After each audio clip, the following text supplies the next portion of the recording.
Agora Conference 2025. I'd like to introduce my co-host, Huiju. Yeah. And both of us will be the host for tonight's conference. Huiju, would you like to introduce yourself first? Yes, thank you, Elizabeth. Hello, good evening, everyone. I'm Huiju from Singapore. I am a ballroom dancer and becoming a speaker, and it's my privilege and honor to be an MC at this Agora conference. And I will be speaking to you later on how to talk to anyone. And I hope you can stay tuned and let me tell you my story. Elizabeth? Yes, hello everyone. Thank you for coming. And I'm an ex-principal now turning to be a speaker also, like Huiju. I'm so happy to be invited to be the host for tonight, or rather today's conference. Okay, we shall start with introducing our speaker for the opening address. Mr. Alexander Christoph. And he is the founder of Agora Speakers International. Speakers International. Yes. Okay. Pardon me, sir. And sorry to inform you, Alex is tied up at the moment. He's coming in now. Just give him a second. Okay, he's coming on board. Let me get him on. Yeah, he was tied up. Just let me go to speakers view and identify him. I cannot find him now.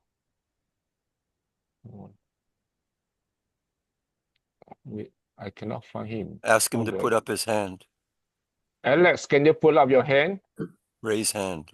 Raise your hand, sorry. Here you are. Can you? Okay. Alex, switch on your video, then I can spotlight you. Okay, very good. Just a moment. Okay, here you are. Now you can introduce Alex. Hello, Alexandra. I'm Huiju. Just to let you know, I'm the MC for this evening with Elizabeth.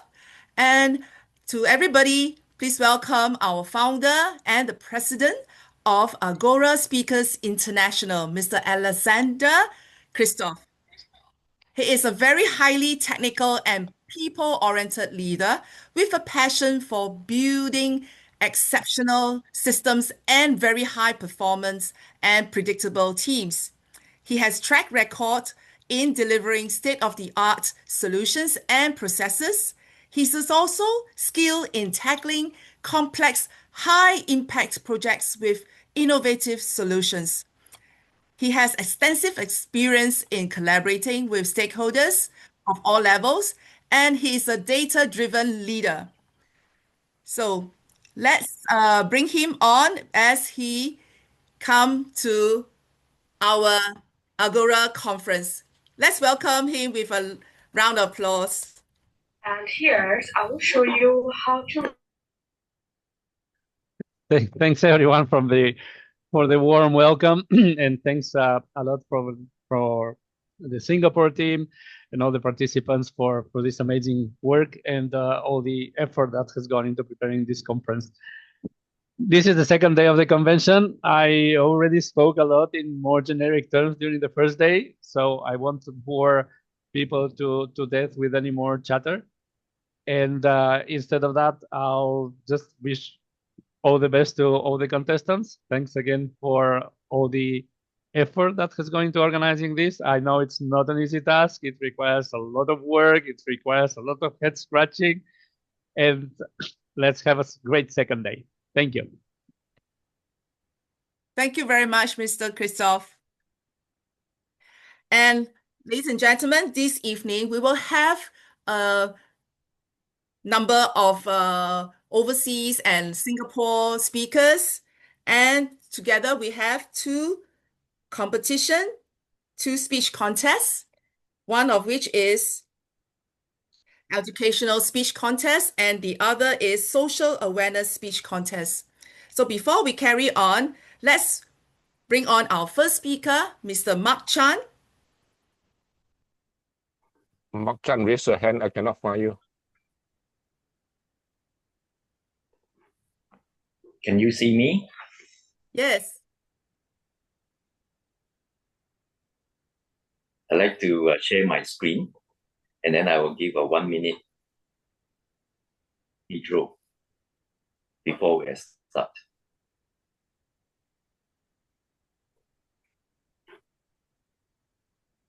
Can you see my slides? Yes. Yes. Okay, I shall use 1 minute to introduce myself. Hi, my name is Mark Chan. I'm born in Singapore. I've been in Singapore all my life. I studied Singapore history during my undergraduate years in National University of Singapore. And I worked as a church pastor for 28 years with different races. And I associate with people, I work with people all my life. So after my retirement in 2017, I also work with people through health consultancy and mainly doing liver detox. So I am very familiar with this topic, Amazing Singapore, the people and culture. And now I'm ready to give the talk. Can the timer time me now?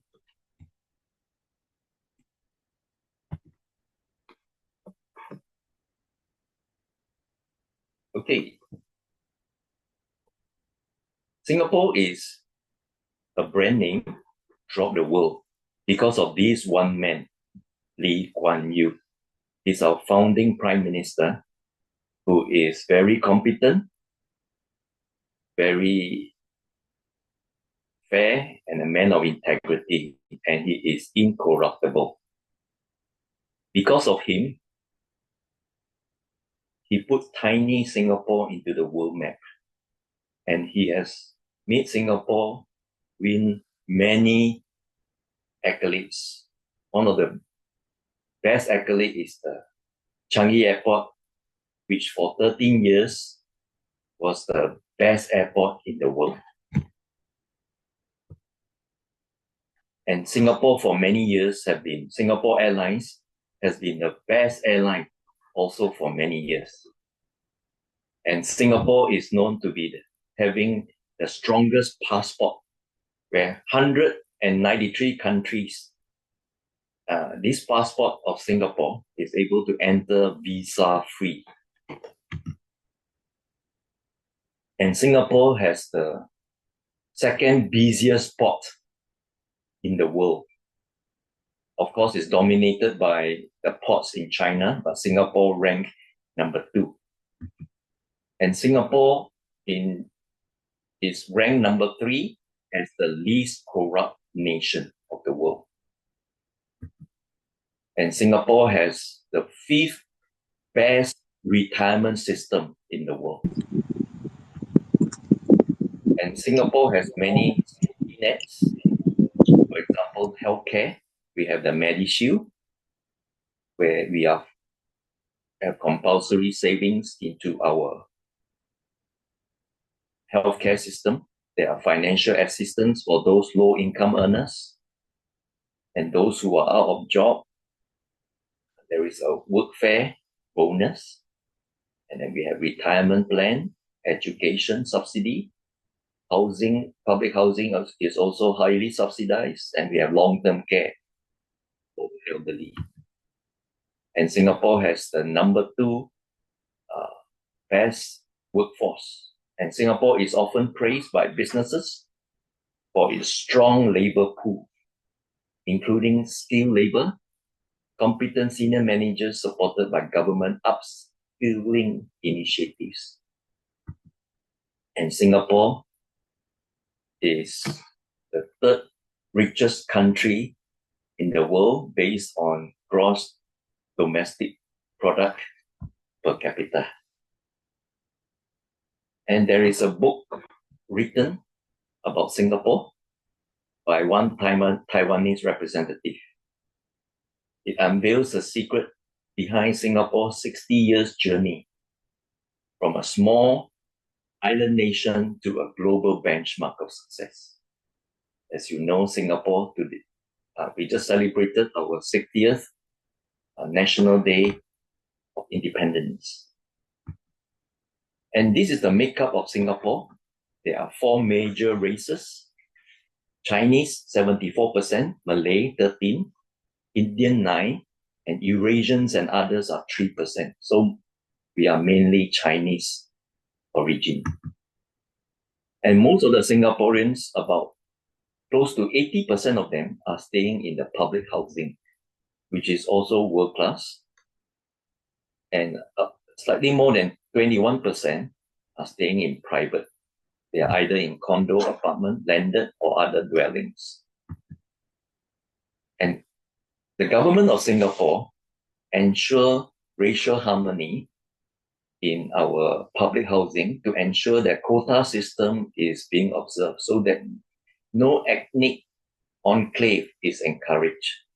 For example, in a block of flats, 100 flats, 15% were made up of Indian origin, 25% is Malay, and 87% has to be Chinese, so that we will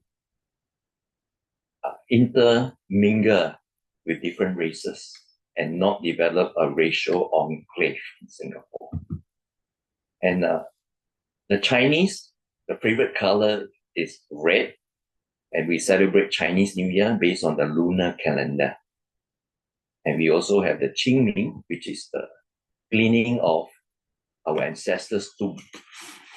And then the Hungry Folk Ghost Festival happens to be on the 7th month of the lunar month, where they worship the departed dead. And for the Malay, they have the 1 month of fasting, after which they will celebrate Eid al-Fitri, which is Hari Raya Puasa. And then they have another important event called the Korban, which is offering of the livestock, commencing the willingness of Prophet Ibrahim to sacrifice his son Ishmael in obedience to Allah. And then you have the Indians, they have the Thaipusam, where they carry the kavadi and roam the streets. And then they also do fire walking. They also have a festival called Deepavali, which is also called the Festival of Lights. And these are the Indian festivals. And then you have Eurasians. Their main festival is the Good Friday and Christmas. And these are the religious makeup of different ethnic groups. The Chinese, 34.8% of them are Buddhists. For the Malays, almost 100% of them embrace Islam. Whereas for the Indians, the majority of them are Hindus. And in Singapore, I was a pastor once. Before I retired, a minister is being assigned to set up this interracial religious confidence circle. In short, it's called IRCC, where different races, different beliefs, different religion meet regularly to understand each other's religious belief, so that in time of a crisis where there is a conflict, they will come up with plans, protocols, standard operating procedure to deal with any racial crisis. So Singapore has a lot of foresight in maintaining this harmony. And because of Singapore being a tiny country, it is easy to manage and it is well managed. And Singapore is known as the 5th safest country in the world, where you can roam the streets and not worry of being mugged even at night. And a lot of people like to stay in Singapore while the whole world is experiencing the doldrums of property prices. Singapore property prices is at its all-time high because a lot of foreigners would like to stay in Singapore and it drive up expensive land. So there you are. Singaporean owe a lot to our Prime Minister, founding Prime Minister Lee Kuan Yew. And because of him, Singapore, although we are small, we are put in the world map where we are geared towards excellence, and we are a peaceful nation, being considerate to one another. And back to you, MC. And this is my presentation. Thank you very much.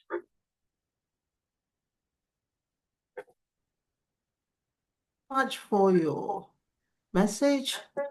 So now we want to introduce the next speaker, Grace Watono. Hi, Grace. Hello. Okay, I'm going to pinch you. Where are you, Grace? I have my hand up.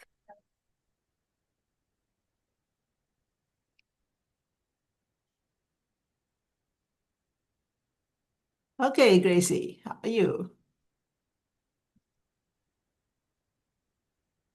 Okay. Ladies and gentlemen, do you see what this paper says?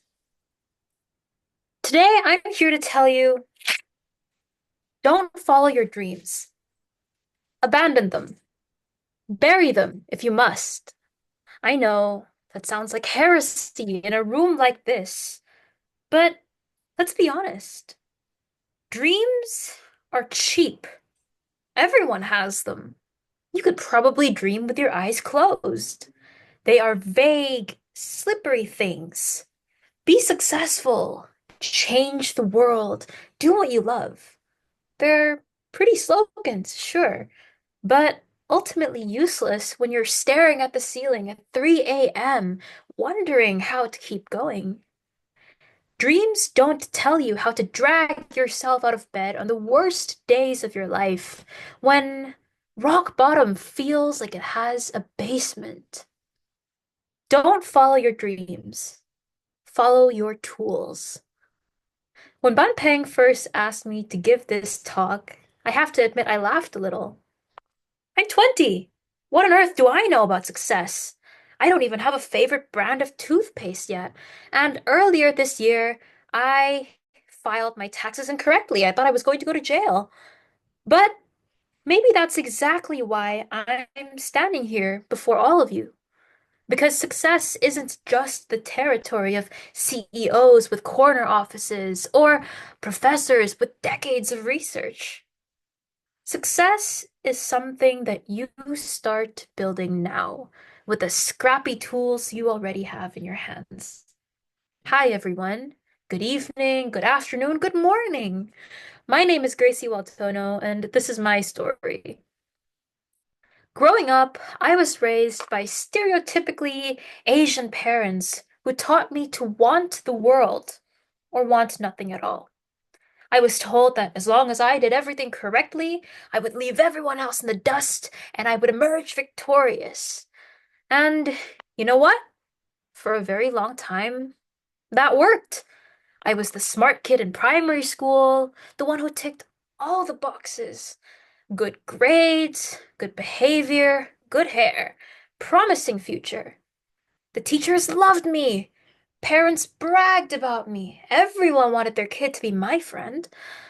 I had straight A's for most of my primary years and was on track for the neat and polished life that everyone expected. In short, I was on top of the world. But once high school hit, things got messy. I distinctly remember thinking, what am I doing any of this for? All of it. Am I meant to sit here and study and study and study for the rest of my life? The technical term for this is an existential crisis. Although back then I didn't know it, it felt like my entire world was caving in on me. My grades slipped, my confidence dipped, and suddenly I wasn't the golden child anymore. And here's the thing. When you've been known as the bright, smart kid, suddenly being average feels like failure. And oh boy, was that shift brutal. In my part of the world, only winners get treated like winners. The moment I stopped being conventionally successful, I was pushed straight into loser territory. Now, I could have accepted that. I could have played small, settled into this new role that had suddenly befallen me, but I didn't. I just couldn't. I was so hungry for so much more, and I knew that I wanted to do something more with myself. It didn't feel right to sit down and accept my fate like a kicked dog. Yes, I sucked at math, continue to. I wasn't very good at science or physics, but I knew I could be so much more. The pandemic gave me my golden ticket. Stuck at home, I suddenly had hours that I couldn't fill with school or the usual distractions. So I started picking up projects. I joined youth organizations, I wrote articles, I hosted podcasts, a million different things before I stumbled into public speaking. Although I currently am the suave, smooth, super intelligent, very humble person you see today, when I first started out public speaking, I wasn't really speaking, which sounds a little counterintuitive. How can you be public speaking without speaking? I was performing. I thought that the goal was to sound perfect, look perfect, win trophies, and basically outshine everybody else and leave everyone choking in the dust. I thought public speaking was about rising to the very top and becoming the alpha. But the truth is, ladies and gentlemen, to all of you who are here today, that's kind of not the way public speaking works. It's not about being the best in the room. It's about being real with the people in the room. And once I stopped performing for approval and started speaking what I wanted to say, speaking to connect, was when everything began to change. In 2021, I became a three-time global champion with Agora Speakers International.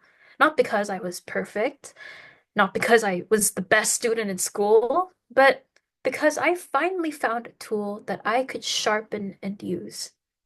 You see, public speaking opened doors to tables that I didn't even know existed.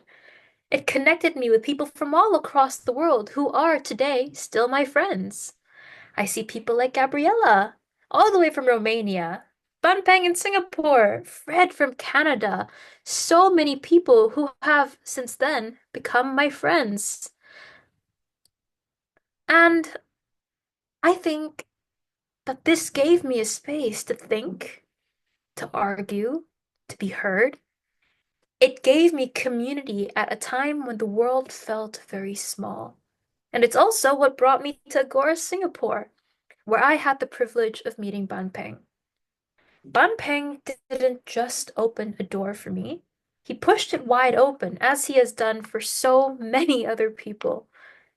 He gave me the greatest gift, an audience of people who were far more experienced than me, who were willing not only to listen, but to challenge me in return.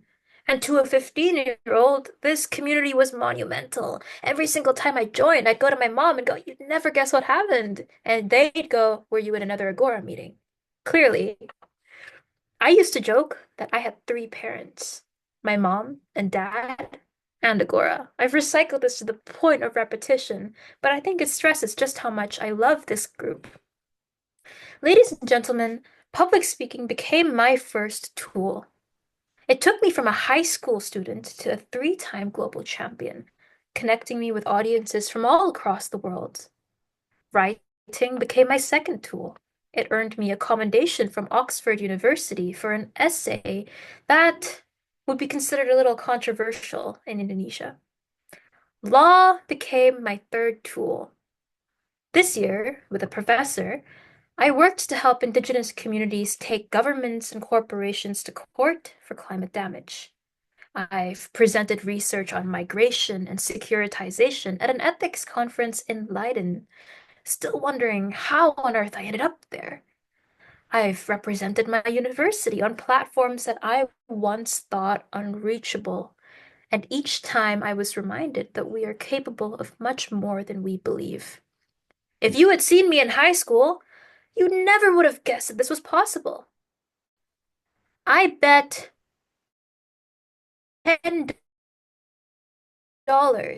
that half of you mediocre at the things I didn't care about. I was terrible at the one thing I thought was supposed to be my thing, school. I had tried everything, stretched myself too thin, and I was desperate to prove that I could be good at something, anything. Looking back, it was incredibly messy, but ultimately necessary.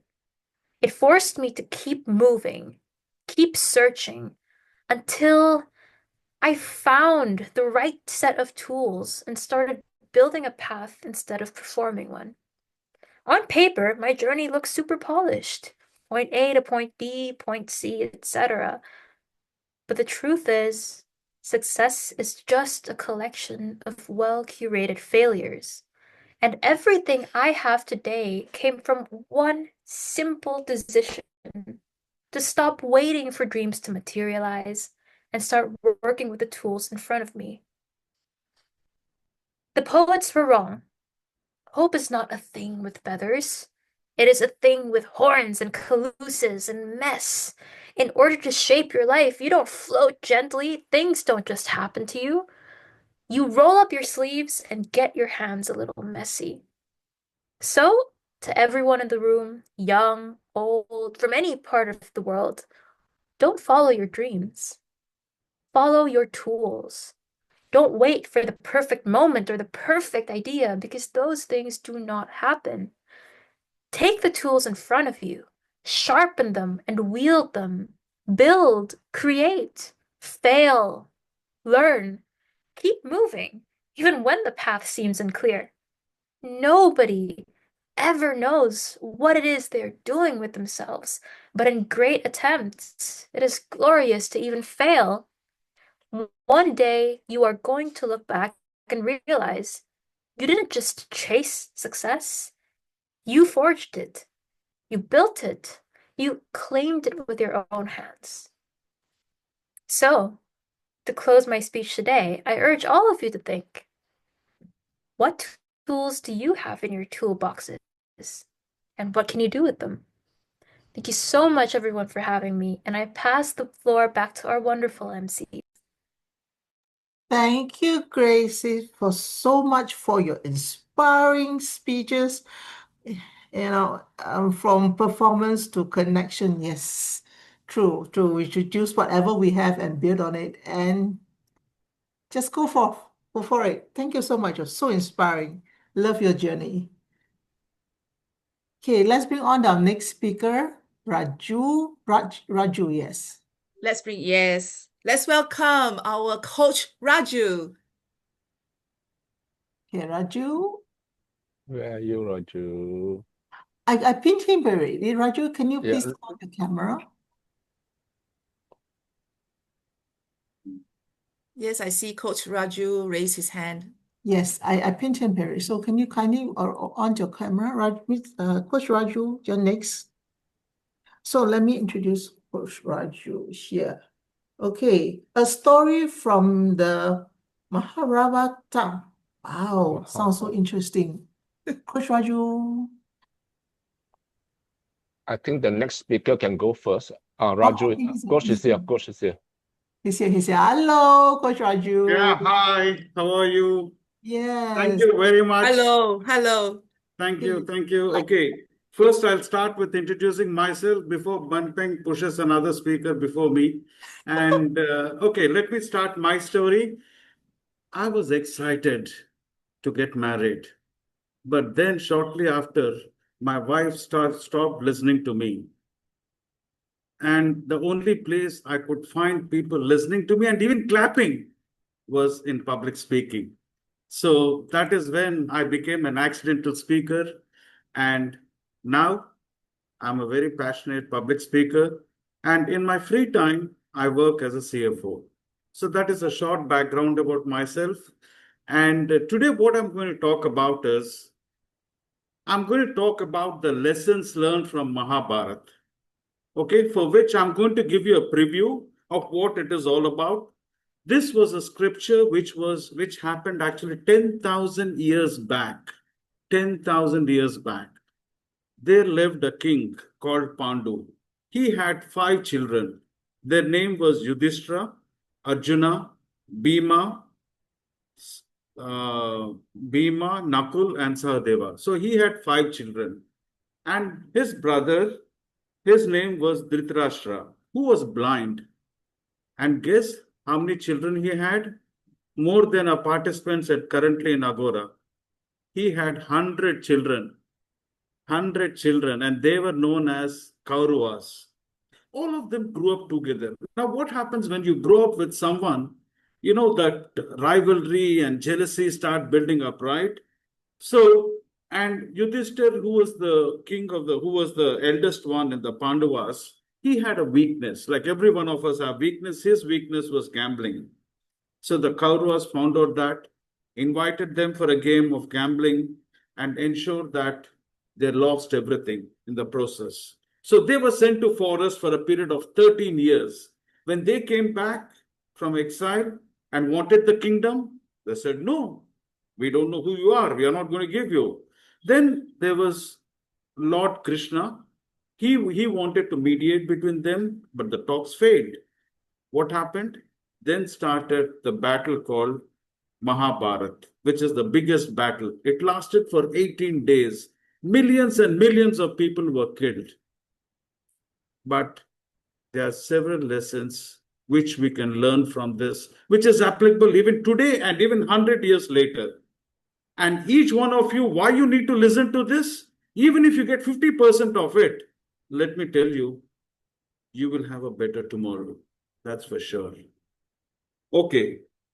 Now the timer, you can start your time. MCs, beautiful MCs, ladies and gentlemen. Scene number 1. Everyone were eager to go for the battle. There were millions, and as far as the eye could see, there was armies all around. And Arjuna, he was known to be a very good archer and number 1 warrior. So as Krishna was his charioteer, so as he looked at the battlefield, he had some strange feeling. You know, in public speaking, sometimes you look at some faces, you forget what you have to speak next, right? The same thing happened to me. He was perplexed. He never knew what to do. He said, I'm going to give up. I'm going to go back. How can I fight my own brothers, my grandfather, my guru, my coach, who has actually trained me? How can I fight them? I cannot do this. That is when Krishna told him, who was his charioteer, he told him, look, in life, when you make a commitment, come what may, you cannot attach any emotions to it. You should not attach any emotions, and you need to meet the commitment. And it has to be unconditional. There's no conditions attached to it. Oh, my grandmother has died. There rains outside. I cannot give my speech. No, no, no. Commitment is a commitment. And you build your credibility by means of a commitment. And for a leader, that's extremely important. Now, imagine kingdoms after kingdoms, they look up to you as the supreme leader, and they came to fight for you. What will happen to them if you go away or if you don't fight? They look up to you. Likewise, are there any people in organization who look up to you for the support? You give a commitment and not stick to it? Let me tell you a quote from George Bernard Shaw. He said, life has 2 tragedies. One is not to get your heart's desire, and the other to get it. I don't know about you, but it did not make any sense to me. Only after some time when I realized the true meaning. So let us see as we go through these lessons, whether will we be able to get what George Bernard Shaw meant exactly by that. Everyone has desires, right? Now, desires lead to bondage. Now, for example, I desire for my wealth. I desired for something else. I desired for trophies. It will get only pain and not, it will get me only pain. Let me ask you an example. What happens? You're going in a boat.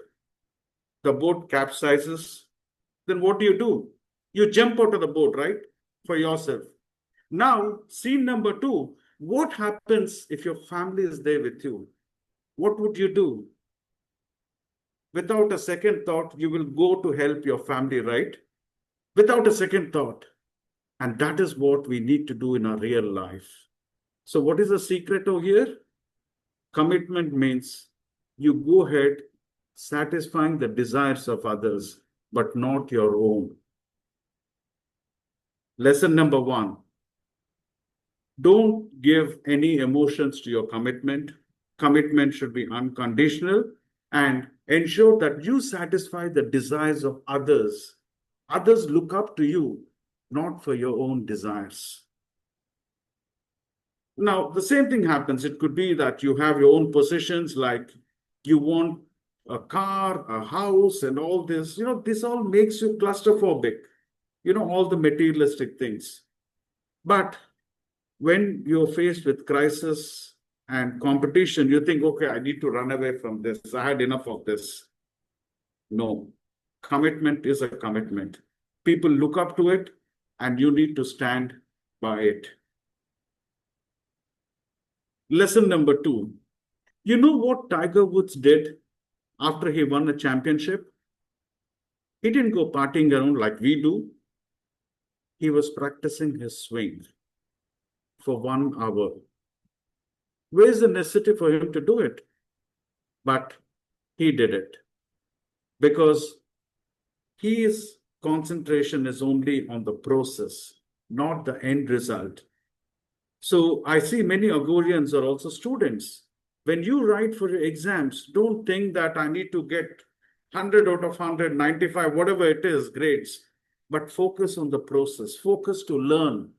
If you do that, there will be a win-win situation. Even if you don't get through, you're still a success because you learned something from it. If you get honors, so be it. You just move on. So the secret is don't focus on the end results. Focus on the process, which is very important. Lesson number 3. Face your fears with courage and faith. Arjuna was paralyzed with fear and confusion. Krishna didn't tell him, don't run away, but asked him to raise above those fears, to face the life head on with courage and self-belief. When I took up my first job, I had 3 trays. The first tray, jobs to be immediately done. The second tray, which I can do it later. The third tray, when I have a free time. Now, any guesses? What is it in the second tray? The things which I don't understand or which is difficult for me, that is in the second tray. Now, today, what I do, first thing in the morning, I go for the difficult ones first. So face them with courage and faith. Have faith that you will do it. 50% of the job is done. The 4th lesson is, you know what is your best friend or an enemy? It is your own mind. Any guesses what is the attention span of an average human being? Any guesses, wild guesses? Just put it in the chat box.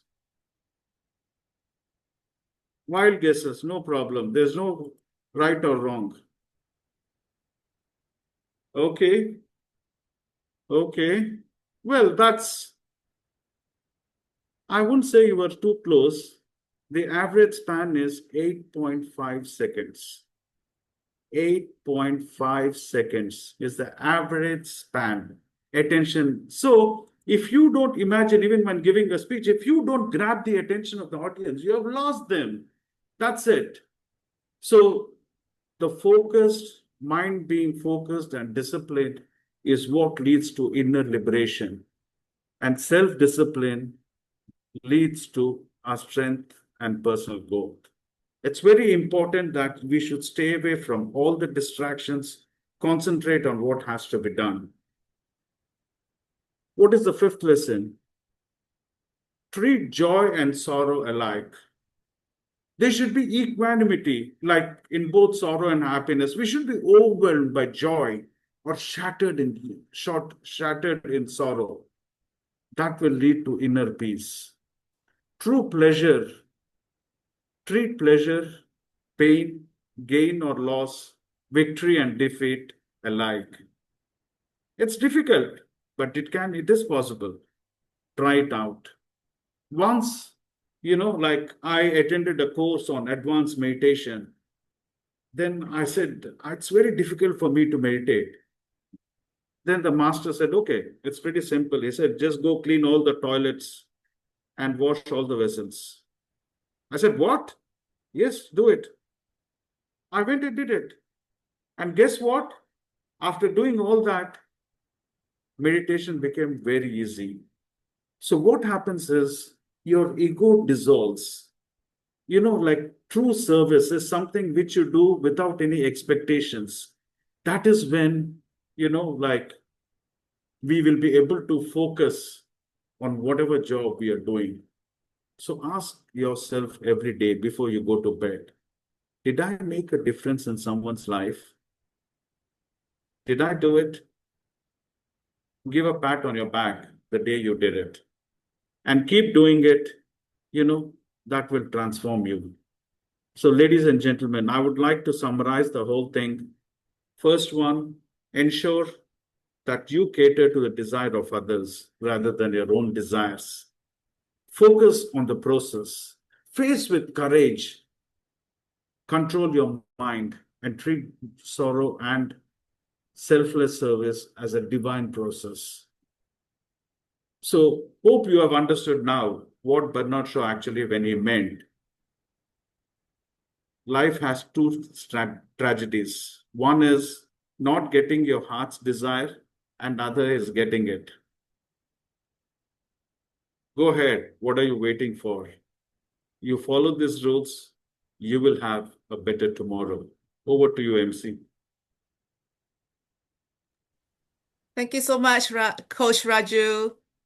We had Yes. so much to learn. I didn't know we have only got 8.5 seconds of attention span. Minutes. Yes. And I'm very excited to introduce the next person to tell us how to influence people. And let's bring on Kasaf Das. I hope I pronounced it correctly. Yeah, better than others. Yes. All to you. Thank you. Am I audible? Great. Greetings, Agora. So, thank you, thank you, MC, for introducing my topic. I'm not an expert, so what I'm going to do in the next 7 minutes, I will show how you can make a room full of strangers say yes without being famous, loud, or tall. All it takes just a clean shirt, one tiny skill, and a habit most grandmothers will possibly approve. About me, I am Kaustav, a business architect who turns boring processes into simple digital tools. I'm also a data protection guy who keeps one bad click from becoming tomorrow's headline, and a sustainability consultant who tries to save the planet and the budget at the same time. I also mentor over 100 business analysts from over 20 countries. So I have heard every accent, every deadline, and I still believe in the people. So pardon me for if you get a lot of accent which you are not familiar from me. And give a smile, just like our beautiful MC is doing now. Thank you. So my superpowers, finding the HDMI port, convincing the printers with apologies, and leveling boxes like it's an Olympic sport. My weaknesses, snacks near my desk and microphones that judge my accent. This isn't a seminar, so it's a story. One day, 3 moments I'm going to share, and the quiet engine behind the real influence, something I call it likability. So let's begin. I hope my time starts from now. This is one story told in 3 moments, and how a room full of strangers decided to say yes. Scene number 1, this is the lobby. I came for an international forum at SFO, San Francisco in USA. It's a new city for me. I'm not very familiar. And it was a long flight, and it was an interrupted flight. And my suitcase lost at this path in the airport. I don't know which airport now. I checked into the hotel and looked at the mirror. My travel shirt is creased, shoes a bit tired, no spare jacket, no magic wardrobe. So what do I do? So I did what anyone will do and can do. I called up the housekeeping, borrowed an iron and a board, gave the shirt a quick press, wiped the shoe with a damp tissue, and combed, tucked, and took a good breath and stood a little taller and little tighter. Nothing fancy, just ready. Back in the lobby, the volunteers at the registration smiled. Welcome, badge is ready. No fanfare, just smooth. I was quite okay. People make space for you when you look like you made for the space for them. That was my reminder, first impression, dress for the room. Respect doesn't wait for the first sentence, it notices your first second. Scene number 2, the hell. The main hall was buzzing, coffee, hushed conversations in many accents, strangers, and some people who are known to each other, shaking and hugging each other. By the stage, I noticed a young presenter stood still, couple of cables in her hand, visibly nervous. Her eyes were saying, please, not like this. I don't know everything, but I carry one small island of skill, set up under pressure, whichever device it is. So I reached to her, said, want a hand?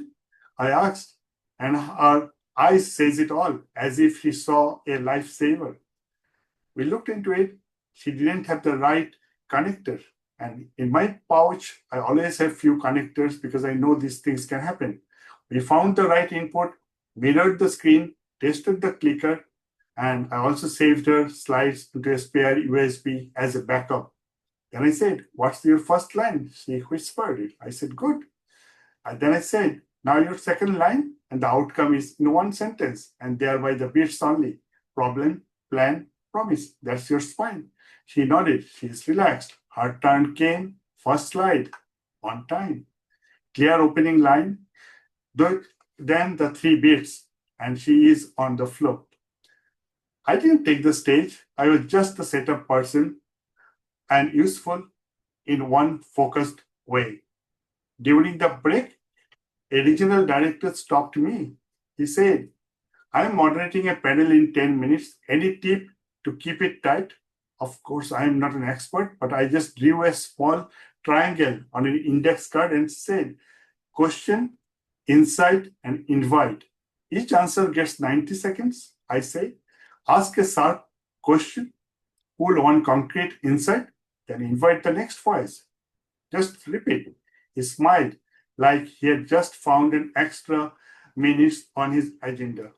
The panel later ran on time, ended with applause, and landed 3 clear takeaways. That's the second pillar, second impression. Be known for one helpful niche. It could be anything. It could be as simple as a setting sky.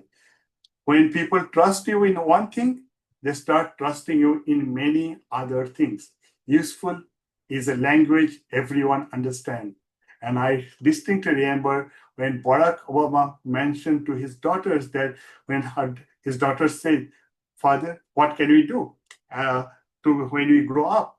He just said, just be useful. And I move to the next one, scene number 3, the reset. The forum ended, people drifted towards the elevators, the evening plans. Inside the hall, I was also moving out.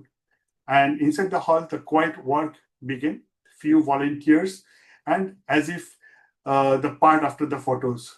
A small crew of volunteers started resetting their room, stacking the chairs, sorting the notebooks, boxing the leftover programs, coiling the cables. I could have left. Instead, I asked, why do you want these chairs? 3 stacks of 10, somebody said, labels facing down. We formed a rhythm quickly. One person aligned the chairs, one strapped them, and I moved them to the wall. We grouped the microphone, checked they were muted, and packed them with the receivers. I labeled the cables box, HDMI power adapters, so tomorrow's team wouldn't have to hunt in a tangle. Another volunteer gathered the translation headset, counting them back into the trays. We left a post-it on the box saying batteries replaced. No spotlight, no spooch, just useful without an invoice. A senior organizer who was walking past paused and nodded. Thank you. You didn't have to do it, but it saved an hour. That's the third pillar, lasting impression. Be a giver. You can give your time, your hand, your attention to detail. Generosity doesn't need a microphone.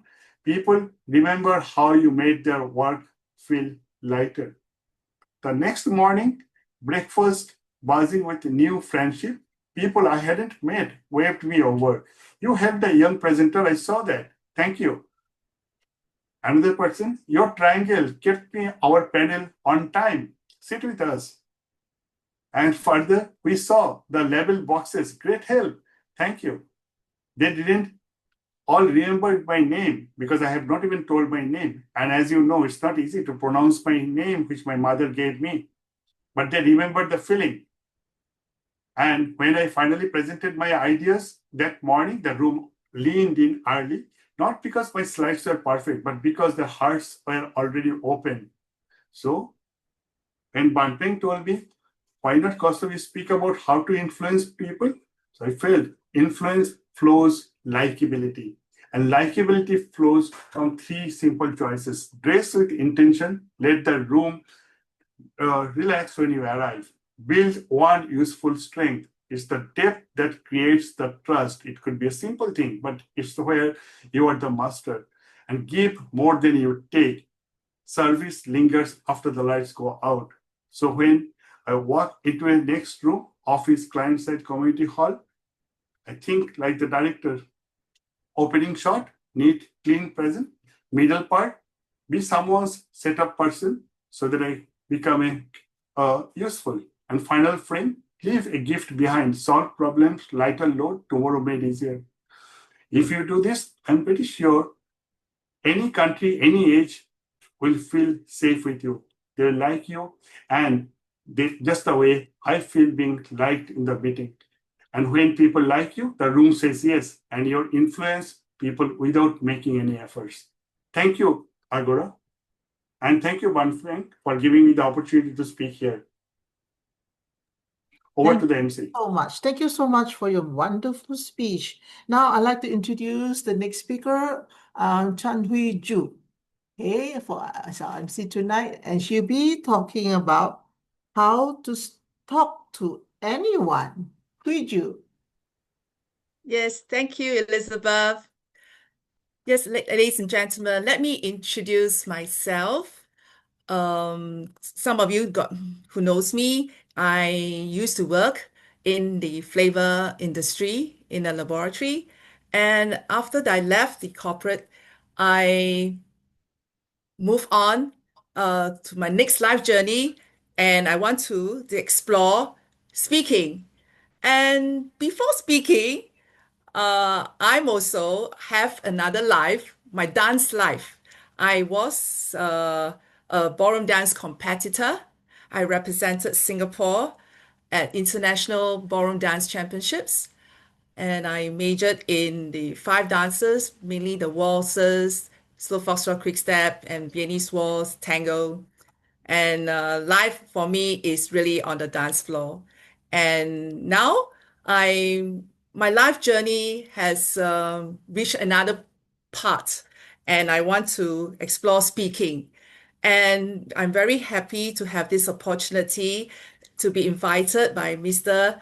Gyao Banping to speak on this Agora conference and the duty to become the MC too. And tonight's topic of how to talk to anyone, I really want to share with you my personal experience. And here goes. I would like to ask everybody, do you believe that a shy person is capable to speak to or talk to anyone? Though I can't see you, but probably you're thinking, is possible, maybe not possible. Do you think yes? Please type a yes in the chat. Oh, okay, it's possible. Thank you. And that's me. Well, why so? As I was growing up as a child, I was very talkative. But as I grew up, adolescent to adulthood, early adulthood, I strangely became more quiet, shy to talk to people.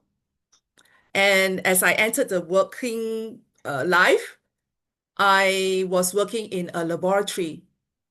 And in a laboratory, I can't talk as well. I have to focus on my work. But in the evening after work, my life begins. That's on the dance floor. I did ballroom dancing. And with ballroom dancing, I have to communicate with my dance partner and to my coaches and to the people around me in the dance studio. Communicating with my dance partner is important verbally because we need clarity and the communication to know what we are training, our technicalities, position, and how we perform ourselves to have optimum results in competition. And in the studio, I meet a lot of clients or students who come to the studio, and they are from all walks of life. And I really have to become more welcoming to them and explain to them about what courses or what dance are suitable for them at the studio. And as I am a competitor, I travel a lot to overseas for international competitions. And through these international championships, I got to open up myself and speak to people from all countries or anywhere. Most of us are dancers. We use a lot of gestures and how to say, sometimes I do not understand their language, especially like Korean. I do not know Korean. I do not know very well some other languages, but our common language is dance. So we are able to communicate with our simple words and expressions. And during my travel experiences, especially at the airport, there's I had the opportunity to get partial sponsored airline tickets from a particular airline, and I always go to the same counter, and quite often the same customer service or counter service person is around when I checked in. And then there's one time when I had my hair all bunched up, and she asked me, "Where are you going? Why am I like that?"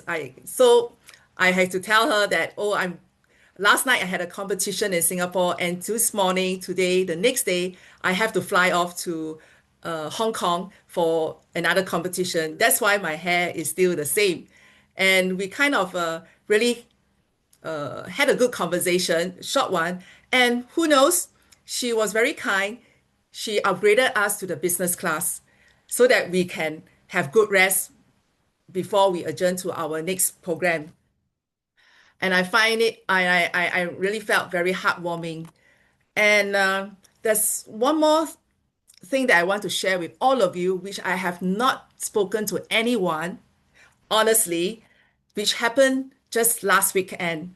I was at a conference, a 2-day conference in Singapore, to listen to Mr. Robert Kiyosaki. Obviously, you know, a lot of people were there.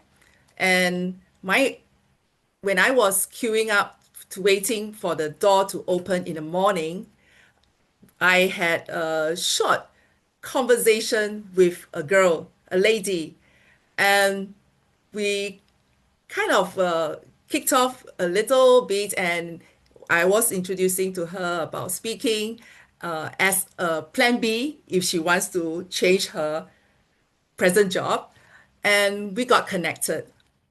And as I continued the day 2 of the event, that morning, I had 2 empty seats on my left and my right. Very interesting. On my right, this young lady came to me and said, "May I have this seat?" Then I say, "Yes." And then we kind of chatted a little bit. And do you know something very surprising that happened? That afternoon, after lunch, she came back with a cup of coffee for me and a slice of brownies for me, which I was very surprised because we just got to know each other for a short while in the morning, and I only helped her with a little translation. And on my left, there was another girl, a lady from Indonesia. She sat by me, and at one moment, she left the seat to get her drink, and very surprisingly, she came back with another cup of water for me. And then another thing that surprises me is she left her handbag, your personal possession, next to my seat. And I do not know why, but it was very surprising that, someone could leave her personal item next to a stranger. And after the event, we were both on my left and right. All 3 of us were very happy to get connected. And we are now connected online, and we had group photos, and yeah. And then there was another lady who sat behind me, which I did not even speak to her anything. We did not speak anything, but we were smiling to each other. And after the event, she came around me and hugged me. And okay, I did hug her, and we say hello. And then I found out she's from Papua New Guinea. And through our expressions and gestures, we get connected. And I do not know how to put it, but I feel that ballroom dancing has helped me to come up from a shy me to a person who is more open-minded, curious for opportunities to talk to people. I learned to I learned to ice breaking, and with my gestures and my facial expressions or my small talks, I open up a conversation to talk to people around me. And even there were strangers that I do not know, but they recognized me on the dance floor as a dancer. So that's my sharing, and I hope everyone to try to open up yourself, smile, which is a very important thing, to smile and start talking to anyone which you think is you know friendly, yeah, at any like networking situation. Yes, thank you very much. Thank you. And thank you, Elizabeth. Oh, sorry. Thank you, Huiju. Thank you, Huiju, for your very lovely, nice speech about talking to anyone. Now, I'd like to call upon the next speaker, Rosanna Chung. Rosanna Chung, are you there? Rosanna Chung, are you there? Can you, because we couldn't find you, unless you, can you put a text or something? Are you using another name? Do you sign in with another name? Okay, otherwise, I would like to invite Mr. Ye Bumping to give us a little speech. Mr. Gia? Hi, everyone. Can you see me? Yes. Thank you. Yes. Thank you. I have a very important message to share with you. Today, many people who meet me, they compliment me. They say, wow, Banteng, you have a blessed life. You speak well, you have many friends, you have money, you have business, you have a happy family. How do you do it? They didn't know. Life didn't begin this way for me. In fact, life was utterly miserable in my early days.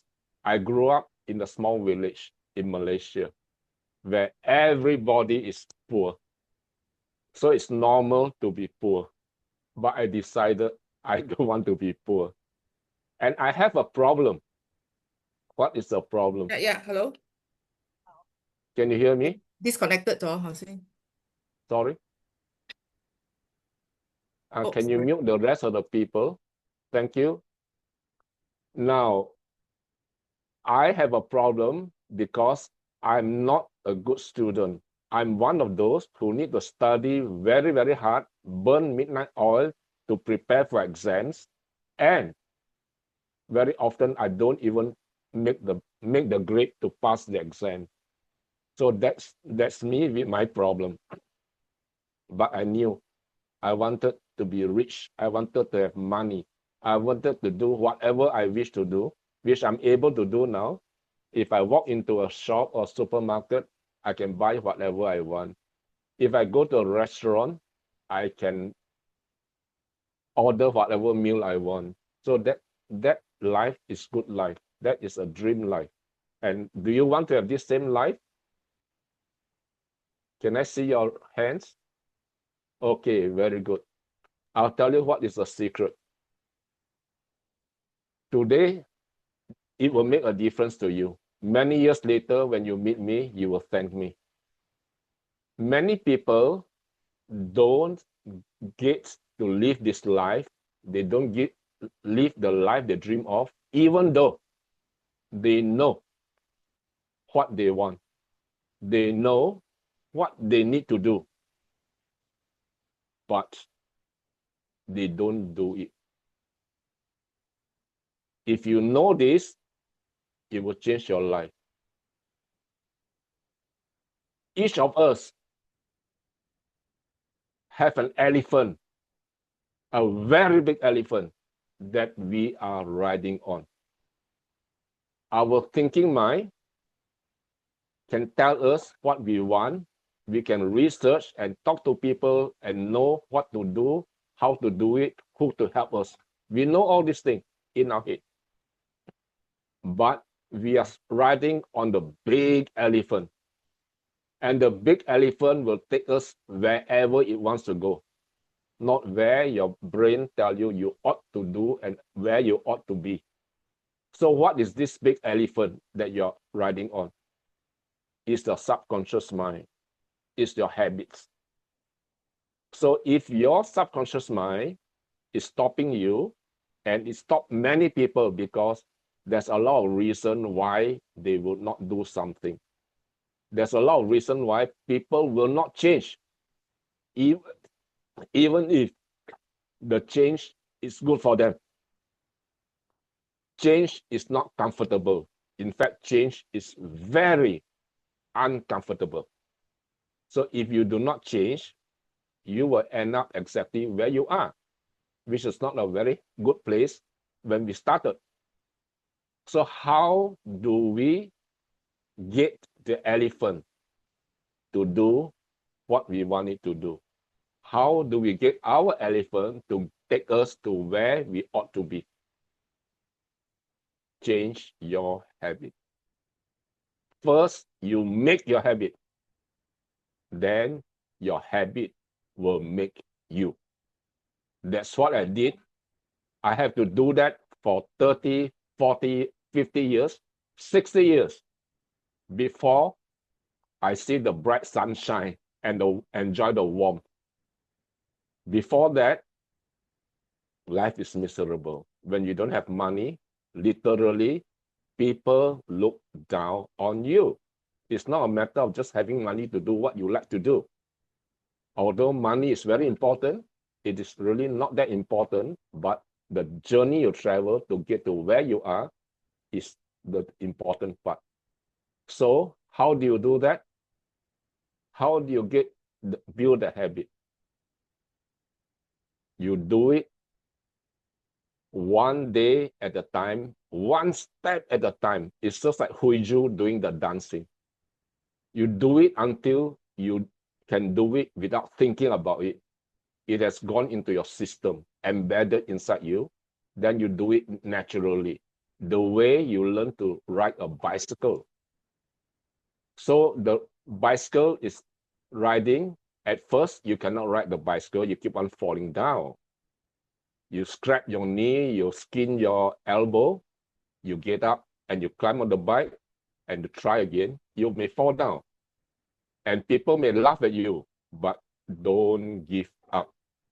Keep on trying until one day you are able to maintain equilibrium. The bicycle will not fall. You keep on riding that. At first, it's very difficult. You are very conscious. You're gripping the handlebar very tightly. You're thinking of your right foot, left foot pedaling, and your hand grabbing onto the brakes. It's very difficult. That's what's happening to us when we are changing our habits. But one day, you find that you can ride the bicycle without thinking about it. In fact, you can ride to where you are without realizing what have you done, how many rounds have you pedaled, how many traffic lights have you passed. You cannot remember that because you have been programmed to succeed. So the trigger point for me was, and you need that trigger, was maybe 40 years ago when I started business.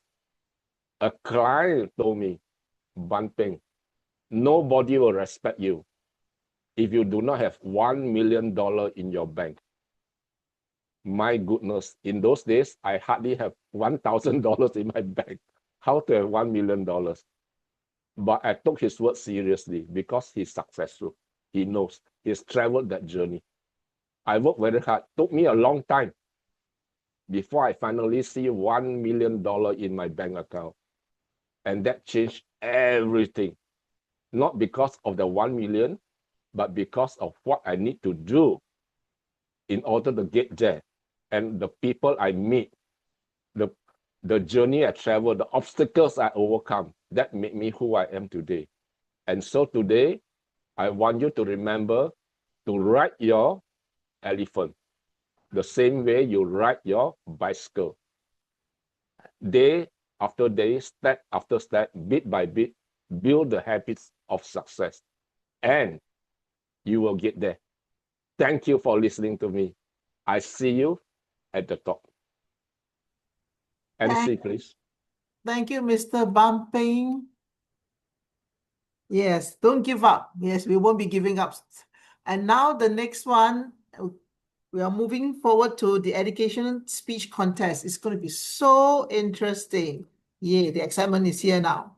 Okay, I'd like to invite Fred Jones to come up and tell us about this contest. Yes, thank you very much for inviting me to host the educational speech contest, which is the first contest today.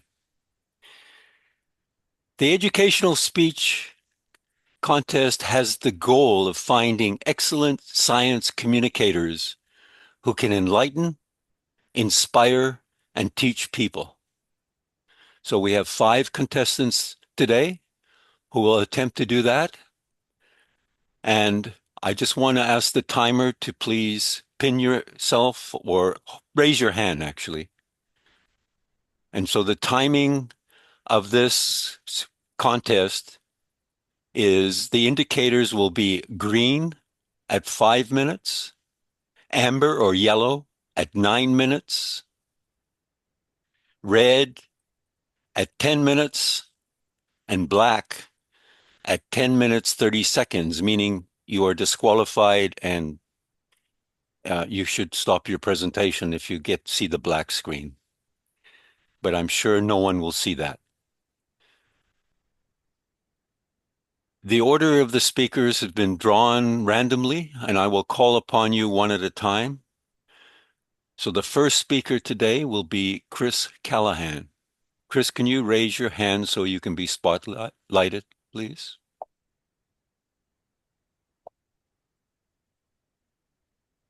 Chris, you need to switch on your video. You cannot be spotlighted without the video.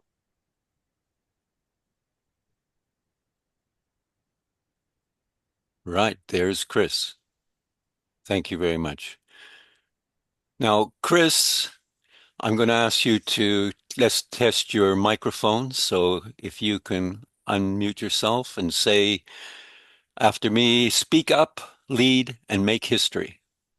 Speak up, lead, and make history. Oh, you said it so well. Thank you. I can hear you well, so I assume everyone is the same. If you need to share your screen, just test it. No, you don't need to. Okay, so that's fine. Are you able to see the timer? Because the timer is... No, you're not able to see the timer. I don't know. We could ask the timer to pin themselves, but that might be a bit distracting. Timer, as your hand is raised? Yes, it is. And I see the timekeeper there. Okay, that's fine. All right, I'm going to introduce you. I'm going to turn off my camera and introduce you. And then it's time to start your speech. So our first speaker is Chris Callahan. The title of his speech is Why There Are No Wallabies in Africa and No Elephants in America. So why there are no wallabies in Africa and no elephants in America. Over to you, Chris. Mr. Contest Chairman, ladies and gentlemen, have you ever wondered why there are no wallabies in Africa or no elephants in the Americas? And if all people were descended from just 100 or so women from Africa, how on earth did the people get to South America or Australia? Answering these questions seems like a mammoth task. However, everything can be explained quite easily if you just become cognizant of 2 facts. Firstly, climate change for many and complex reasons, including the periodicity of the sun and the earth.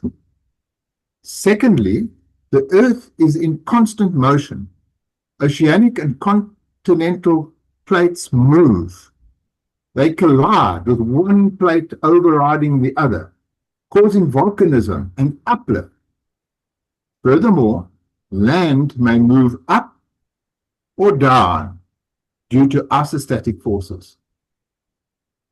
As an example of the isostatic movement I mentioned, let's look at the 1.8 billion-year-old Waterberg supergroup rocks in South Africa. I've studied these for many years. Today, the Waterberg area lies about 1,830 meters above sea level. But amazingly, The upper two layers of the Waterberg deposits are a beach deposit and a marine deposit.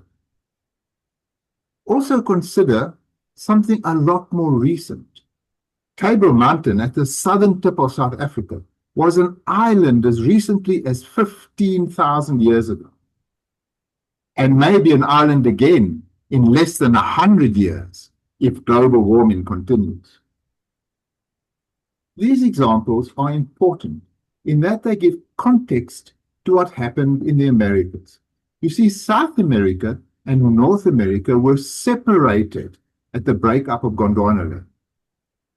But about 3 million years ago, volcanic action due to the Pacific plate moving below the Caribbean plate raised the area to what we now call the Isthmus of Panama, connecting the two continents again. As for the huge influence of climate change, besides what is currently taking place, paleoclimate and archaeological evidence tells us that 11,000 to 5,000 years ago, the Earth's slow orbital wobble transformed today's Sahara Desert into a land covered with vegetation and lakes. In the history of the Earth, 5,000 years is a mere click of the fingers. All of this, of course, is interesting, but the question remains, why are there no marsupials in South Africa or no elephants in the Americas? Oh yes, and how did those people get to South America and Australia? It is really quite simple. Climate change has been the major driver, although the Earth movement has also been implicated somewhat. If we follow the early migration of peoples out of Africa, from about 300,000 years ago, we find that there are quite a few periods which were climatically suitable for migration. Scientific climate analysis shows that exit routes and timings, based on archaeological and genetic data, coincide with the presence of sufficiently wet corridors in Eurasia. Much of the problem of moving out of Africa relates to conditions being suitable for movement across the Nile-Sinai Bridge. It was as recent as 60,000 years ago that the major migration of people from Africa to populate the world occurred. This meant that Europe and Southern Asia were quickly populated. But what about Australia and the Americas? Well, you see, about 20 to 25,000 years ago, the Earth experienced a glacial maximum. What this means is it got really cold. At the time, much of the Northern European and Asian areas and the northern parts of America were glaciated. Sea levels would have dropped by as much as 130 meters. During this time, it was possible to walk from Asia to North America. And this is precisely what happened. However, new research has shown that the Bering Land Bridge, although large, was boggy and difficult to cross, and so not all creatures could pass. Around about 11,000 years ago, it warmed up, the glaciers receded, sea levels rose, and the Bering Land Bridge disappeared. And it still remains gone right now. There's a gap between America and Asia. Just as in nature, all animals are rather interested in moving around and being curious of what they can find, people, who are animals, moved south through North America.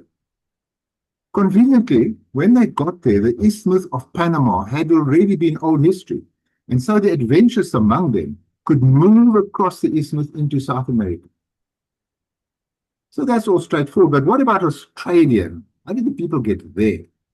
Well, during that same glacial maximum, when the sea levels were 150 meters lower, the Sahul Shelf was exposed as dry land, connecting Southeast Asia to Australia and allowing the movement of people south into Australia. At the same time, The marsupials, of course, could move northwards from the Australian mainland into Asia. The marsupials, however, never made much of a success in the north. And although there is fossil evidence of marsupials in southern Asia, there are no populations living there today. Finally, ladies and gentlemen, we get to the elephant in the room. Why are there no elephants in America? Well, people got there. What stopped the elephants? Can't be that boggy landscape. The answer is nothing stopped them. In fact, at the peak of the last glacial period, there are no less than 4 proboscidean genera inhabiting the areas south of the ice sheet. Of course, at that point of time, these weren't modern elephants, they were mammoths. It appears that the woolly mammoths had already moved into North America in a previous ice age. All the elephant-like animals became extinct at about 11,000 years ago. Exactly what killed them is not known, but it may have been a combination of factors, including habitat reduction and possibly human involvement. And there, ladies and gentlemen, we have it. In just a few minutes, you have learned to live through tens of thousands of years of Earth history and learned just how a few Africans populated the world and why there are no elephants in America and no wallabies in Africa. Was this a mammoth task? I think not. Mr. Contest Chairman.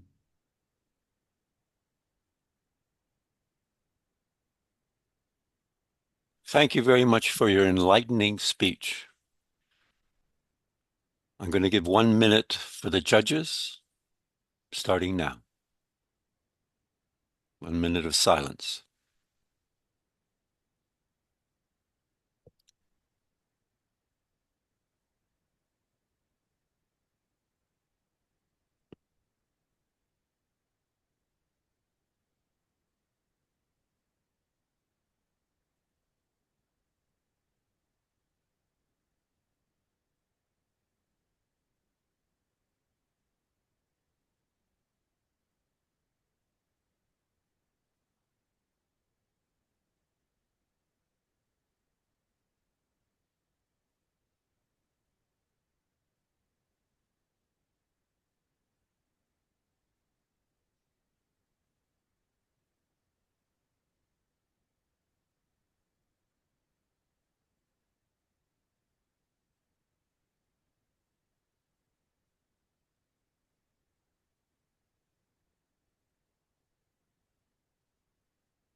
Right, that's 1 minute.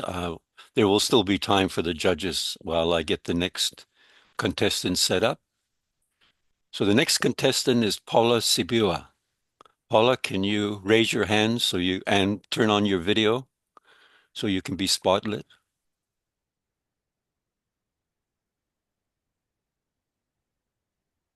Paula, turn on your video, please.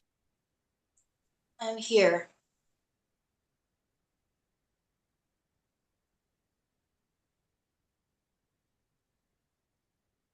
Okay. All right, Paula, let's just check your sound and your voice. I did hear you, but just repeat, speak up, lead, make history. Let's see how you sound. Speak up, lead, and make history. It sounds great. Thank you very much.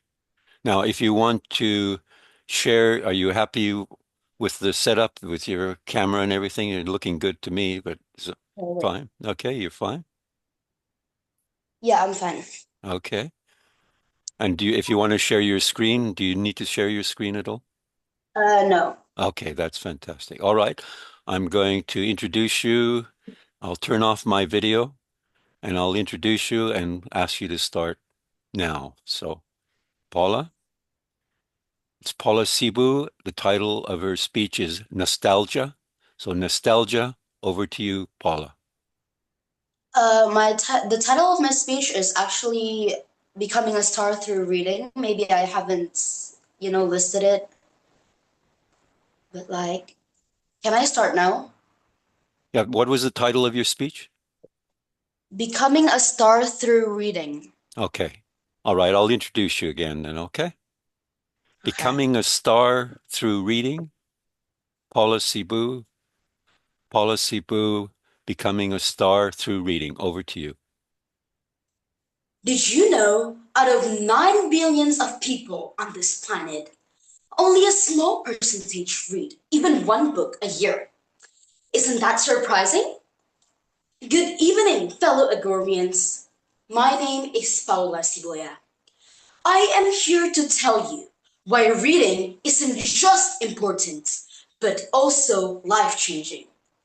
I hope I can influence your behavior through this speech entitled Becoming a Star Through Reading. Before I start, let me share a quote that really inspires me. I am willing to be imprisoned as long as I am with books, because with books I feel free. These words of wisdom came from Muhammad Hatta, the first vice president of Indonesia, who was imprisoned during the struggle for Indonesian independence. And it makes sense, doesn't it? Even if our bodies are confined, our minds can still travel anywhere through the power of books. Now, fellow Agorians, here's the question for all of us. How much time do we actually spend reading compared to scrolling on our phones? Honestly, I think most of us spend way more time on our phones. Some studies even show that people on this planet usually spend more than 6 hours a day on their phones, using social medias, watching videos, or playing video games. This habit can impact us badly. It can damage our eyes, lower our concentration, and even disturb our sleep. So, Agornians, what can we do instead? One of the most helpful ways is by reading more. Reading does so much more than just keeping us away from screens. It helps us learn new things, expands our imagination, and also improves the way we think and communicate. Now, the real problem is that reading often gets ignored in our busy lives. That's why we need to make it a habit and make it something enjoyable, not something that's inconveniencing us. But here's the truth. You cannot develop a habit if you don't like it first. That's why, Agorians, the first step is simple. Just start to like reading. When you already like the habit, reading will become very enjoyable. To make it easier for you all, I have a principle for everyone that I call the STAR principle. Why STAR? Because I believe people who love reading will shine bright like stars. They inspire others and light the way for the future. Now, here's what STAR stands for. S. S means start reading books you like. It could be comics or horror or comedy books. It will make you love reading more. And then T. Just take your time. You don't need to rush. Just enjoy the process. And A. Always carry a book or an electronic book so you can read everywhere. And the last step is R. R means read every day. Reading every day helps you to improve your imagination, and it also gives you information, which will help you to become a smart person. Fellow Agorians, if we follow this principle, reading will slowly, little by little, become a part of our lives, and we will feel the difference. And remember, it's not about finishing 100 books. It's about making reading a daily habit, which we actually enjoy. Through reading books, we grow, we dream, and we shape a better future for ourselves and the people around us. So, ladies and gentlemen, let's start small. follow the star principle, and keep shining because the world needs more people who light the way. Agoramians, that is all I want to share with you today. Thank you so much for listening, and I hope this speech of mine inspires you to pick up a book and start your own reading journey soon. Thank you. Thank you very much, Paula, for that excellent speech promoting reading. I'm going to give 1 minute time of silence for the judges, starting now.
All right, that's 1 minute. I will introduce the next speaker, get the speaker in ready. So the next speaker is Yuri Fuji. Yuri, could you please start your video and raise your hand so you can be spotlit. Thank you, Yuri. Yuri, I just want to check your audio. So can you just repeat after me? Speak up, lead, make history. Speak up, lead, and make history. Oh, it sounds good. Now, if you want to share your screen, you can start sharing your screen now if you wish, if that's something you want to do.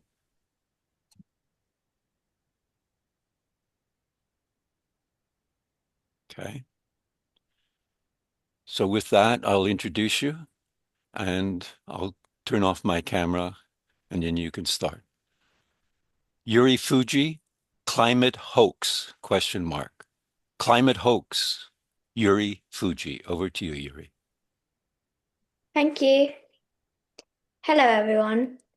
On Twitter, the United States President Donald Trump said, "The weather has been cold for so long that the global warming hoaxers were forced to change the name to climate change to keep the dollars flow." The weather is changing all the time.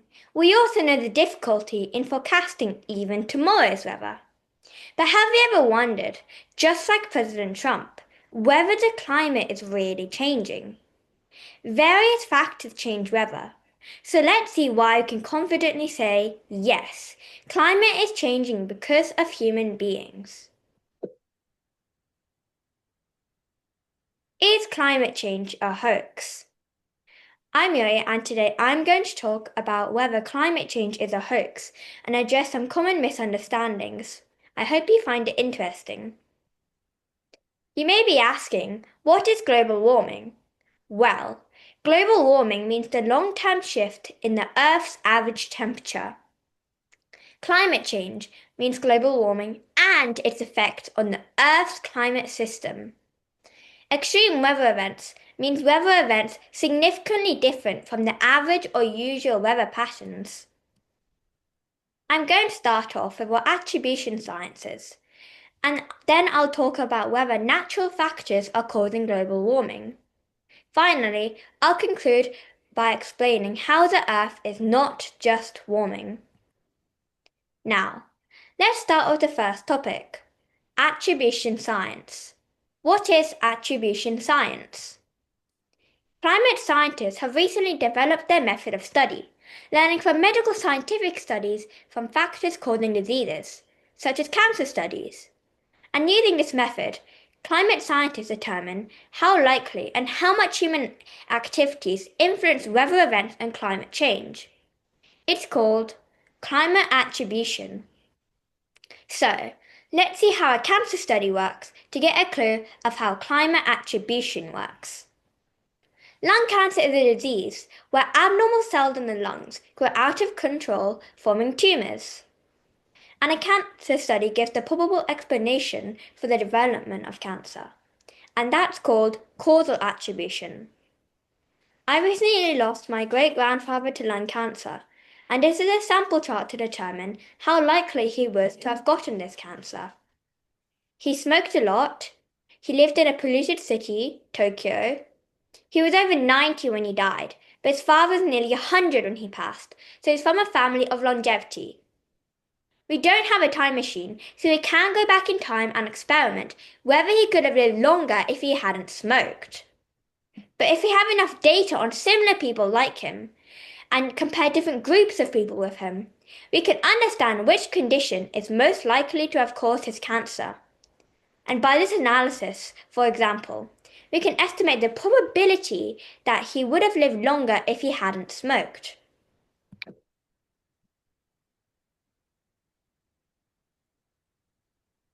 Climate scientists use causal attribution method. They gather data on historical weather records and develop computer programs to simulate the Earth's climate. These computer programs are called climate models. These climate models also help us compare the observed extreme weather events with simulations of the world without climate change and human intervention. We can now answer questions like, how much have human emissions of carbon dioxide contributed to the rise of global temperature? How likely was this global warming event to occur without human emissions of carbon dioxide? Given all this data and climate models, in 2023, scientists concluded that global warming is a fact. Now I'm moving on to my second point, not natural causes. Several natural factors influence the weather, including the sun's radiation and volcanic eruptions. How can we tell that human beings are the ones causing global warming, rather than natural causes? Earth's temperature is determined by how much energy Earth receives from the sun and how much it radiates back into outer space. This balance is called Earth's energy budget. The greenhouse effect is where certain gases in the atmosphere, such as carbon dioxide and methane, trap heat from the sun like a blanket and warm the Earth. Human activities, especially burning fossil fuels, such as coal, oil, and natural gas, have dramatically increased the amount of carbon dioxide in the atmosphere. So now, more heat is trapped in the atmosphere, causing the imbalance of the Earth's energy budget. This is called the human-enhanced greenhouse effect. In this graph, the man represents human contribution to temperature changes. The dog represents combined effect of human contribution and natural factors.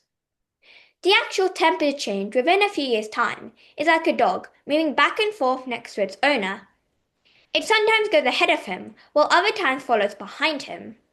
But if we step back and see the steady path of the owner, you can clearly see that the dog is moving along with the owner in a long term. In summary, human influence may be difficult to see if you focus on the short-term trend, and this is because various natural factors influence the short-term trend. But if you focus on the long-term trend and compare it with the amount of greenhouse gas emissions, then the correlation is clear. Global warming is man-made.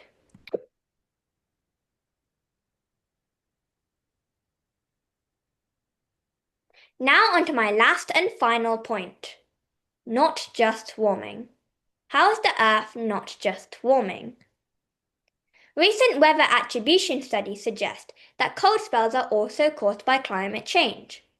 The polar vortex is a large area of cold, rotating air around the North Pole. When the northern hemisphere is in winter, the polar vortex is usually very cold. The temperature difference between this very cold air and the warm air coming from the equator creates a strong and fast jet stream, keeping the cold air tightly on top of the North Pole. But the global warming is warming up the North Pole, and this is what scientists call Arctic warming. Arctic warming slows down the jet stream and makes it wavy.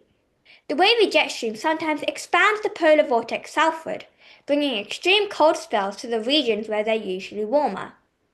However, the reliable data on polar weather only became available around 40 years ago through satellites. Also, cold spells are far more complex compared to other extreme weather events. So current climate models need more updates to capture the complex mechanism of cold spells. Heat waves, they're the best example of climate change. Some people might say that the increase of 1.5 Celsius is very little, but the global warming of 1.5 Celsius does not mean we always have just a little warmer weather.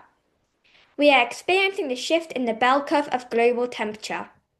Due to this shift, you can see at the right end of this bell curve, hot weather and extreme hot weather became more intense and frequent. These are other extreme weather events becoming more intense and frequent because of climate change. The rise of global temperature means the atmosphere can hold more moisture. This has increased the frequency and intensity of torrential rain in certain areas, leading to more frequent and severe flood events, just as the flash flooding in Pakistan this month. In other regions, increased temperature dried up the land more quickly, increasing droughts and wildfire events, just as the wildfire in Spain and Portugal recently.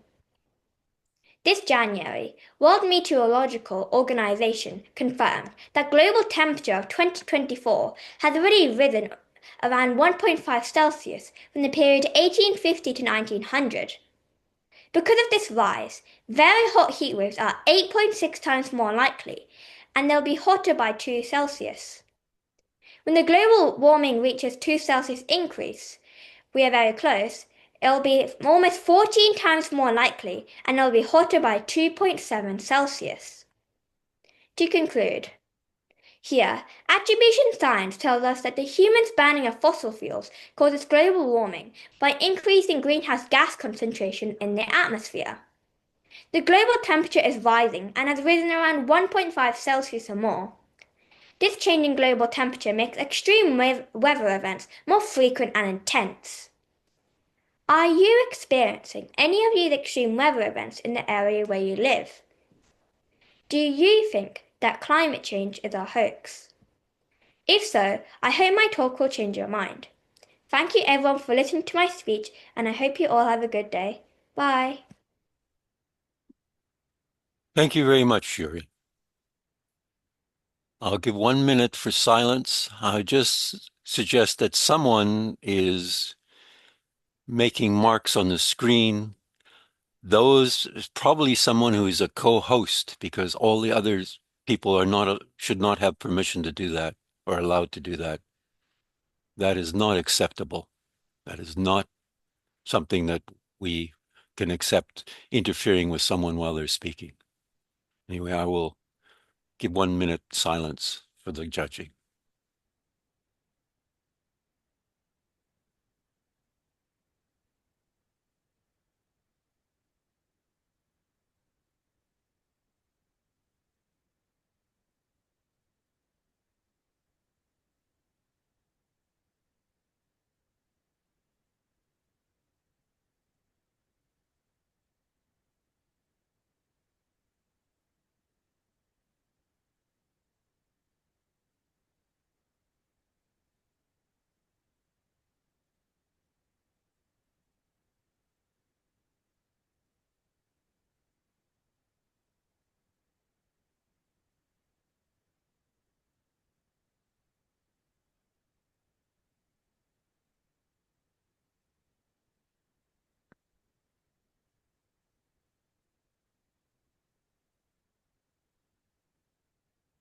Okay, that's a minute of silence. I'm going to ask the next speaker to come forward, and that is Casey Callahan. Casey, I think you're on your iPhone, so hopefully you can raise your hand and we can then spotlight you.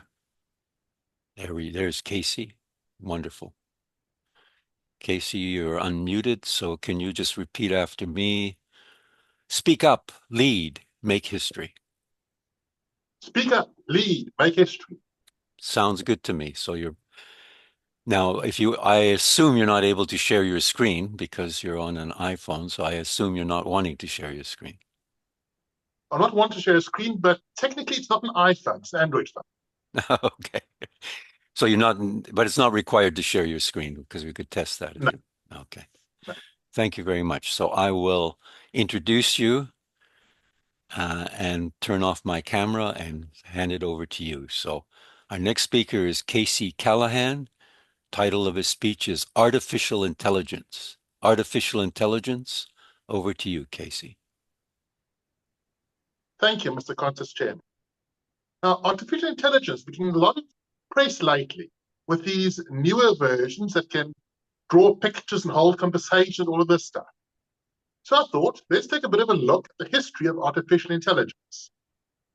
Artificial intelligence goes back to around 1948, when Alan Turing proposed a mechanism by which, as we have machines that can carry heavy loads and help us with physical tasks, we should be able to create a machine that can help us with mental tasks.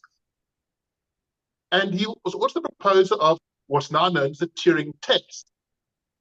The idea behind the Turing test is that if you are typing a message to someone, and the someone you type a message to is over in the other room, and they're just typing messages back at you, then if you cannot tell whether the person you're typing messages to is a human or a computer, then you would have had a computer which is, at least to a first approximation, intelligent. For a long time, the Turing test was something that couldn't quite be reached. There are lots of tricks used to do it. Systems that would take your words and spin them around and throw them back at you. One called Elisa, which was quite famous for that. But lately now, with large language models, we're getting very close. And we're getting to a point where you're getting things that you actually have to look closely to see whether it's an artificial intelligence or not. Now, Turing's original neural networks were nowhere near that sophisticated. They were based very vaguely on the human brain, in the same way as a stick figure is based on the human appearance. So incredibly simplified. The human brain consists of a whole lot of neurons which are connected in complex and convoluted ways, backwards and forwards and sideways. The original neural networks, you just line the neurons up in a line, and then you had another line of neurons that just connected one line to the next line. One early task these neural networks were able to solve was to take English words and just return the same word in the past tense. And it worked very well for some words, not all for others. It would say, for example, the past tense of squat was squawked, and the past tense of mime was mumble or memble. So it didn't always work, but the fact it worked for some words was already very impressive. And neural networks on the original formulation is basically very good at separating things into boxes. So you can give it a series of images. It'll separate into light and dark and yellow and green and so forth. And things have improved since 1948, and now we can have systems that will separate it into horses and birds. But if you give it Pegasus, it can have a bit of trouble, because it's only got those defined boxes to put things in. All it can do is put things in boxes. Interestingly, when you look back at human minds, you see that people are also very good at putting things in boxes. If you see a person on the street, you'll probably come up with half a dozen different stereotypes within the first few minutes. And presumably you'd know that those stereotypes are inaccurate and unreliable. You have proverbs to cover that, like don't judge a book by its cover. But nonetheless, it is a tendency of the human brain to form these stereotypes in the first place. And this is a behavior that we share with even these basic neural networks. Over time, things have changed and improved, and there's something called a recurrent neural network, where instead of just going forward through the neurons, you actually have loops that go back. And this allows it to visit a whole new series of tasks. Specifically, such a system can get a sequence and then try and predict the next element in the sequence. So if you give it 1, 2, 3, 4, it'll give you 5, 6, 7, 8. There are some downsides to this. One of the downsides is that it looks mainly at the last few elements and not so much at the early elements. So if you try to give the Fibonacci series and you go 1, 1, 2, 3, it may well go 4, 5, 6, 7, which is not the Fibonacci series. The Fibonacci series is you add the last two elements every time you get the next one. So you go 1, 1, 2, 3, 5, 8, 13, and continue on from there. Nonetheless, the fact that it can do these sequences led people to ask, what if you give it a sequence of words and you ask it to complete the sequence of words? Surprisingly, it could maintain grammatical correctness for a while. And then it kind of got stumbled and got distracted by the last thing it said. So there's a mechanism to avoid that called attention. You get the AI to pay attention to the important parts of the sentence and continue on from there. In 2023, 75 years after Turing's original paper, there was a paper published by some guys from Google who have now moved on to other things called Attention is All You Need, in which they described how to use a neural network without the feedback, but with the attention mechanisms as a very good translator between German and English. And this formulation formed the central seed of modern large language models. Not just the formulation, you have to then feed it an immense amount of training data, thousands of conversations. And what you get out of it is you get an AI which, like most neural networks, can answer only one question. But now the question is, how would a human respond to this? And it will then give you a response that a human could have believably made. It does not know what is true and what is false, so it will make up the facts. It will, you've asked for a reference, it will give you a reference. And you look up the reference, you find the book doesn't exist, or if it does exist, the page doesn't exist. If the page exists, it's talking about something completely different, because if there had been an actual reference, a human could have used it. And that's all that the modern large language models do. They tell you ways in which a human could have replied to a given question. And this does have a few downsides and upsides. It is a dramatic step forward in artificial intelligence because it is so close to passing the Turing test. But it is not an oracle. It will not give you the secret of the universe. It just pretends to think and guesses what a human might say and kind of presents it in a readable format, which looks very impressive on trivial problems and is completely useless as soon as you try to give it anything difficult. Ladies and gentlemen.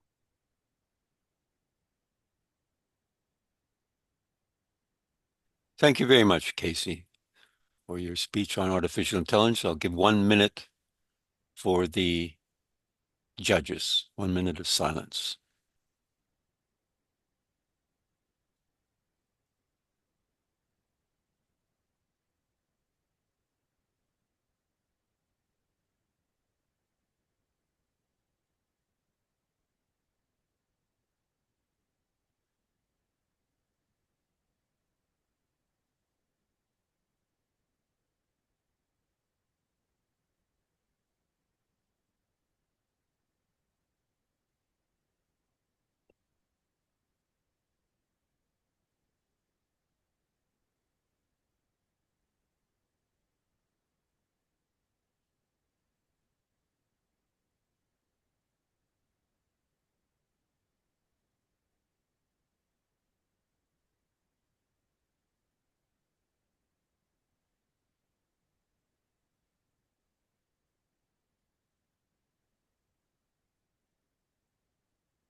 That's 1 minute.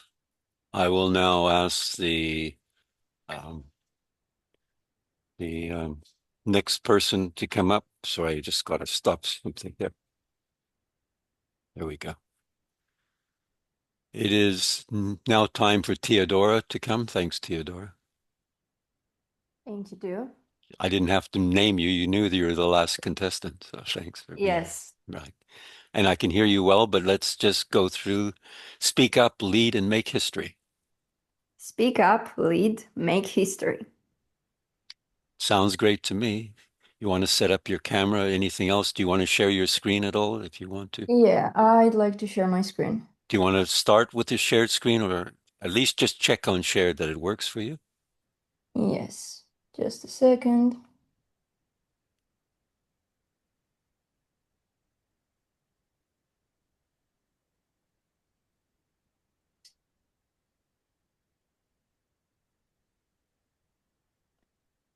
All right, I think Yeah. that's it. Yep, I can see it. Yes. All right. So you've given me the title. Well, I don't have to, but I will start with next speaker is Theodora Persakaru with her speech Predicted. Predicted, over to you, Theodora. Right now, as you're listening to me, you are hallucinating. But don't worry, you're just doing it together with everyone else in the meeting. You're living in the past. No, future. No, a made-up future. The world you see is not real. You're not living in the very moment that you're experiencing, and nothing is actually what it seems to be. And what's even stranger about this is that what we call reality is in fact just a hallucination we all agree on. Wait a second. It's not me who put these ideas all together, but neuroscientists, to be more specific, Carl Friston, showed that this is exactly how our brains work. And it's called the predictive processing model, also known as PPM. So what this study says sounds like this. Your brain is not a passive machine waiting for information from the world. Instead, it's an active prediction machine. It's always guessing what will happen next and then checking whether it was right or not. We don't experience reality directly. We experience our brain's best guess of it. Most of the time, it works beautifully. That's why the world feels smooth and predictable. But sometimes predictions are wrong, so you make mistakes. And that's when your brain updates. Imagine it just like a GPS. Before you even start driving, it gives you the whole route. As you drive, the GPS keeps checking whether you're on track or not. If something unexpected happens, it updates. All right, so what have we learned up until now? Your brain is constantly predicting reality around you. It makes decisions about the best way to act and then shows you an edited version. But now, let's dig even further. The best thing about this machine inside your head is that it has developed so much that it's not only capable of predicting the outside world, but also a way more complex thing. You. We, as humans, are so complex that we can be looked at from so many different angles. And keeping that in mind, the key question here must be, what are the main characteristics that define us every day of our lives? Thoughts, words, reactions, emotions. What we've been taught throughout our lives is that emotions are reactions to events, to situations we face. A part of it is true, and the other is once again explored by the American researcher Lisa Barrett. Emotions are predictions. How?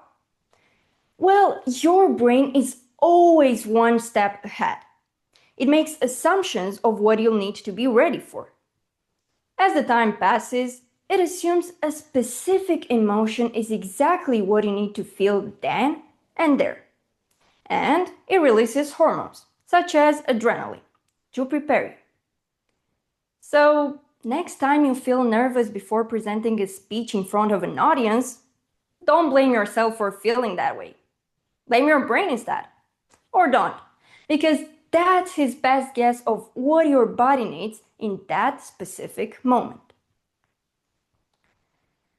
Now that I made it clear enough that reality isn't something we're really conscious of, I'd like to ask you something. Did all of this make you feel like you're just along for the ride?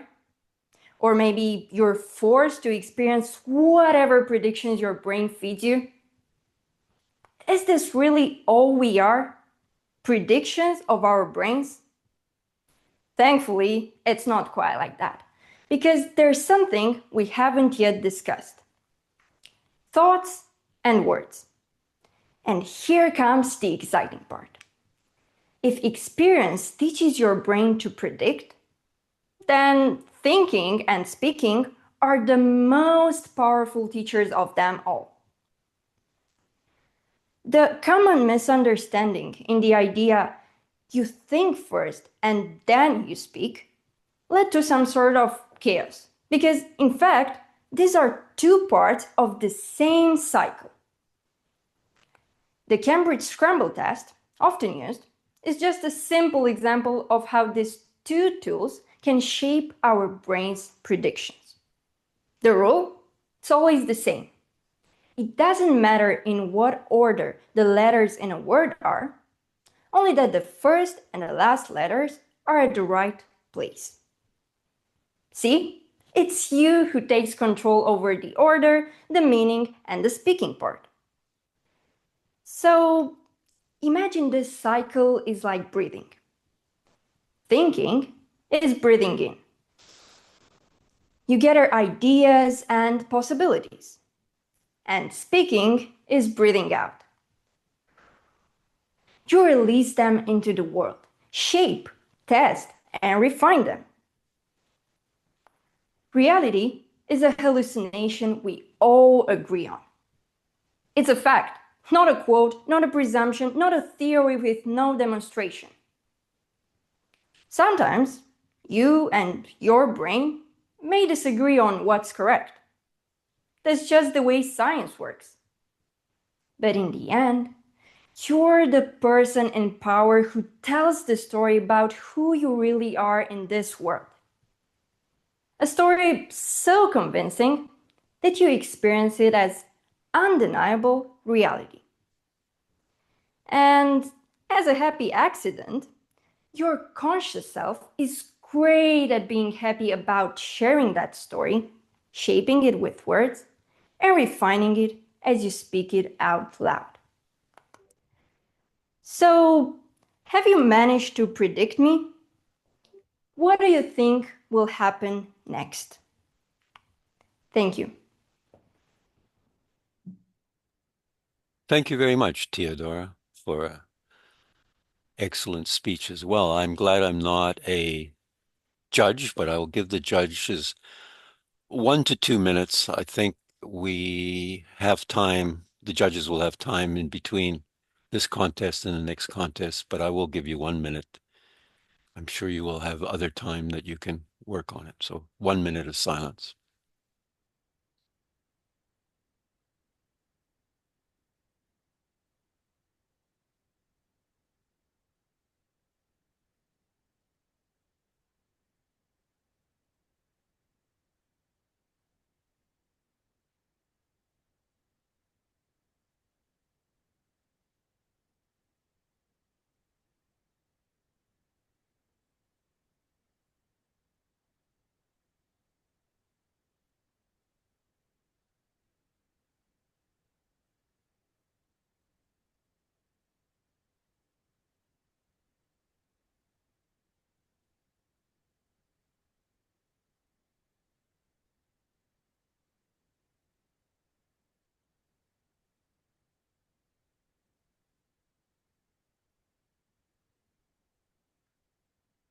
Well, that wraps up our contest, the first contest of the day, educational speech contest. It was wonderful. We had wonderful topics, everything from your brain to artificial intelligence to climate hoax and reading, how important it is, and wallabies and elephants. Excellent. From around the world, people were from all different locations on different time zones. I'm in Canada. It's now 10 minutes past 6 in the morning. So I've been up for a few hours and I'm looking forward to a few more hours of AGORACON 2025. I will hand it back to the MC. Back to you. Till next contest. Yes, thank you. Thank you, Fred Jones. Okay, I have to admit I missed a very important part of the introduction. So, the contestant chairman, Mr. Fred Jones, is the Agora ambassador for Canada. His passion is to empower people to become a brilliant communicator and a confident leader who will actively build a better world. He is particularly interested in the work with the young segment of the society, as been known that they are better placed to change the world for the better. The contestant chairman will be responsible for enforcing the contest rules and managing the two speech contests. The one that we have just listened was the education speech contest, and the one that will be coming up much later is the social awareness speech contest. Hand over to you, Huiju.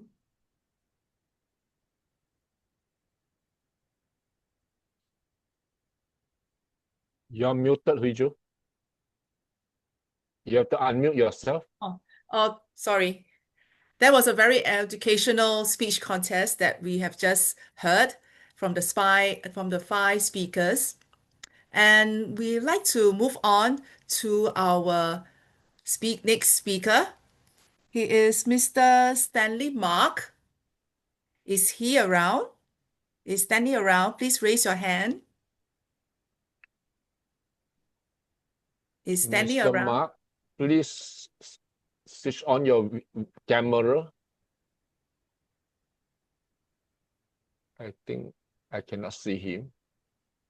Yeah. I cannot see him. Is Rosanna in the room now? Rosanna? Rosanna, if you're in the room, switch on your camera and raise your hand.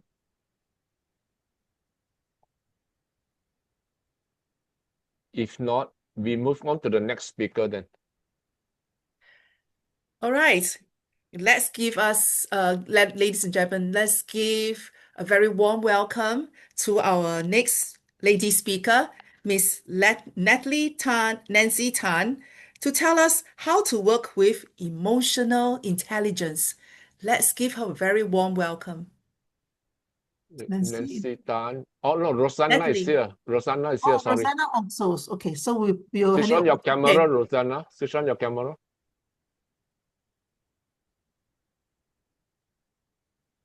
Rosanna, please switch on your camera.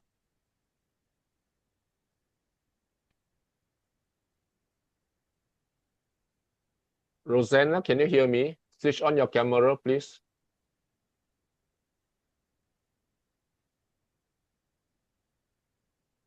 Okay, I think we got to move on. Who is next on the list? I could not switch on my camera because I think the host did not allow me, disabled. Oh, impossible. There it says you cannot start your video because it is disabled by the host. Disabled by the host? Wait a minute. Who disabled Rosanna? Can we enable I just her? managed to get the video. Hang on, let me see. Okay, it's supposed to be able to enable it. Okay, let me see. Don't remove your raised hand. Don't remove your raised hand now. We cannot locate you. Yeah, okay. Oh, wait, no, this is not right. No. Okay, I got it. Can you on your camera? Okay, I'm there. I'm here. Yes. Welcome, welcome. Thank you. Oh, So wow. Leslie, later on we will hear from you. So we'll hear Yeah. from Rosanna first. Oh, Yeah. you want me to go on first? Yes, yes. And just let me introduce you. Okay, then Rosanna, she's here to talk about how to talk so that people will listen. There you go. Thank you, Elizabeth. Thank you. Well, good greetings, good evening to one and all. I'm Rosanna from Kuala Lumpur. Apologies for all the bungle earlier on. Okay. Now, when Banping first gave me the topic, how do you speak and get people to listen to you? I was so jolted out of my chair, I literally fell off my chair because it straight away reminded me of an incident that happened more than 4 decades ago. I know. I don't look that old, right? Okay. So yeah, this incident happened more than 4 decades ago, way before I got married. No, yeah, I think maybe 5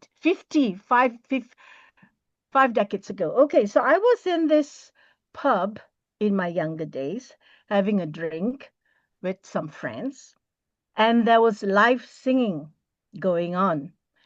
And suddenly this very how would I say, well-dressed middle-aged lady. She really looked like she's got some social standing, maybe a Datin and all that. And I was right. She introduced herself as Datin somebody. And she was going to sing for us. Wow, there I am having my beer and getting entertainment from a Datin. And she started singing. So, and she's pretty good, I must say. But however, as you know, in a pub and all that, people gets a bit loud and noisy. And so not many people were really paying attention to her singing. And you know what? After the first few lines, she actually stopped the music. Said, "Stop!" And she addressed the audience. She says, "Hey, I am singing for you. At least have the good graces to pay attention. Otherwise, please leave the room." Oh my God. I mean, this is not the first time that I go for a drink, at some pub or something, but this is the first time ever that I came across such a commanding, if you will, commanding singer. So I was traumatized, needless to say. Okay. But it was a good lesson. You know what? Um, Years later, when I got married and have my own children, as the children grow up, you need to talk to your children and tell them what you can do and what you can't do. And like children are like those adults drinking in the pub. They're not paying attention to what you're saying. Okay. So I remembered, I was traumatized, right? So I remembered, and I will tell my children, hey, listen, or something will happen to you if you don't pay attention. And you know what? It actually worked. Okay, and my children are now in their 40s and early 30s. It still works. Okay, so listen, I'm telling you something. So that was a lesson that I learned. So that's why when I was given this topic, I says, how do you speak to people so they listen? Oh, okay. So we have to use some threatening sentence to get started with. Okay, so that was funny. Anyway, I think seriously now, uh, there is lots of information in the internet these days. So much of information, and you can literally, from a recipe to the latest scientific uh, uh, findings that they have, you can get it online, Google it, whatever, talk to an AI or whatever. So the thing is, my belief is that when you talk or when you give a speech, try not to spoon feed. You know, it would be better if we were to, how the Chinese say, you got to lead the cow, or the Arabs will say, lead the camel to the water hole. So if they're thirsty, they will want to drink it themselves. And if they decide to take that drink, it will taste sweeter than if you were to force the drink down their throat. In other words, what I'm trying to say is that try not to, in my humble opinion, try not to spoon feed anybody with information, because no matter how much information you give, you cannot beat what's out there on the internet, on Google. Okay, so save it. What is important is perhaps for us to create that awareness, or to generate that curiosity. Because if the listener is curious about that particular topic, then they will want to find out more about it themselves. And if they're not interested in the topic, they wouldn't be bothered. So even if you were to give a Harvard lecture to them, it will just roll off their back, makes no difference. Okay, so not everything is for everyone. They will pick and choose what they like to listen to. Okay, and what I will always tell my children, if you don't listen to what I'm telling you, these pearls of wisdom that is leaving my mouth, well, it is your feng shui. You just have to suffer a little bit more until you realize that, oh my God, I should have listened to me mom. Okay, so, well, each one develops at their own time. So information, the same information can come, but it may mean very different things at a different time. Okay? So if they are really interested and their timing is right for them, they will pay attention. So don't spoon feed, just create the awareness and create that what do you call, the curiosity in them, awake the curiosity in them. Because by doing that, you leave a cliffhanger. See, even if you watch movie, they don't tell you what really will happen. Towards the end, there's a cliffhanger where you be hanging on for more. And that's what you want. You want them to hang on for more rather than you overstuff them, right? Okay. Another thing about speaking. Well, I've been to lots of speeches by people who have excelled and won awards, like some of the company that does sales and all that. So the winners of the sale, the highest salesperson or whatever goes up there to get award and all that. And then here we are, the audience, we were supposed to get motivated, right? But then when you, as human beings, when you look at this very ordinary, very normal person going up on stage, receiving this wonderful, prestigious award, and then opens the mouth and speak, oh my God, his language, his grammar, and we start critiquing the way he speaks, the way he pronounces the words, the way he dresses up, and you say, yeah, a person like this can also win, huh? So what about me? Maybe that is how indirectly they want to motivate us to achieve it, okay? And they're always giving lots of, so what I'm trying to say is that do not judge the messenger and miss the message. Lots of information out there. I just want to leave you with this one sentence. Remember this.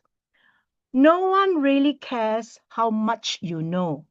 Yeah, you're very clever. No one really cares how much you know until they know how much you care. Okay, that's it. Thank you so much, Elizabeth, for giving me this time. Thank you. Thank you. Thank you so much, Rosanna.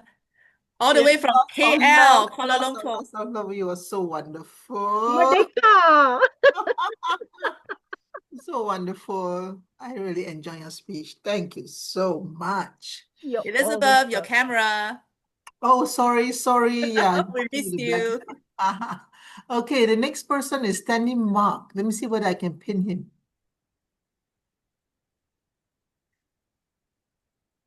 There you are.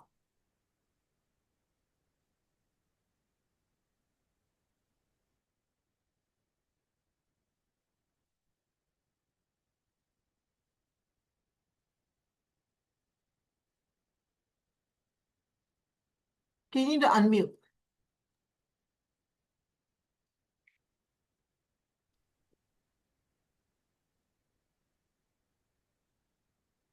Okay, I'll start, right? Mm. Okay. I'm Stanley Mack. I'm living in Singapore for the past 30 plus years. I was originally coming from Hong Kong. At this point in time, I'm running an AI marketing company, helping companies grow their business with AI tools. And I'm just getting very, very excited about current developments of AI, and I really believe that AI is going to change the whole world. Okay. Now, what I'd like to do is to start my speech, which is the Singapore story from a third world country to the first in one generation. Okay. I'm going to start now. Okay, ladies and gentlemen, picture this. A very tiny island with 670 square kilometers. So tiny, you could easily miss it if your eyes blinked on the world map. And underneath our feet, there was no oil. We had no mountains big enough and rich with minerals. And we had no rivers mighty enough to power our ambitions. There were only sweltering swamps, scattered compounds, and a bustling port with no clear future. And that was in 1965, when Singapore became independent. We were alone, untested, uncertain. We all knew that the whole world was looking at us, and they were asking this question: can you survive? Well, truth be told, we were not very sure. And at that time, we had no natural resources. Our drinking water comes from a neighboring country. And we really have no idea exactly what will happen. And our population faced unemployment, poverty, and fear. We were surrounded by what we call waves of doubt. As a matter of fact, we really didn't know whether we could make it. And at that time, we were really, by any measure, a third world country. However, by every single heartbeat, we had something more: unwavering determination. Our leaders did not deliver speeches that soothe, but to lit fires in our hearts. Lee Kuan Yew declared that we will survive, we will prosper, we will be better than anybody who thinks possible. And whatever he said, every single word became our marching drum beat. We were really moving ahead. At that time, we feel that the future will be really our geographical location. And we knew that we have to really open our doors to the whole world. That's why we started building a port. And the port eventually became the heartbeat of world trade. At the same time, we also realized that we have to really start moving families from very crowded, very cramped shop houses to buildings that could reach for the skies. And also we have determined to turn building blocks into, or concrete jungles into what we call a living, breathing garden city. And all this happened in one generation.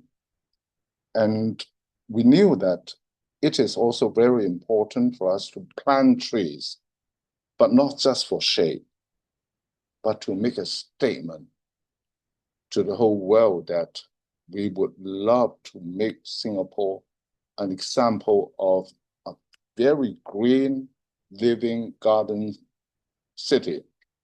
And even our airport, but now Changi Airport has been turned into a jewel in skies. It is not just a transit point. It is our calling card to the world, saying that excellence lives here. And that was what happened in one generation. But we also know that our greatest treasure are the people that we have in Singapore. But we started arming them not with weapons, but with education. Every child, regardless of race, wealth backgrounds, and so forth, started to learn to dream in textbooks, to build skills. Eventually, we all know that knowledge has become our own gold.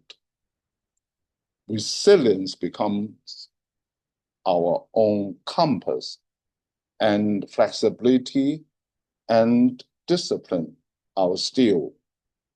Year by year, break by break, dream by dream, the impossible started to take shape. And in just one generation, we really have made the whole world take notice of our achievement. We transited from the shadows of survival into the sunlight of success in 60 years.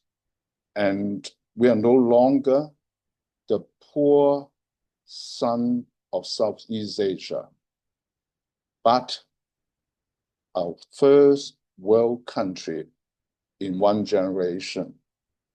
But our triumph was not built on luck. It wasn't built on luck. And it was built on the hands of our worker, the tireless minds of teachers, and the unyielding will of a people who would never give up. Today we are up where the East meets the West. At the same time, we are a safe harbor in stormy seas. We are a trusted partner in the world with shifting tides. But we also know one thing that is unique to us. And especially now, in view of the current turbulences, all the things that are happening in the world, for example, like the geopolitical tensions between the West and the East, the climate change, the economic uncertainties.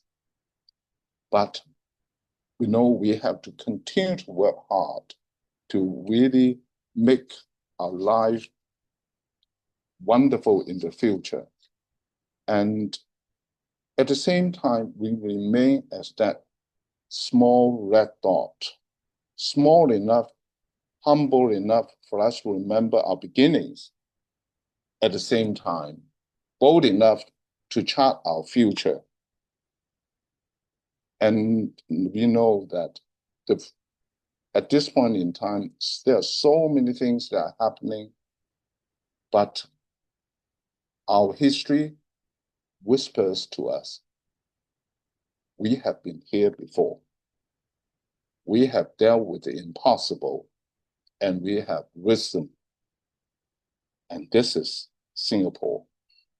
This is our story, and the future of ours is going to be written by us. With that, thank you for your attention. Thank you so much, Thank you Stanley. so much. Yes, yes. So now up next we have, yes, our most vibrant, yes, Natalie. Miss Natalie Nancy Tan. Now she's going to share with us how to work with emotional intelligence. And not only that, she's going to share with us her framework, SASSY, and how you can use that or apply that to your emotional intelligence. Nancy, take over now.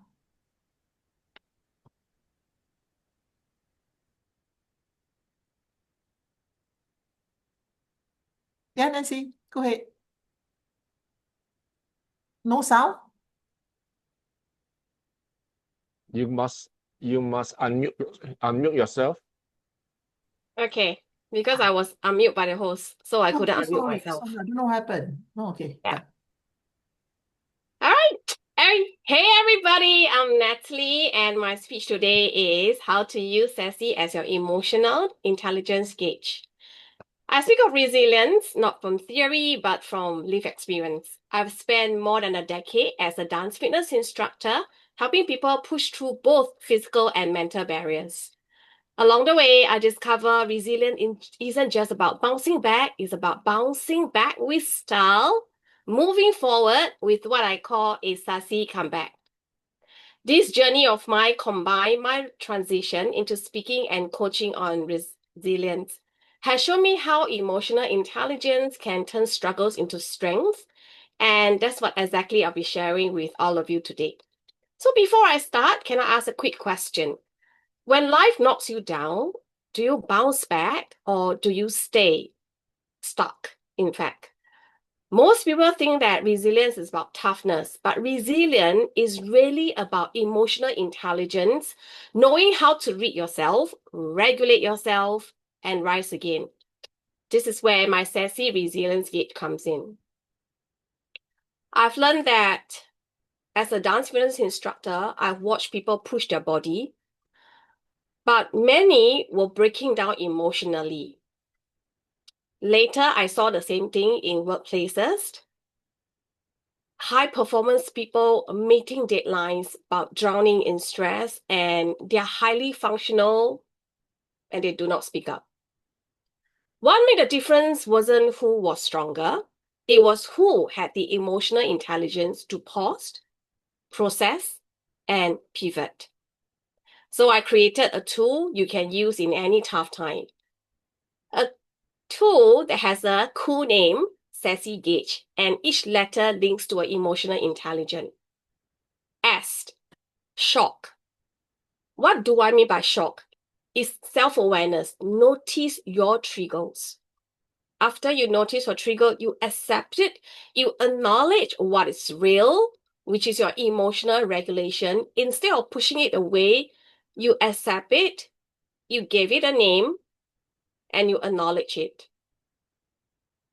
Shift, reframe the situation. What do you do after you notice your trigger, you accept it, you acknowledge, and sustain? How do you keep steady routines? This is what we also call self-management. Last but not least, you rise, you come back stronger.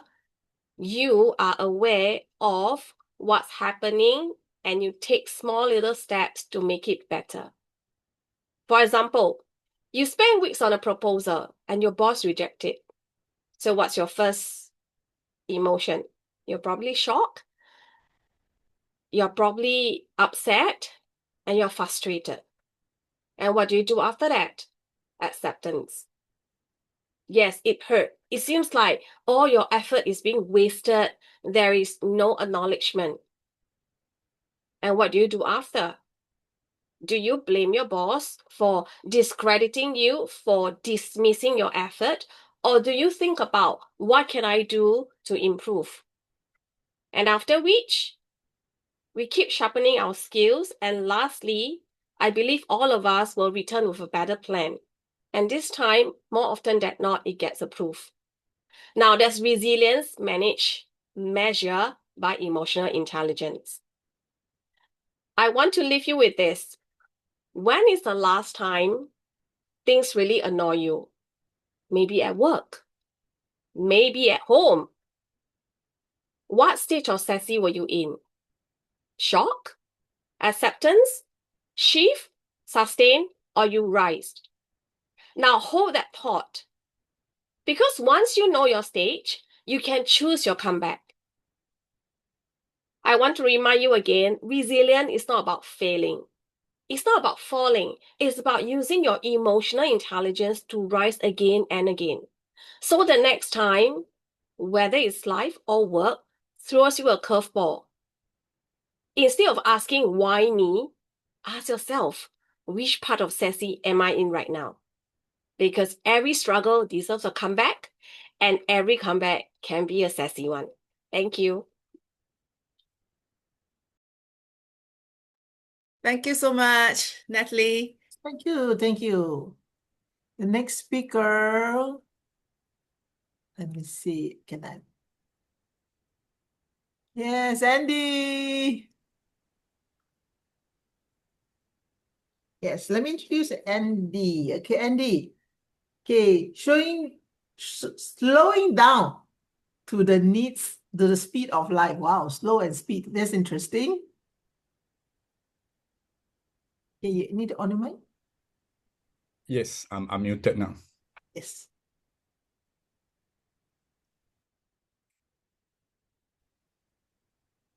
Hello, everyone. My name is Andy, and today I'm going to speak on the topic slowing down to the speed of life. Why am I qualified to speak on this topic? Because of what I've gone through in the last 62 years. As you can see, I am a person like most of the people in Singapore. They always go for success and achievements. So let me now share my screen. I've sent my request to share my screen, and sharing is not turned on, is it? Okay, yeah, it's on already. Thank you very much. So this is my topic, slowing down to the speed of life. So as a trainer, coach that has been around for more than 29 years, I definitely have seen many ups and downs. So this is what I have concluded. So for myself, I've written 8 books. They are all available at Amazon. I'm also known as a keynote speaker, speaking on topics including eating, Super Me Unleashed. But more importantly is that after writing 8 books, I was very blessed and lucky to receive a book that written about me. This is a tribute book written about me. So thank you to the author for writing this book about me.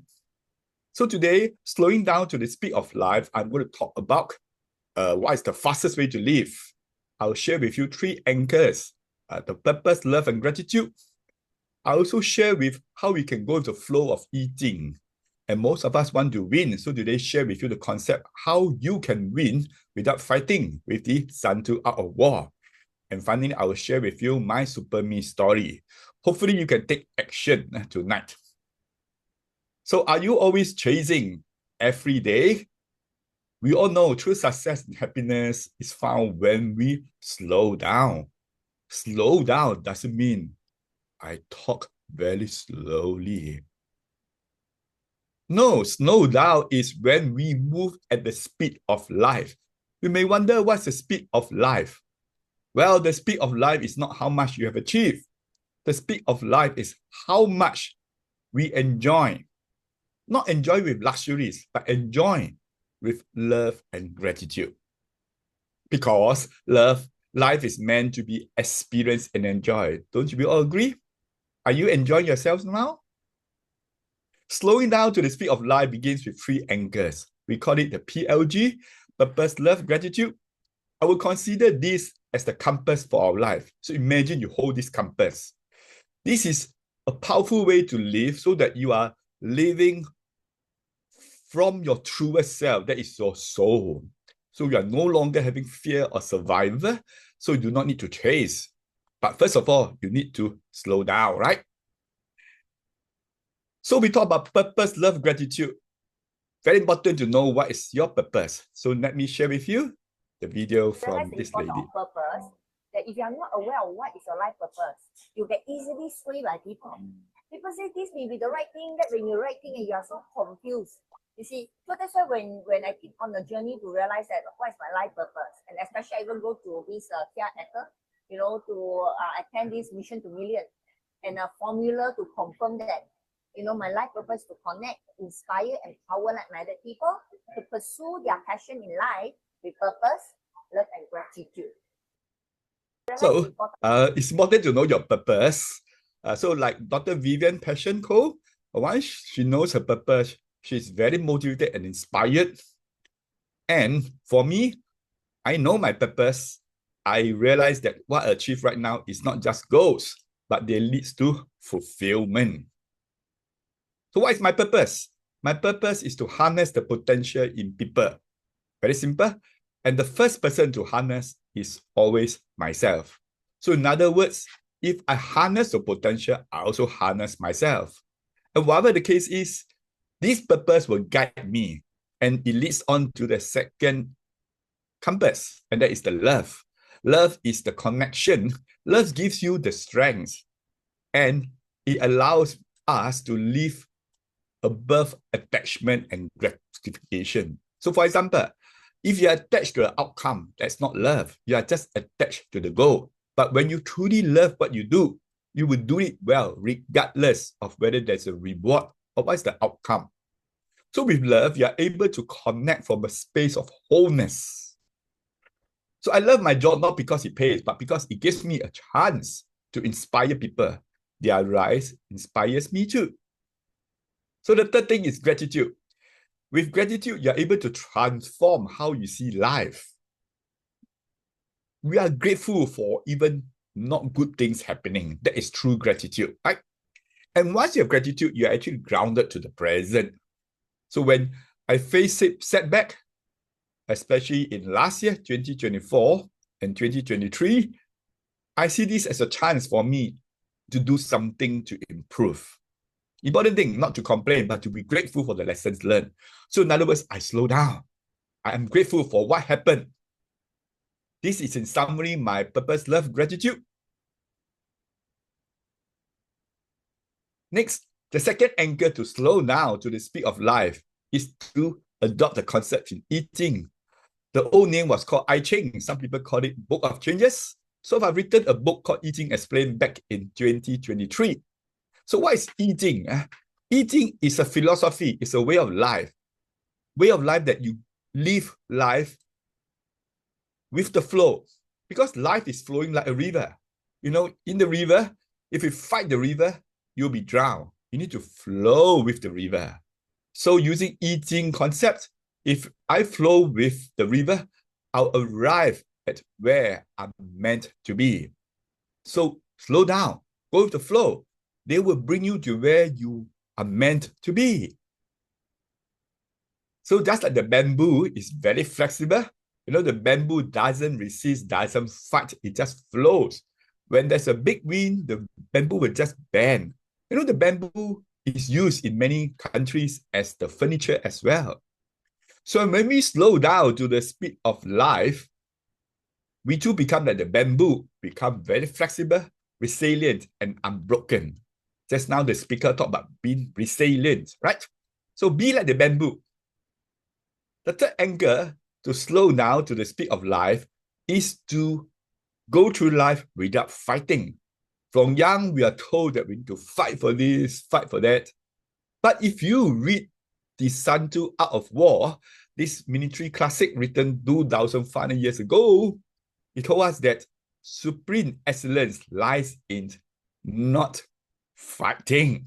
So in other words, this is written as the art of war. So it's like peace, right? It is not the military, the war methods. So when you slow down, you reveal this truth. The real victory is not in the fight, but in the wisdom to avoid the fight. When you can win without fighting, isn't that the most ideal? This can only be done when you slow down. Imagine I'm rushing, I'm fighting with the traffic, but you know very well that's not your purpose. Your purpose in life is not to fight the traffic, right? The purpose is to harness the potential. So how can you harness potential when you're fighting, right? You can get this book at Amazon. This is the URL. You can take a picture of this slide if you want. This is my latest book that came out in this month of August. So let me now share with you how I slow down and listen to my heart. So for many years, I measured myself by my roles, my titles, my achievements. People look at me, they will say, Andy, where are you staying? Then if I tell them address, they say, oh, wow. So it seems that people measure you by what you have. They don't measure by who you are, right? So I am always like chasing, going after this, until I realized that this is not the way. So I slow down. I realized there's something greater. I'm more than what they say. You can call me a super coach, you can call me a master trainer, you can call me whatever you call me. At the end of the day, I'm more than what you say. Because I know I'm not Andy. I am a super me Andy. So when you realize that you are a super me, you can do wonders. I don't need to fight to prove. Because I'm truly a super me. I don't need to prove myself. I don't need validation. It's already validated inside. It's just like you have a good computer. The computer doesn't need to tell the computer it's a good computer. The computer will prove to you. The computer will show you the results, right? So I slow down and listen to my heart. And I use the exercises in this book, Super Me Unleashed, which you can get from Amazon. One of the exercises is to write a letter to yourself with the wording, Dear Super Me, I remember you. So I remember I was writing this past through midnight on the 28th of April 2025. I total wrote more than 3 A4 size pages, dating back all the way to 1975, when I was 11 years old, coming all the way to 2025. So ladies and gentlemen, slow down and you write this letter. You realize that you truly are already a super me. You don't need anyone to tell you. So in conclusion, do not rush through life as though it is a race to the finishing line. Instead, slow down to the speed of life. The speed of life is how much you enjoy life with love and gratitude. Anchor yourself in purpose, love, and gratitude. Like my purpose in tonight's speech is to inspire you so that you can rise above who you are. So I love the chance to be able to share with you. And I am grateful for Agora International for organizing this. Also grateful to the logistics and the people who are performing the roles of MC, technical, timer. So I flow with eating. So this talk right now I'm delivering, I'm not looking at the script. I'm looking at the screen, the PowerPoint, but they are just guidance, right? So when there is a change, I go with it. And above all, I embrace the art of war wisdom. Win not by fighting harder, but by living wiser. How can you be living wiser, right? So ladies and gentlemen, 3 books and you will be transformed. So just search for Andy Ng at Amazon.com and you're able to find my books at Amazon. You can find them in the Kindle ebook version or the paperback version. But if you're thinking that you want to save some shipment costs from USA and the printing costs from USA is not cheap, plus all the taxes, you can get these books from me directly. I can do a registered post to your place, whether it's Indonesia, India. I've posted as far as back as in Canada. So just email me and I would share with you. In short, ladies and gentlemen, slowing down to the speed of life is what we want to be. This is my Facebook group. You can scan this to join my Facebook group. And if you want to connect with me, other than email, you can always do a WhatsApp. This is my WhatsApp QR code. So now I hand the time back to our MC. Thank you, Thomas. Thank you, Andy. Oh, sorry, Andy.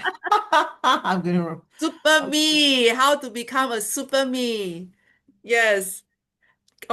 The next person to show us how to have superpowers is Thomas to tell us David and Goliath. Let's give him a very warm round of applause and welcome him. Yes, good evening, ladies and gentlemen. I'm Thomas Tan from Singapore. And tonight I'm going to speak about a topic from the Bible called David and Goliath. Now, what makes me qualified to speak about it is I've been a Christian for nearly 40 years and I've really read this story about at least a few hundred times.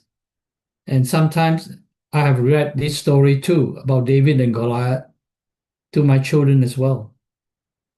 So for those in my audience who are not familiar with the story of David and Goliath, I'm going to summarize the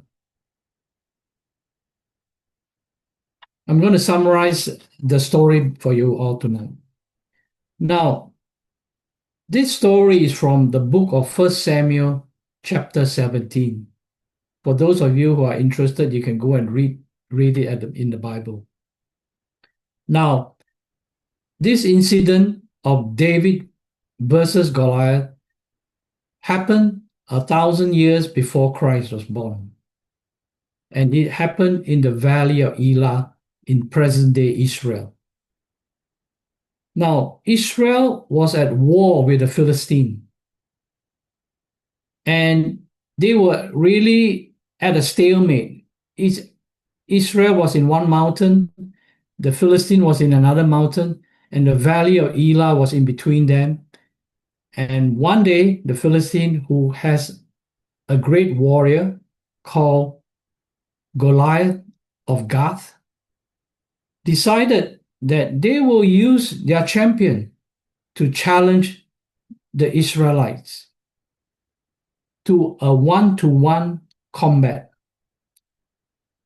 The condition is that whoever wins, the loser, the people of the loser will become the slave of the winner. So this is a really very high-stake game that they are playing.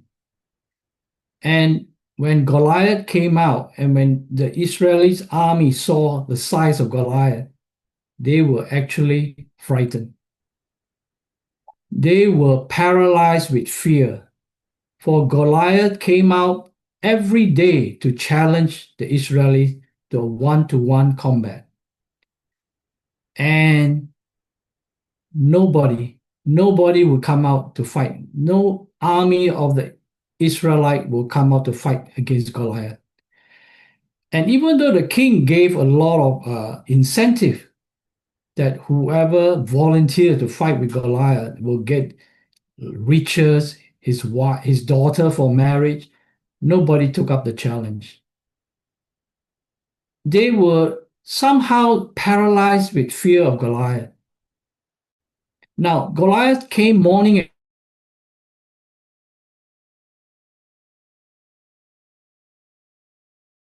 and evening to challenge them for 40 days. And the time where King Saul was already ready to give up. And on the 40th day, David came to deliver some food to his 3 brothers who are soldiers of the army of Saul.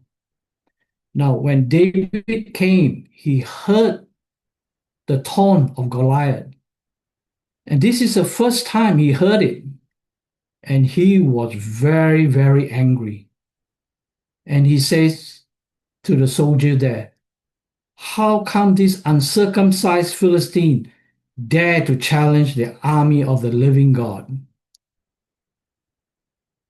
And then the soldier actually told King Saul, said, "Look, this young man, he said, how come The people are not fighting with the Goliath. And then when King Saul heard that, King Saul called him up and he told King Saul, I will fight Goliath for you.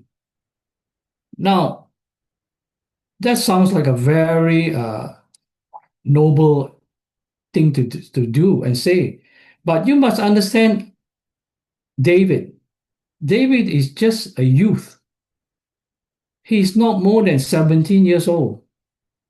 He's not even able to enlist in the army.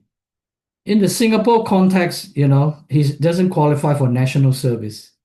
So he has no military training. He has no combat experience.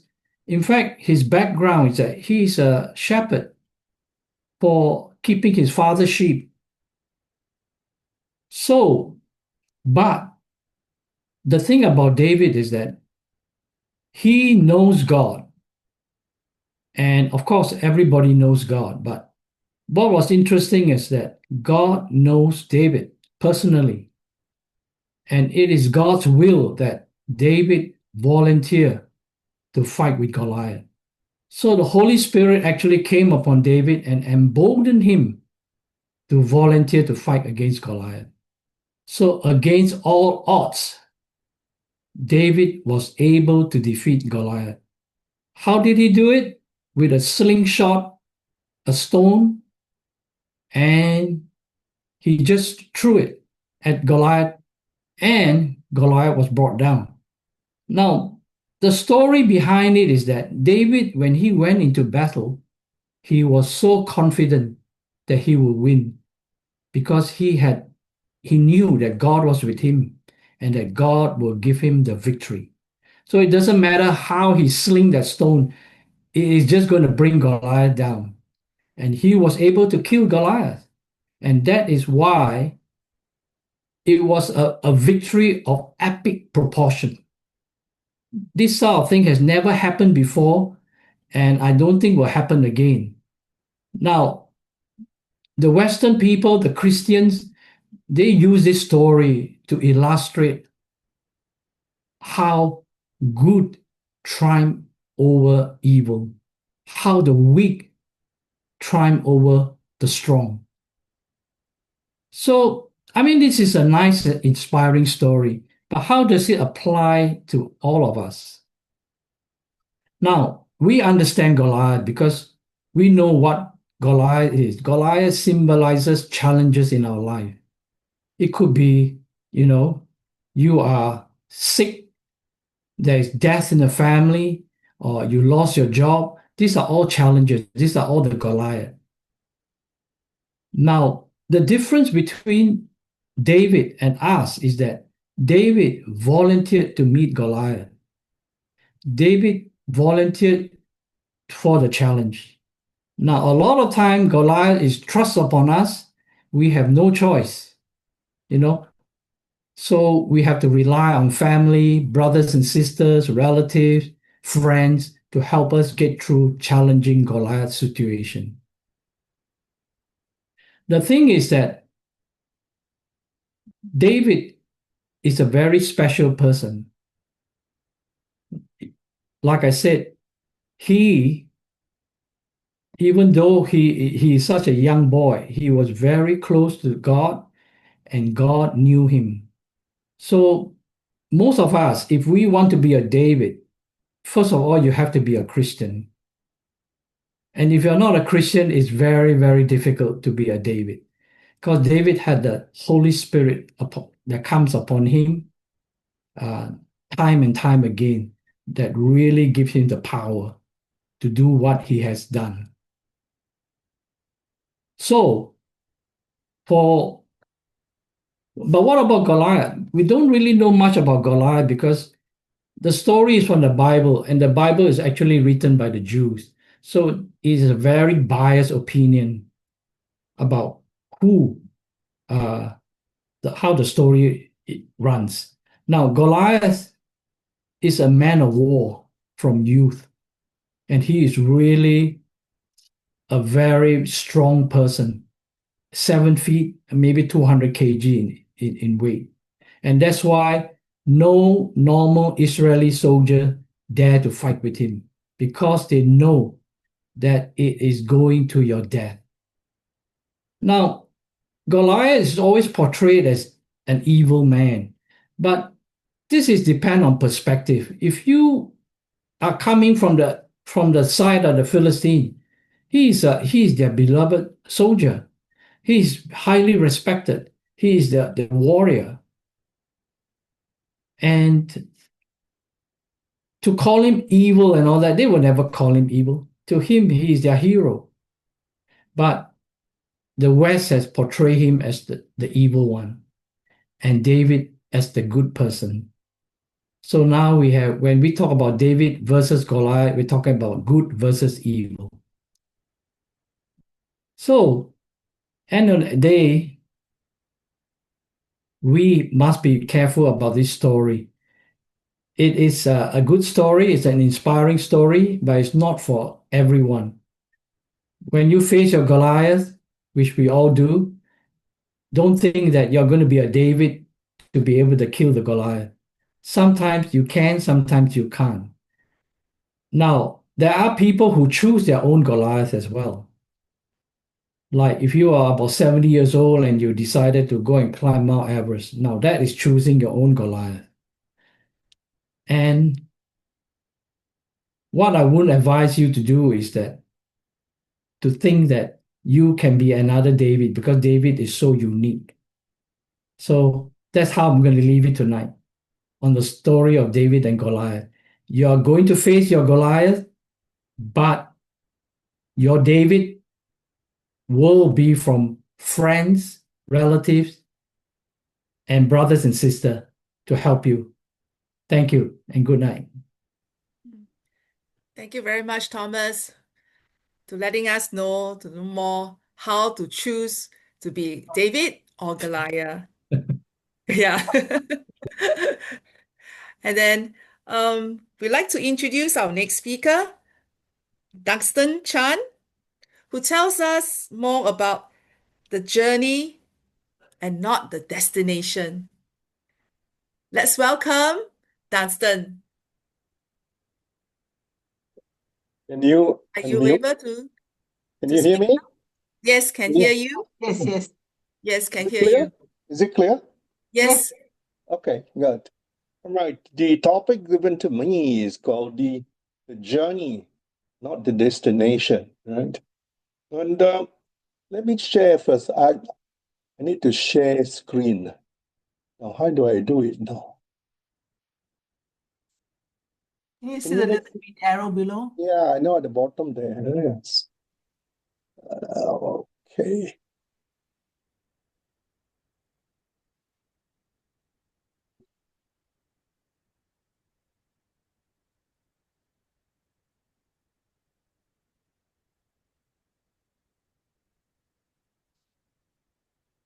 All right.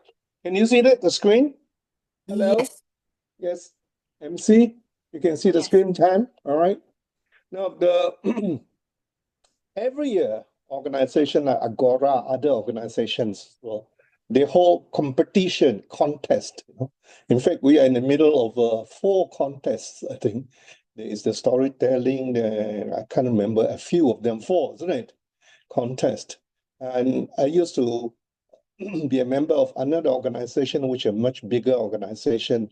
They have also the same, every year there's this contest. In fact, that organization was very big. So when you start the contest, it started at the local level. And because they have over 1,000 clubs, and the number of people who enter the competition may be about 10 or 20,000. But at the end of the day, as you go through the 2 or 3 months of contest, you end up with only 9 at the final, and then only one person will have his hand on the trophy. So we used to try to encourage people to take part in contest, and many people shy away from it because to take part in contest is pretty emotional and taxing, emotionally kind of an experience because you have to stand out there to be judged, right? and you have to be ranked. And if you don't get the top, you are at the bottom, right? So it could be emotionally very damaging for us. So many of us prefer not to take part in any kind of contest. And there is a saying that the people said, "Oh, I joined the contest just to take part." In fact, that's a lie.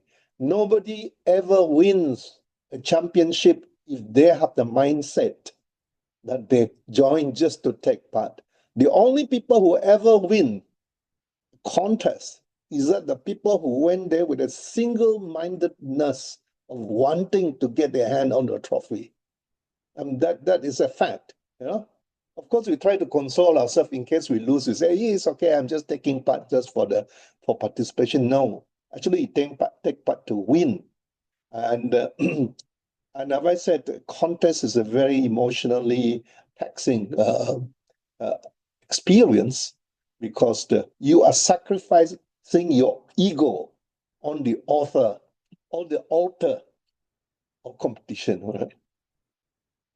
So if we select only one recipient out of 10,000, let's say out of 1,000 competitors, what happened to the 9,999, right? I mean, what do? They're heartbroken, they cry and all these things. And those who do not win say, "I will never attend, and I will never take part in another contest," because the experience of losing is so traumatic. So my view is this: there is another way of looking at contest. Right? Let me start with a story, by the way. Some of you may be familiar with this Chinese myth, the Chinese folklore. We call Sun Wukong, right? The guy who is beside on the second from the right is Sun Wukong. And he was a very naughty. At the same time, he was a very powerful god. Immortal, is very powerful. He can do all kinds of things. He can fly over a mountain. He can do 72 somersaults, and he can do all kinds of things. But he was very mischievous in his younger days, and so he created problem in heaven, and then he challenged all the authority in heaven, and so much so that he created havoc. Eventually, he was being captured by Buddha and imprisoned under a mountain, and he served 500 years under the mountain.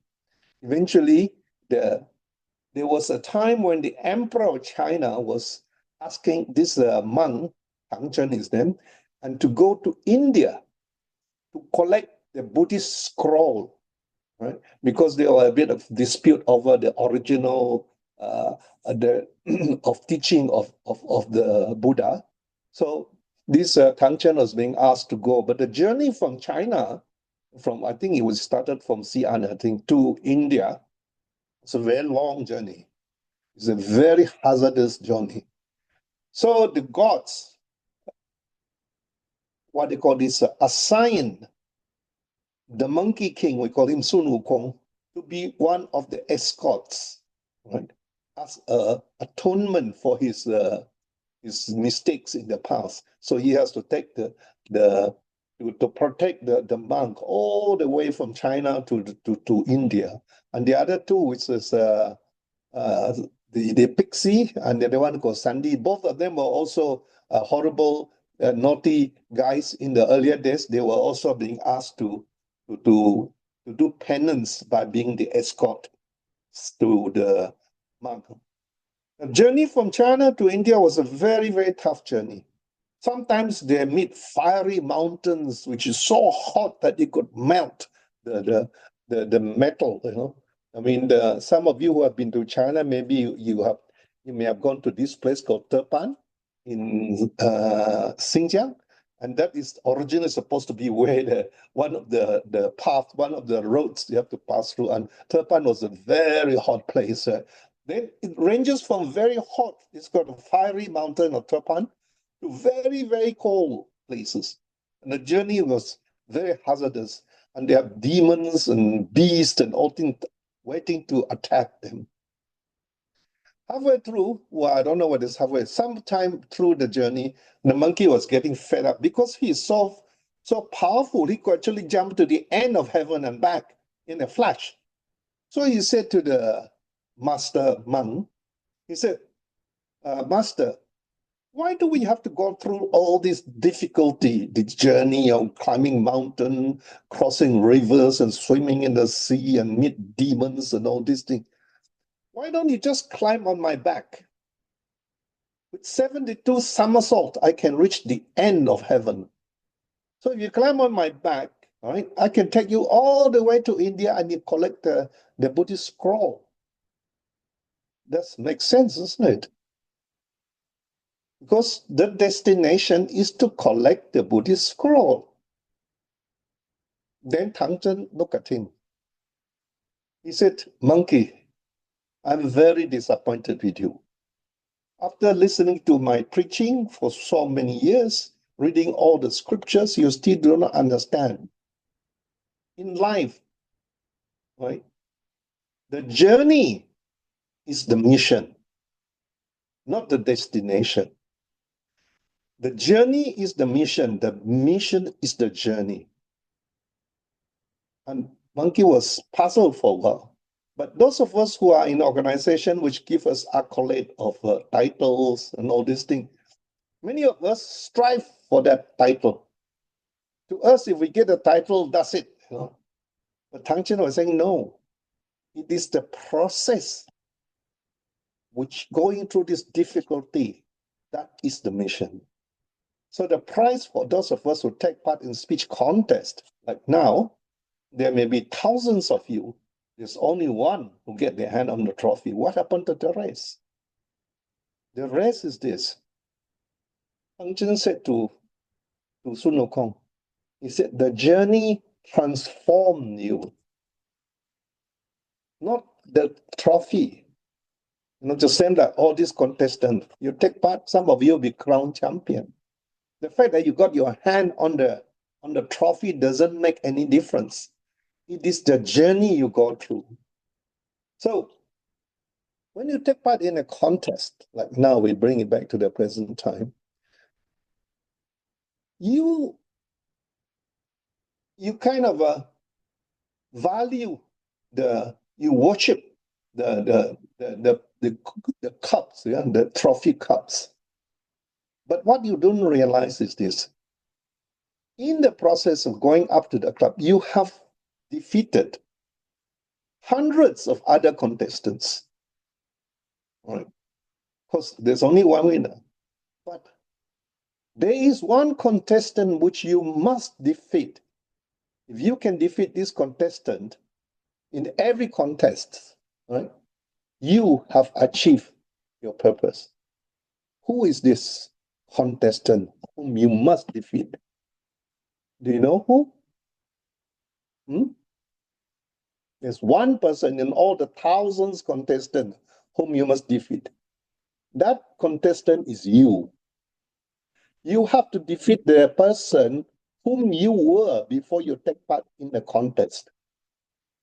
Because to take part in the contest, you have to practice, you have to learn your skill, you have to do all things, you have to write your speeches and all that. You have to do that. And you transform you. So your aim at the end of the contest is to be better than that person who started this journey. That journey transformed him, even though he may not have the cup to show for it.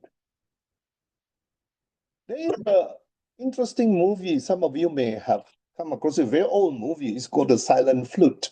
In fact, it's supposed to be written by Bruce Lee, I think. And The Silent Flute is about a contest of people who want to get their hand on this book, of Kung Fu book, which gives you the mastery over all forms of Kung Fu, right? So the contestants fight the way to go up to the mountain and to the final stage. So on the way, they will meet other Kung Fu masters of different schools, and they have to defeat each one of them before they can go on to the next stage. Keep on going and on until eventually you arrive at the final stage where you have to fight another person who also have defeated all the other people on the way up. So this is a story about that man who who fought all the way and he defeated all the different schools.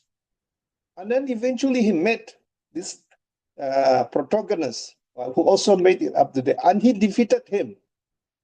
And he went up to the grandmaster and said, okay, give me the book, which is supposed to contain all the wisdom of all the schools, right, of Kung Fu.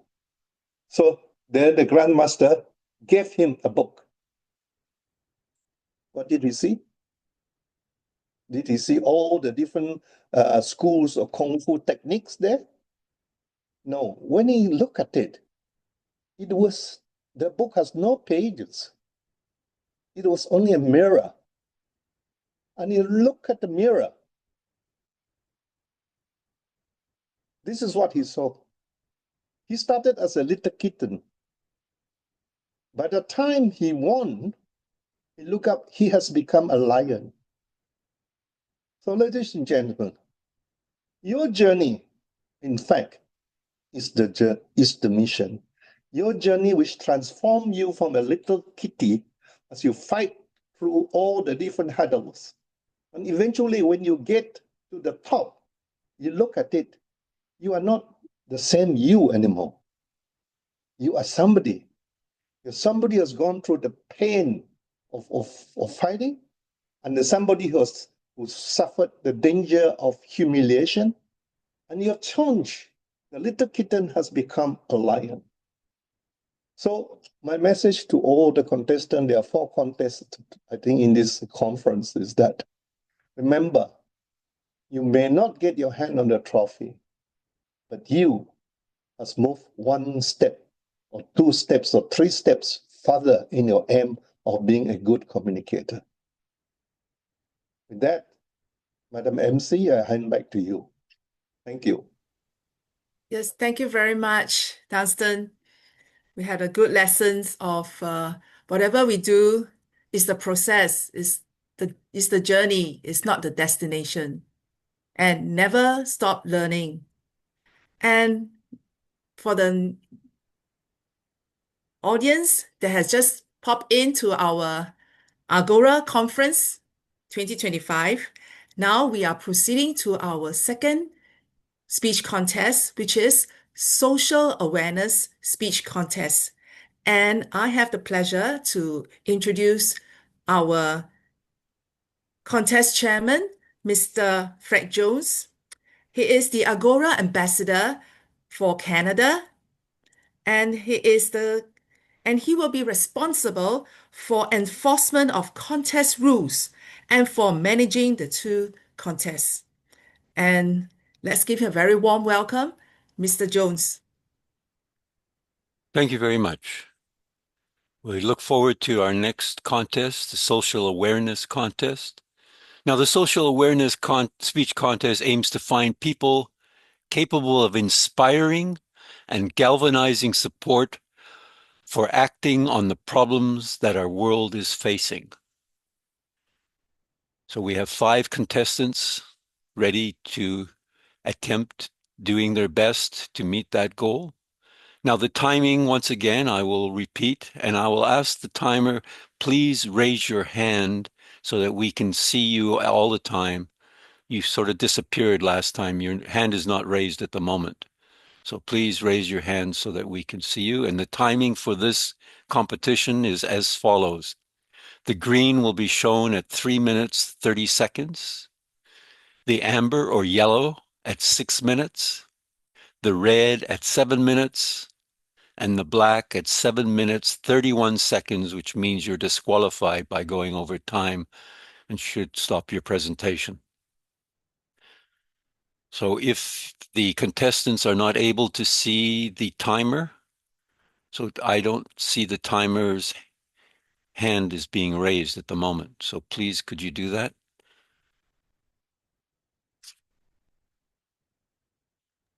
All right. Tell me the color for the timing again, sorry.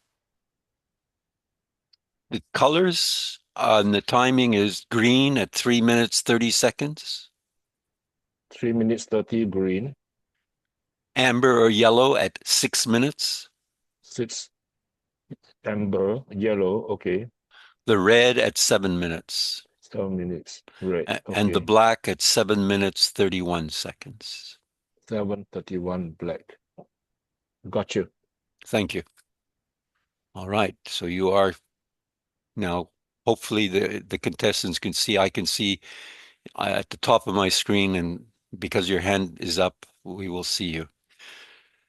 I will introduce the speakers one by one. It has been drawn randomly. I will not announce the order. I will just ask this first speaker to come up. Is Sergio Constantine Erzica. If you can, thank you. Can you please spotlight him? Thank you. Now, Sergio, I'm going to just review with you that you are happy with your sound, with your video. So let me ask you just to repeat after me so we can hear you. Speak up, lead, and make history. Could you repeat that, please? Speak up, lead, and make history. Okay, I heard you clearly, so hopefully that's fine. And do you need to share your screen at all during this speech? No, it's fine. Okay, wonderful. And can you see the timekeeper on your, this should be at the top. Yeah, I can see him. It's good. Okay, fantastic. All right. So if you're ready to go, I will introduce you. I'll turn off my camera and introduce you in your speech. So Sergio Constantine Erzica is Discover the World Through Reading. Discover the World Through Reading. Over to you, Sergio.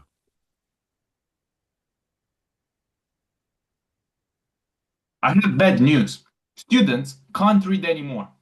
For example, at the renowned University of Columbia in America, students are expected to read a book a week, but over the last couple of years, they say they cannot do it anymore.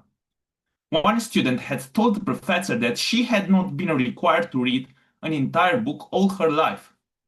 And sadly, this not only applies for students, but is part of a larger trend. People are not reading anymore, whether they are a child, a woman, or a worker. Dear Agorians, phenomena like brain rot, internet addiction, sleep deprivation are the norm today, while the quiet act of reading feels almost rebellious. That's why we, the level-headed people, must take action and encourage fervently the right informational nutrition. To start off, in recent generations, humanity has experienced the greatest increase in both the amount and the speed of our information production.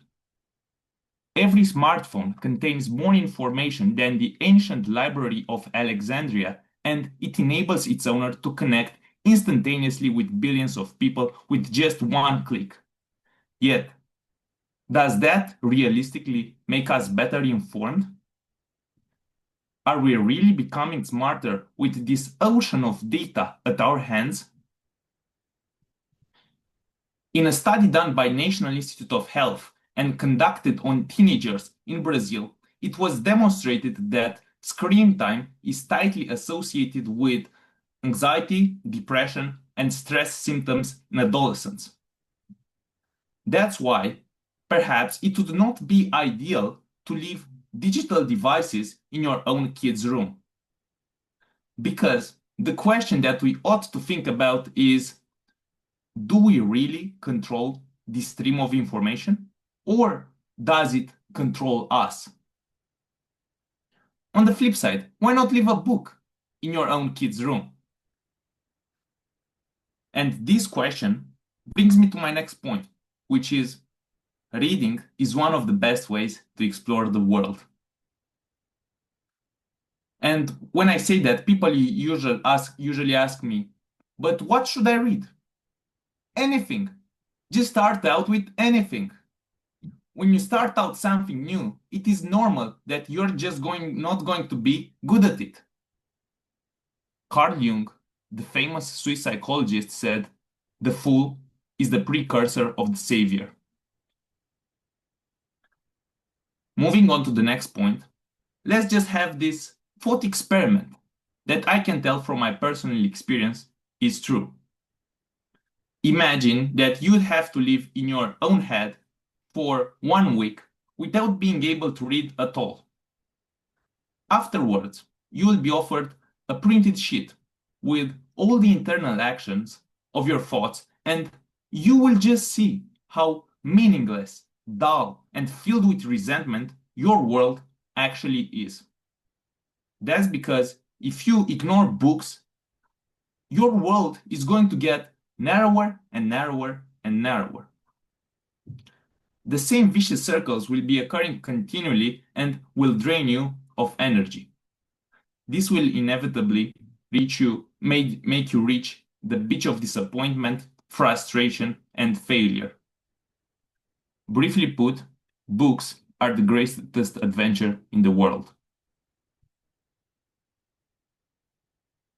Furthermore, reading makes you a much better conversationalist, educating you to be more grounded with your ideas.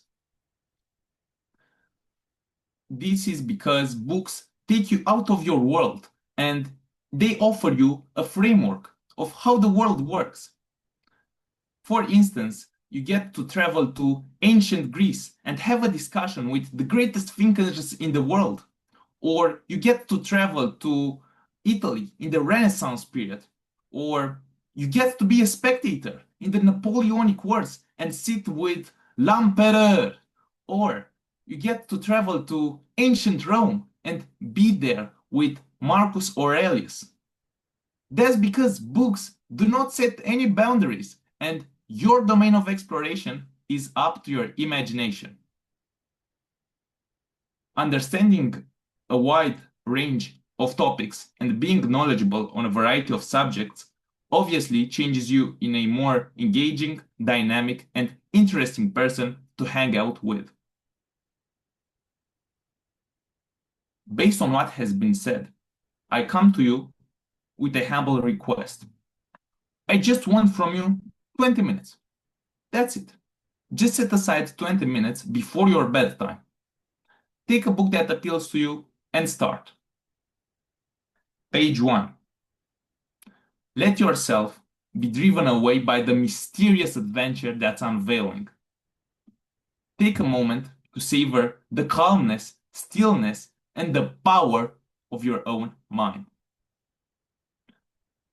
Gradually incorporate this activity into your daily routine and think of it as an escape gate after a stressful and demanding day at work. Frame it in your mind as a launchpad into the magical theater of dreams. Just try this trick for some time and see the results on your skin. All in all, replacing scrolling aimlessly on your phone with reading means you choose power over weakness, skilled friends over superficial dummies, and real knowledge over fake entertainment. With patience, choose wisely your path and embark courageously on the golden pathway to success. Thank you for listening to my speech. Thank you very much for your speech, Sergio. I'll give 1 minute for the judges, 1 minute of silence.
That's 1 minute. I will now introduce our next speaker.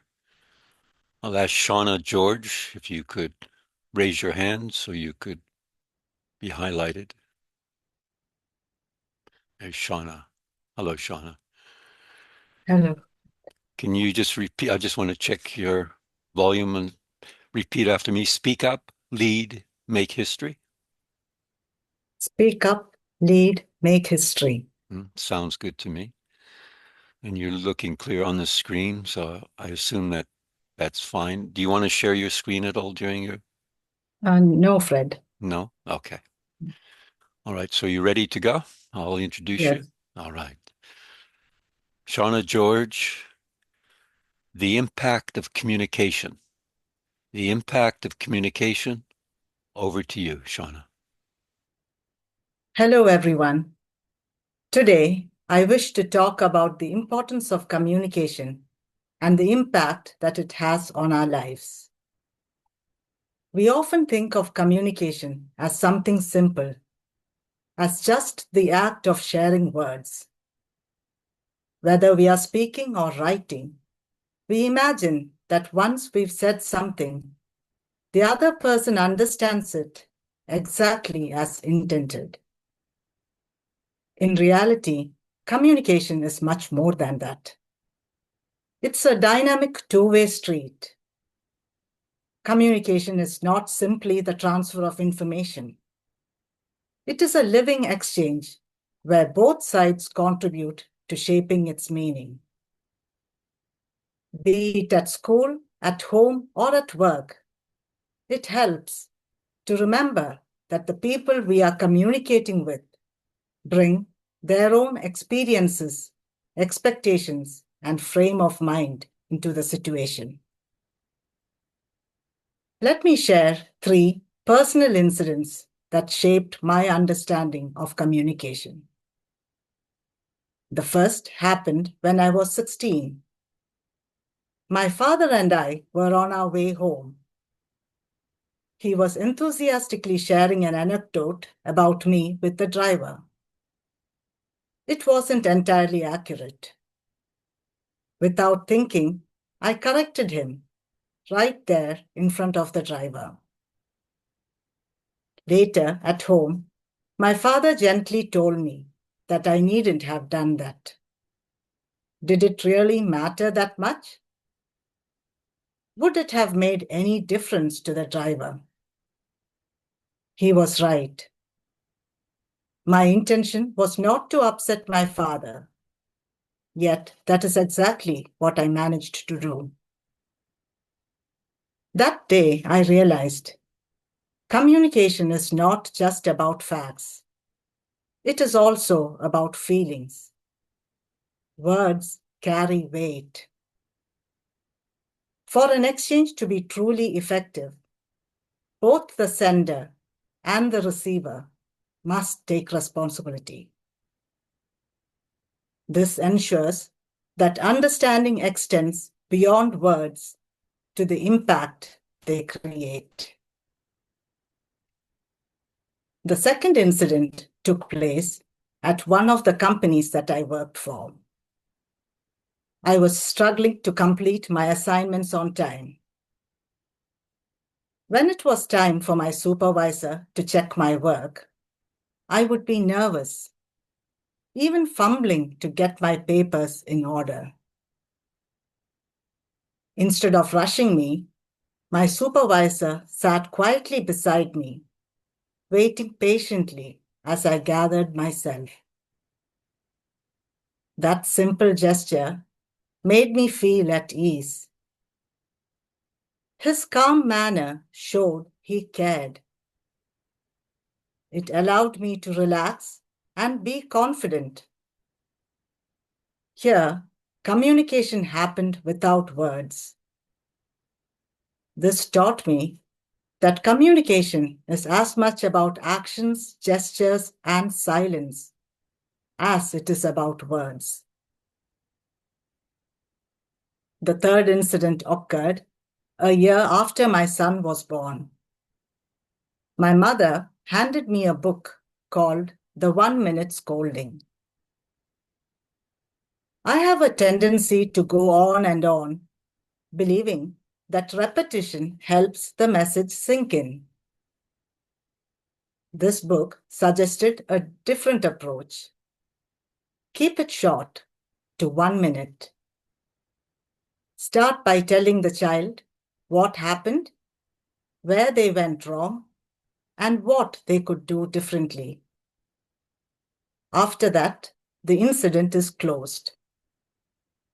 This method prevented me from becoming overly emotional or dragging the moment out.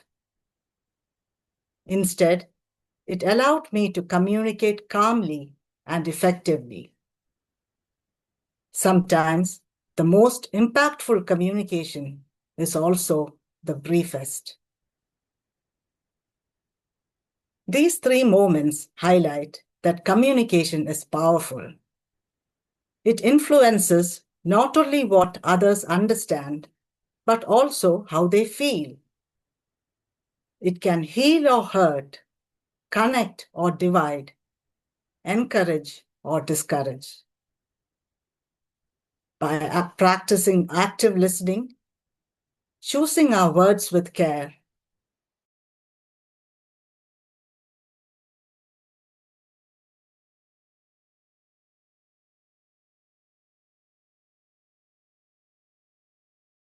and others.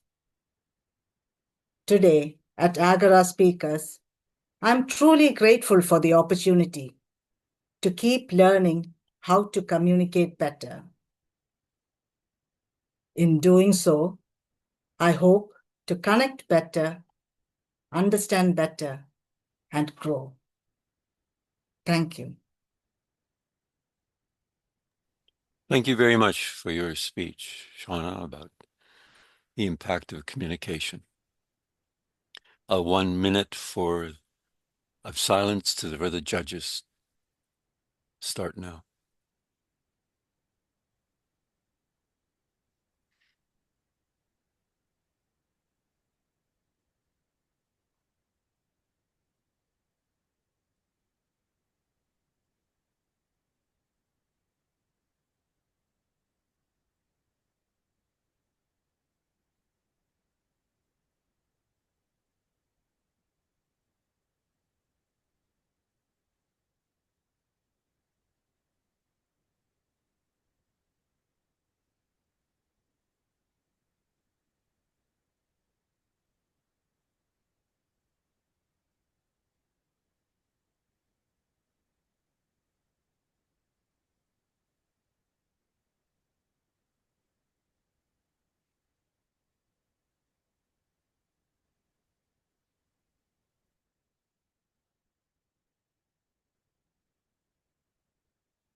That's 1 minute of silence.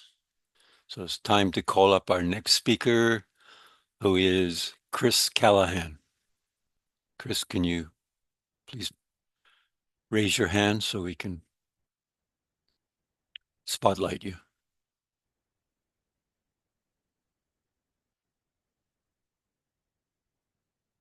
There he is. I think you're still muted, Chris, so if you can unmute yourself. There you are. I think you're.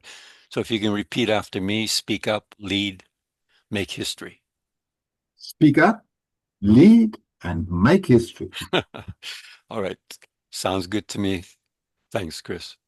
You happy with your setup, your camera, etc.? You want to make any adjustments? You're happy. Okay. Everything. You share your screen. Are you planning to share your screen? No? Okay.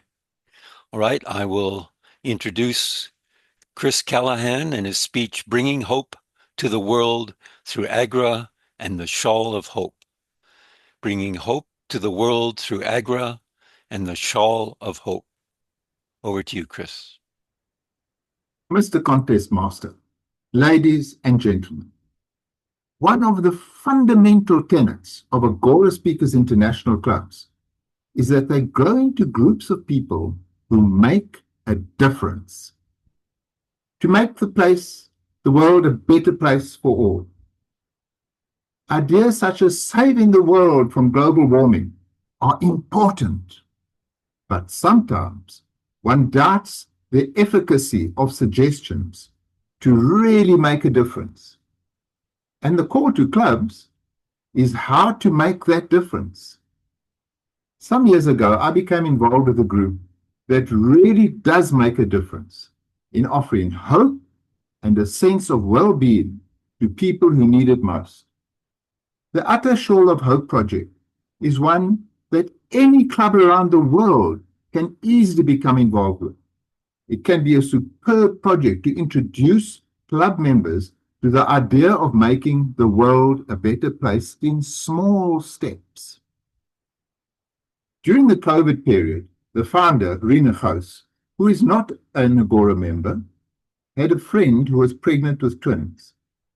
Since Rina has twins of her own, they're in matric at the moment, the last year in school, she felt particularly close to her pregnant friend. During the lockdown period, Rina learned to crochet, and she decided to crochet baby blankets for the twins as a gift to her friend at their birth. Sad, however, the twins did not make it into this world. Rina was devastated. About the same time, she came across a free shawl pattern on the internet, and in March of 2021, Rina crocheted this shawl for her friend as a tangible way of showing her caring. Rina also heard about a tragic accident that occurred in a highway near Pretoria, where 3 grade 5 girls and the mother of one of them was killed. Rina felt that she could show her caring for these families too by giving them shawls. On the 24th of April 2021, Rina formalized her ideas through a Facebook group called the Utter Shawl of Hope. At this point, she was already connected to Natalie Libber, who you see behind me over here, and she was a member of Agora Club number 12, King Speakers, and Nadine Callan, who is a current member of Agora King Speakers. 3 days later, recognizing the brilliance of this idea, I joined the group as well. My personal contributions to the group have been minor, but I did assist with some translation, mainly from Afrikaans to English, and some editing, as well as broadening the scope of the group from giving hope to women only to include scarves for men. It was Mother Teresa who said, "Find your own Calcutta. Find the sick, the suffering, the lonely, right where you are, in your homes, in your families, in your workplaces, and in your schools." You can find Calcutta all over the world if you only have the eyes to see. This is precisely what Rina and all of her supporters have done.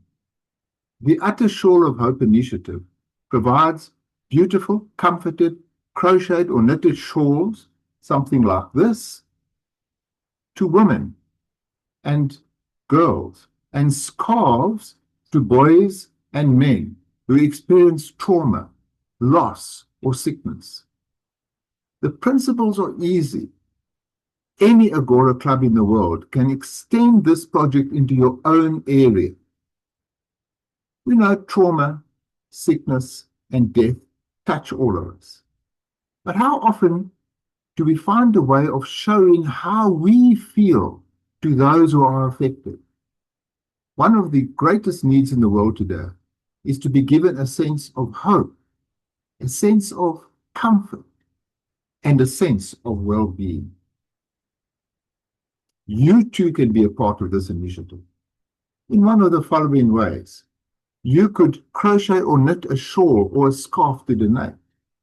You could nominate someone to receive a shawl or a scarf. You could donate wool or courier costs. Or you could become a central organizer in your country or your area or your club.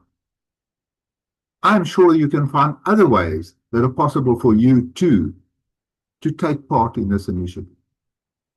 Every person can do their part, and every person can, in time of need, feel the loving care of others.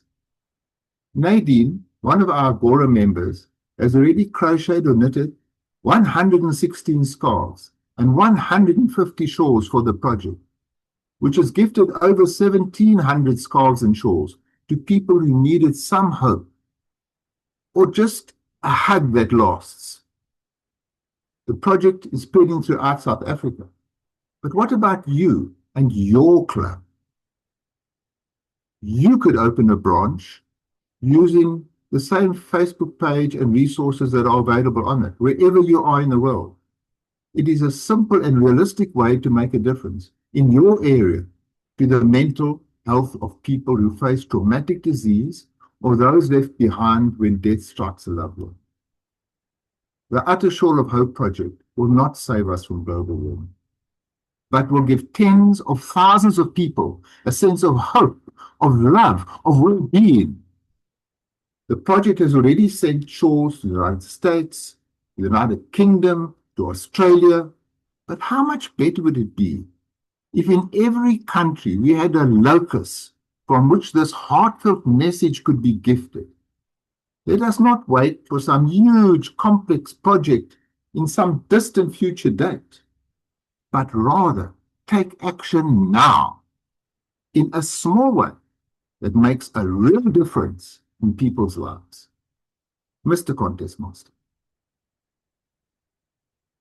Thank you very much, Chris, for your speech on bringing hope to the world through Agora and the Shawl of Hope. 1 minute silence for the judging.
That's 1 minute.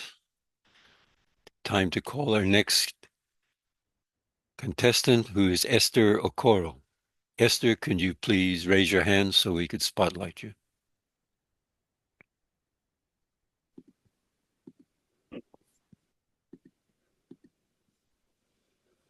Oh, I see you. Let's see if we can hear you. If you could repeat after me: speak up, lead, make history. Speak up, lead, make history. Fine, I could hear you clearly. Are you planning to share your screen at all? Are you going to? No, I won't. Okay. You feel comfortable how your camera's set up? You can. Yes, I am. Okay. So I will introduce you now and turn off my video. Esther Okoro, Trauma Echoes. Trauma Echoes, over to you, Esther. What breaks first? A child's innocence or the silence we keep around suffering? I'll be talking about the story of Callum. Callum was 8 years old when he first tried to fix broken things. It was not his school project or a toy of his, but rather a bird with broken wings in his back garden. Callum cupped this bird in his arms, fed it scraps of food until it was well, and flew away one day. That was Callum then, sensitive, gentle, and compassionate. Many years later, Callum stood in his living room, chest heaving, heart racing, voice raised as rage took over him as he spoke to his mother. An argument spiraled. A push too hard, a fall against a glass table, and a moment that shattered both lives. How did that little boy become this young man? Callum was not always violent. His father returned from the wars with invisible wounds that filled his home with fears. His mother turned to heroin as despair consumed her. And the walls that once offered him protection now became a battleground.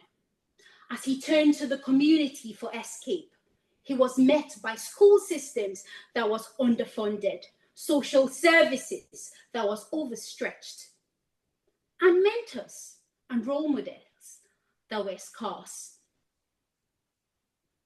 This is the perfect storm for trauma to take roots and take hold. This is not just a story of Callum alone. This is a story of his father and his grandfather.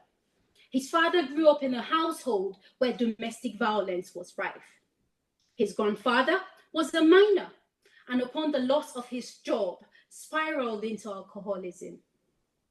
3 generations of men with pain they never asked for, passed from generation to generation, and this is how trauma becomes generational.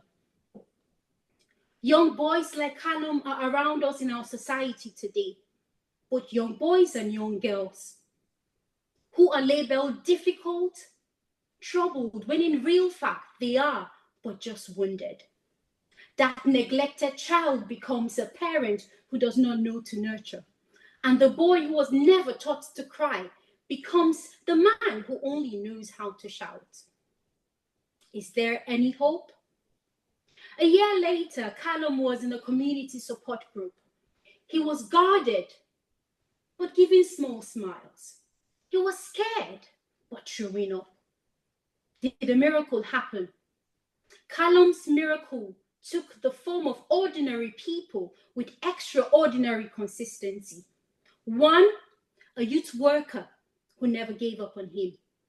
Number 2, a neighbor who offered him warm drinks on hot days, or warm drinks on cold days, and allowed him borrow her Wi-Fi. Number 3, a mentor from a local charity who listened more than he spoke. These simple people, they saw beyond the chaos to the little boy. How do we break the circle of trauma that is surrounding us in our society? What can you and I do? 3 things. Number 1, be a safe adult. Research has shown that the presence of a safe and consistent adult reduces the lifetime risk of mental illness by half. Yes, by half. Be a safe adult. And that might take the form of volunteering to be a mentor for a young child out there, or volunteering to work with local youth organization, or maybe being a steady presence for the child down the street. Be a safe adult. Number 2, create spaces to listen. This might take the form of our dining table, an opportunity that allows people to sit, sip something warm, and feel listened. As a place with no agenda, no judgment, just listening, where burdens are lifted up through the power of listening. Number 3, normalize mental health conversation. Bring it to the open. As we continue to talk about it, we lessen the shame that is associated with mental health conversation. These conversations might need to happen through the tools of poetry, of art, of music and dance, but whatever tools we have that give words to people that can't find the words to describe what they're going through. Normalize mental health conversation. What happens to boys like Callum out there who never feel safe? They grow up afraid of the world out there until they become exactly what they feared. How do we make a difference? We can make a difference by arising and deciding to choose compassion over judgment, to choose presence over avoidance, to choose love over silence and say to every Callum out there, you are safe now because we are not going anywhere. Thank you.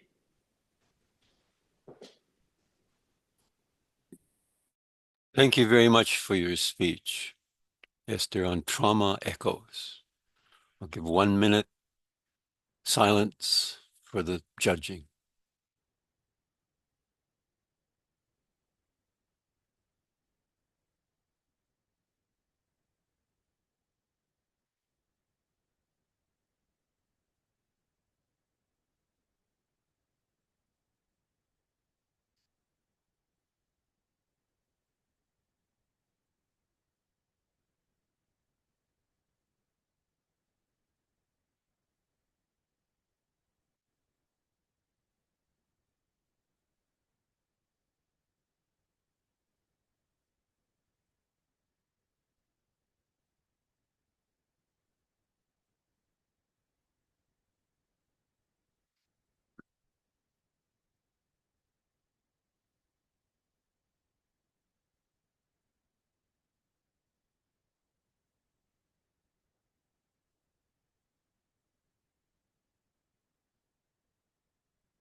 That's 1 minute, so we'll call up our next speaker, who's Jessica Liu. Jessica, can you, your hand is up, so you can be spotlight. Jessica, can you repeat after me so we can hear your voice, how clear it is? Speak up, lead, make history. Speak up, lead, make history. Thank you, I heard you clearly. Are you planning to share your screen at all, or do you need to? No, I have nothing to show. Okay, all right, thank you. You happy with your setup, your camera and everything? You feel comfortable? Okay. So I will introduce your speech, Jessica Liu. Video game secret addiction. Video game secret addiction. Over to you, Jessica. So my speech will start in 3, 2, 1. My wife! I almost had a heart attack when I found my wife dead on the floor. And I was hurt. Blood was dripping from my arms. And when I turned around, I see my son holding a terrifying gun in one hand, his computer in the other, smiling fakely and innocently. This family tragedy was caused by video game addiction. Not only addicts have been affected, families have also been torn apart. You may think this is not related to you, but actually, I'm sure that someone around you is playing a game right now. More than 60 million people can't leave the computer screens, according to the World Health Organization. In 2019, the WHO recognized gaming disorder as a mental health condition. The number of male patients is 3 times more than female patients, and people around 17 to 34 play the most games, like their favorite anime characters, car racing, even violent war games. So, in this speech, I'm going to let you understand how video game addiction works, why people get addicted, why parents are so concerned, and how to solve it. So, video games are designed to be engaging, challenging, and rewarding. Once you do something enjoyable, your brain will let out the dopamine inside, and you'll want to repeat the behavior. So this forms addiction. Recent neurological research shows similarities in the brains of people with video game addiction and substance use disorders. But now, even substance addicts and gamblers can't escape addiction. How can video game addicts get out of this loop? More and more severe problems are happening on addicts. Some suffer from elbow pains and skin blisters. Some long-term addicts even struggle from sleeping disorders, anxiety, sometimes even depression. These will grow into aggressive behaviors, just like our opening scenario, which becomes a family disaster. Not to mention online predators preying on our lives and privacy. This may become a big problem for our future parents, including me. But what concerns me most is that some reports say long-term video game addicts could feel useless, even kill themselves. A recent report from The Guardian made me shiver. A 16-year-old boy named Jake from England had been playing games since he was 5 years old, and every spare moment for him was spent gaming. Jake, stop! Jake, go late. Only in extreme cases he will dash out for a couple of seconds before quickly returning to his room and play again. Once, his mother secretly took away his computer and locked it in her cupboard. That night, when she sneaked into Jake's room again, she discovered a blood-stained knife. She gasped and realized that her plan to cut Jake off gaming had failed. Actually, understanding the problem is the first key step of stopping video game addiction. Can you stop eating ice cream? Huh? Will you stop playing video games? What? See, young people's brains are not fully developed yet, and they can't control their urges. If parents kick them and punch them to stop them playing, it's not gonna work. Instead, some parents have started to talk to the kids over game rules. Set a 15-minute timer, and if they follow, they get to play next day. But if not, no video games anymore. And in the case of long-term video game addicts like Jake, it takes a lot of time, patience, and enormous support from friends, family, and therapists. Now, more and more countries, including China, have started to build rehab centers for long-term video game addicts. Under the supervision of a therapist, a group of patients gather around to talk about their problems, and in group therapy, they find others that can understand their struggles and realize that I am not alone. Meanwhile, Jake has received a 3-year healing and now has broken out of addiction.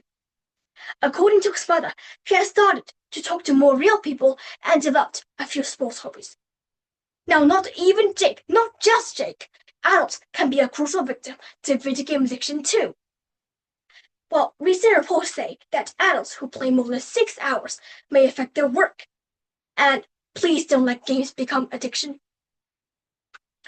Recently, I discovered that I am immune to gaming addiction. I have started to play Eggy Party, a popular video game in China. But now I'm still playing. I found other things that are more worth living in life than games. Like, well, playing with your friends or staying with your family. I know that life can be painful and stressful sometimes, but actually, playing games is just one way of escaping our daily routine.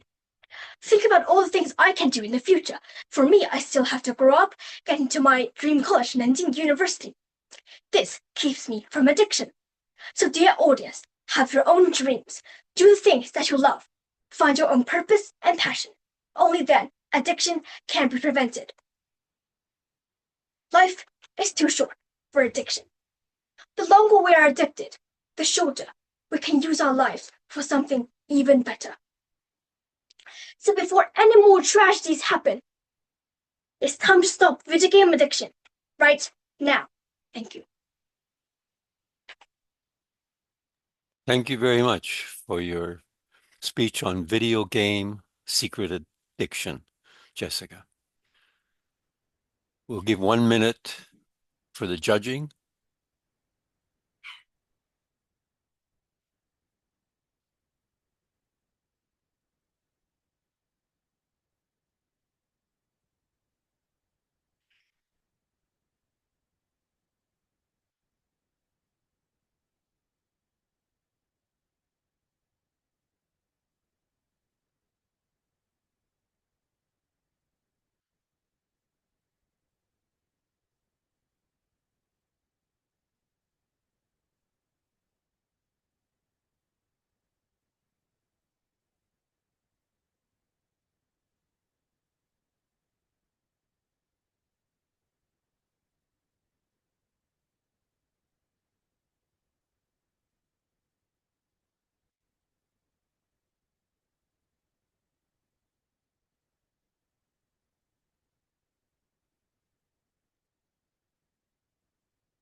Thank you very much. That's the end of the contest. The judging will be completed and announced after a couple more presentations. I see we are a little bit ahead of schedule, so I just want to make a couple comments, if I may. First comment was we had some amazing speakers from around the world. Now, we are not aware where they're from. I would like to make a suggestion to the contest organizers that when it's time during the period of either before or after the announcements of the winners, it might be best before. We should probably have a few minutes. If we just take 30 seconds and ask each contestant to give us their name again, where they're located, and just maybe a comment for 30 seconds. It will take us, with the number of contestants we have, just over 4.5 minutes. And I think hopefully we can find that, because I think we'd all be interested where these people have come from, because they are from around the world. So that would be my first suggestion. The second comment I want to make is there was an objection, and obviously a very good objection, for someone scribbling on the screen of one of the candidates. That is not acceptable. So the judges are aware of it, and I believe the judges will make a comment in that regard that's to the objection, because they have been made aware of that written objection which was submitted. And last but not least, I just want to tell you about my hat. You wonder why I wear this hat? It's got a flower on it. And the reason I like this hat, it's my signature hat. If you plant seeds, you can get beautiful flowers. And if you plant seeds with young children and help them improve, you can have beautiful adults who will have a positive impact on the world. So that's why I wear this hat, to remind me and maybe of you how important it is to help our children gain the communication skills that will empower them to become excellent, outstanding citizens. Because without good communications, we are not fulfilled or even successful. Communication is the key. And I've heard a lot of that in many of the speeches today. So with taking those few minutes, we still have, according to my agenda, 7 minutes left. So maybe we could use those 7 minutes to not interview, but just get introductions, 30-second introductions from the 9 contestants, either prior to the giving the results or after the results, whichever you think is appropriate. Back to you, Master of Ceremony. Thank you very much, our contest chairman, Mr. Fred Jones. And before we have the results, letting all the judges doing the tabulation, I wish all the contestants good luck. You did very well this evening. And pause a while and let's carry on with our speakers. And I would like to bring on board Miss Shauna George to speak with us about Agora. What is it in it for me? Let's welcome Shauna.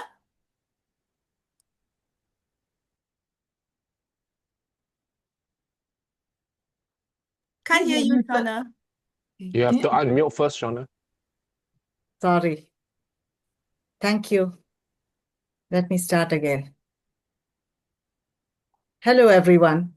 I'm Shauna, born in Kerala, south of India. I lived in Singapore for 24 years. Currently, I am in London. I believe that who I am and where I am is due to the many people that I've come across and the many experiences in my life. I'm grateful for them. Today, I'm happy to be given this opportunity to be here and share a little about Agora and what is in it for me. To help you understand what Agora means to me, let me narrate a story, my story. It was the year 2013, 12 years ago, in Singapore. We were 5 or 6 families that were very close. We met every weekend, had meals together. Our children ran in and out of each other's homes. We were like family. One Sunday evening, we decided to go to Sentosa with our children. Sentosa is a man-made beach in Singapore. The children played dog and the bone. We watched, clapped, and cheered. Time flew. The sun was beginning to set. Excited and tired, we piled into the car. Midway through, I realized that I had lost my watch. By now, it was dark. Everyone was hungry and tired. I mentioned that I wanted to go back to Sentosa the next morning. I wanted to look for my watch. There was silence in the car. Later that night, one of my friends called. She said that she would drive me there. As we met at the car park in the morning.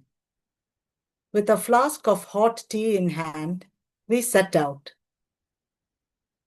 Uncertain where to begin, we started at the spot where we spent the most time and traced our way back to the parking lot. Much to our delight, the watch was lying on a pavement bordering the sand. A few days later, it struck me. What could have made me go back that day, all that way, to look for the watch in that sea of sand? I concluded that I had hope. Hope that I would find the watch. Fast forwarding to 2017, my life looked very different. My world of 4 years ago had changed completely. The people that were in my life were no longer around me. Things had fallen apart. I no longer had hope. I struggled even to get out of bed and do the things that I routinely did.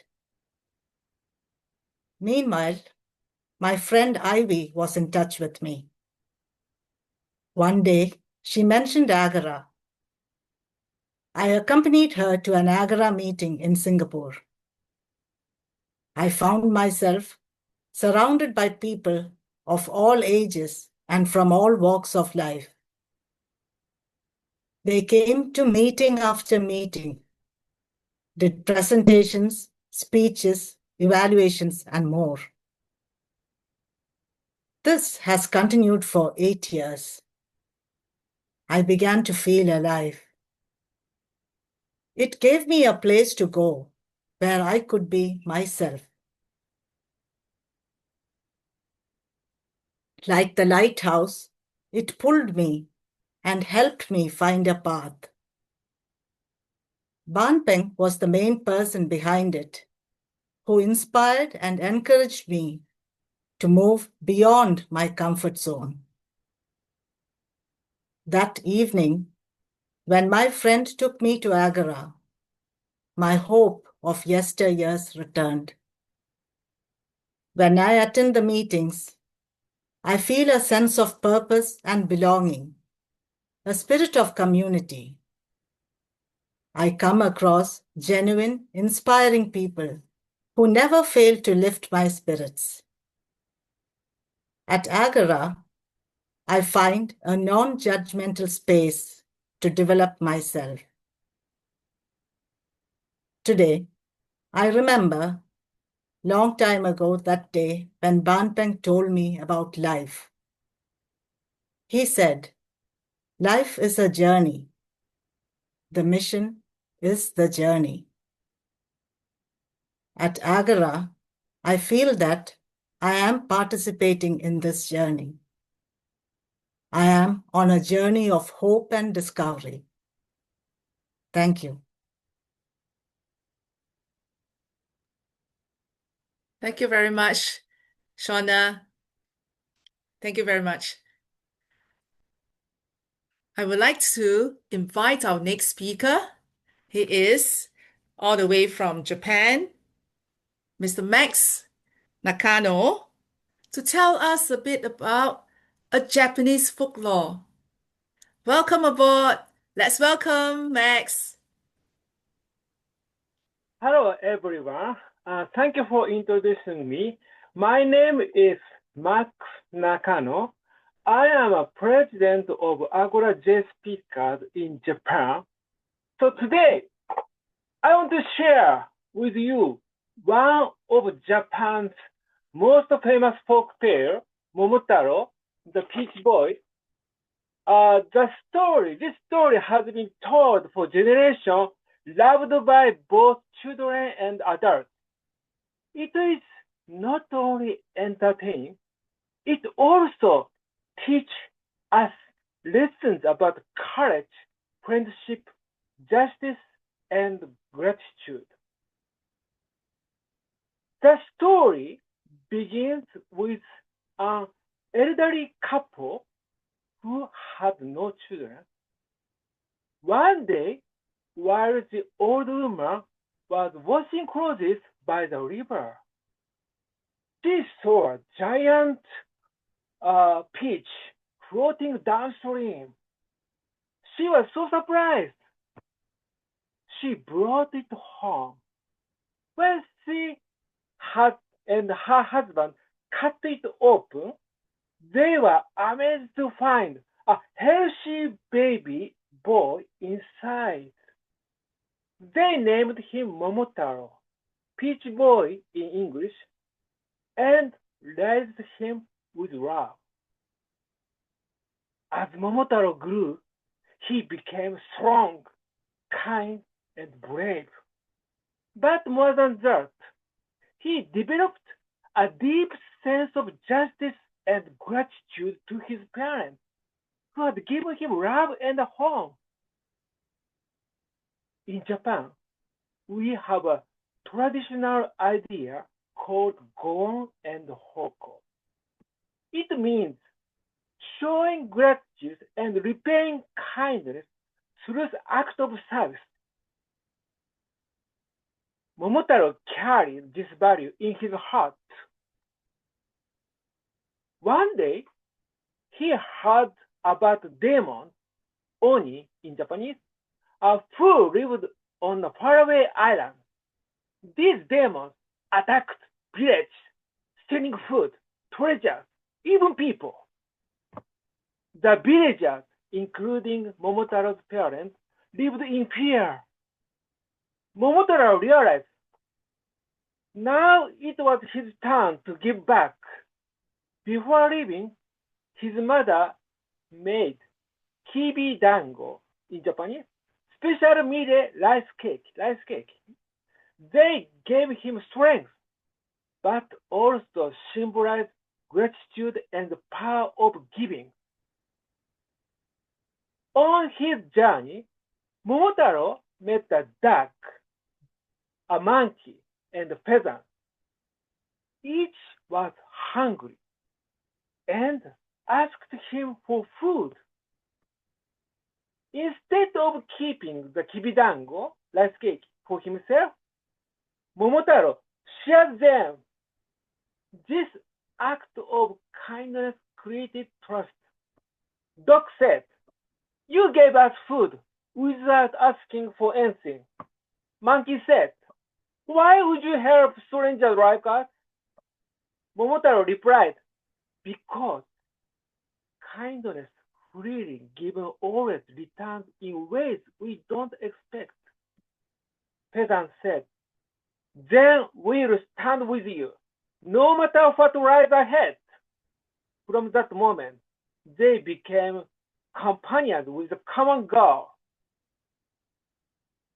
Together, they reached Demon's Island, Oni Island, and faced the demons. The battle was tough.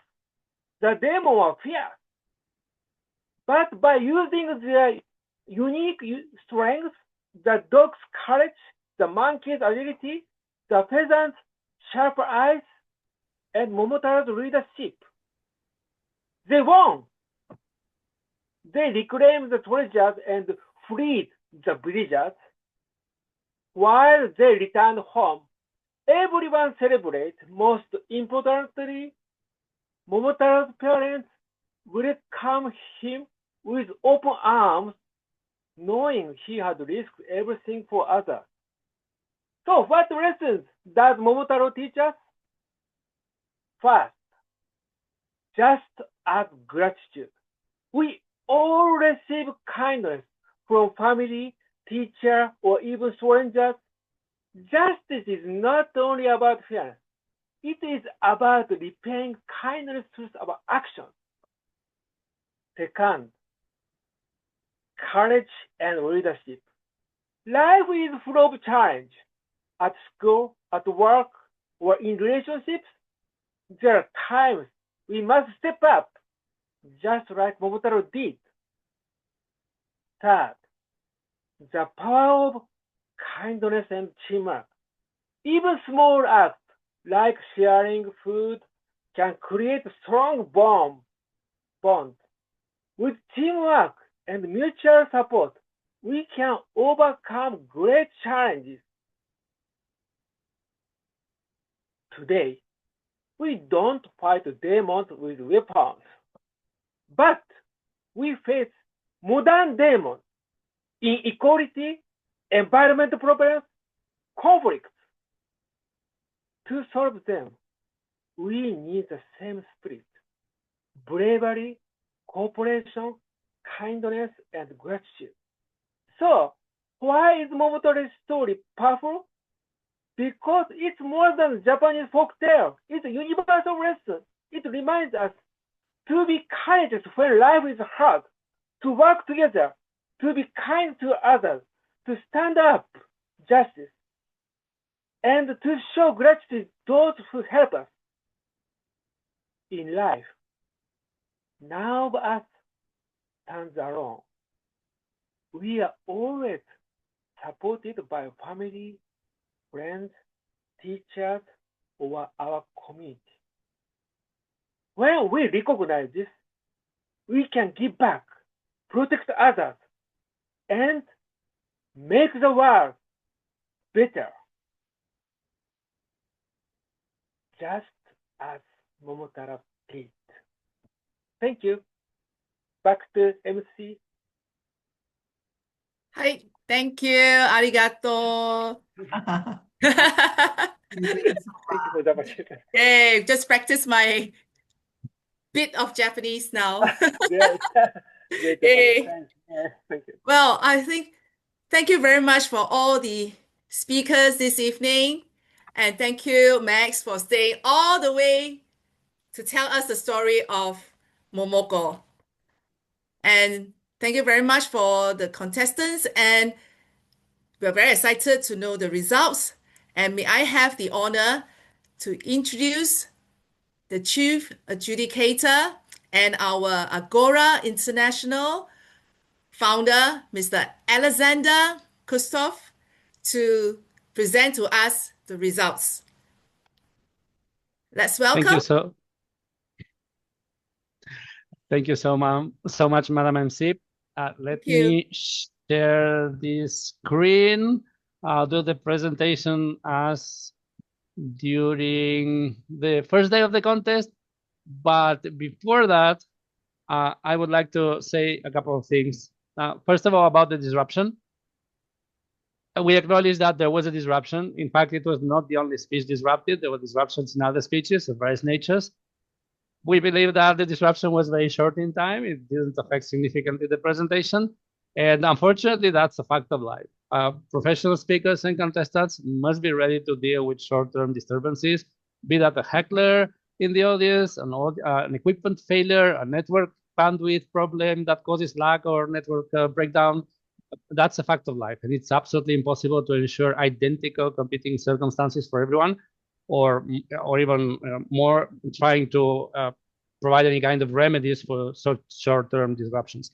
So basically, we don't feel that the disruption was significant or that it warrants any specific measures, and the scores were definitely not affected. Having said that, I would like to talk a bit about the educational speech contest, because unfortunately, we discussed this with the judges, and there was one speech that was disqualified due to content. And I want to read a few excerpts from the rule book in terms of what the educational speech contest is about. So the topics must be from the formal, natural, social sciences, and the speech must be purely informational and present the current state of the peer-reviewed science. It's an educational speech. It's not a persuasive speech. It's not an inspirational speech.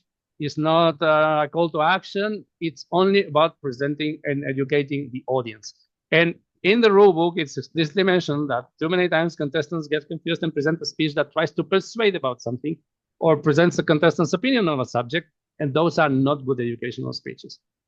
And one specific thing I want to indicate is that the speech claims must be aligned with the agreed state science as understood by the community of active scientific researchers publishing in recognized peer-reviewed journals. It's formulated like that because people have all sorts of opinions. Even scientists have all sorts of opinions. That doesn't make them authoritative opinions. So basically, please check the accuracy of every claim that you make, especially in an educational speech. Be aware that the content is a huge part of the score. And I've tried to indicate here the criteria as indicated in the rulebook. And as you can see, many of the criteria relate to content, a few relate to delivery. So basically, if your content has problems, it doesn't matter how spectacular your delivery is, probably the score will be low. Now, having said that, let's move on to the actual results. And for the third place, we have drum roll or any sound effects or anything. Chris Callaghan. Congratulations, Chris. Second place goes to Teodora Prisacaro for the speech about prediction or hallucinating reality. And finally, the winner for this year's educational speech contest is Yuri Fuji. So congratulations, Yuri, for the speech on climate change. Moving on to the next contest, social awareness speeches. And here I want to, again, mention a couple of things, because we see that pitfall, contestants falling into those traps again and again.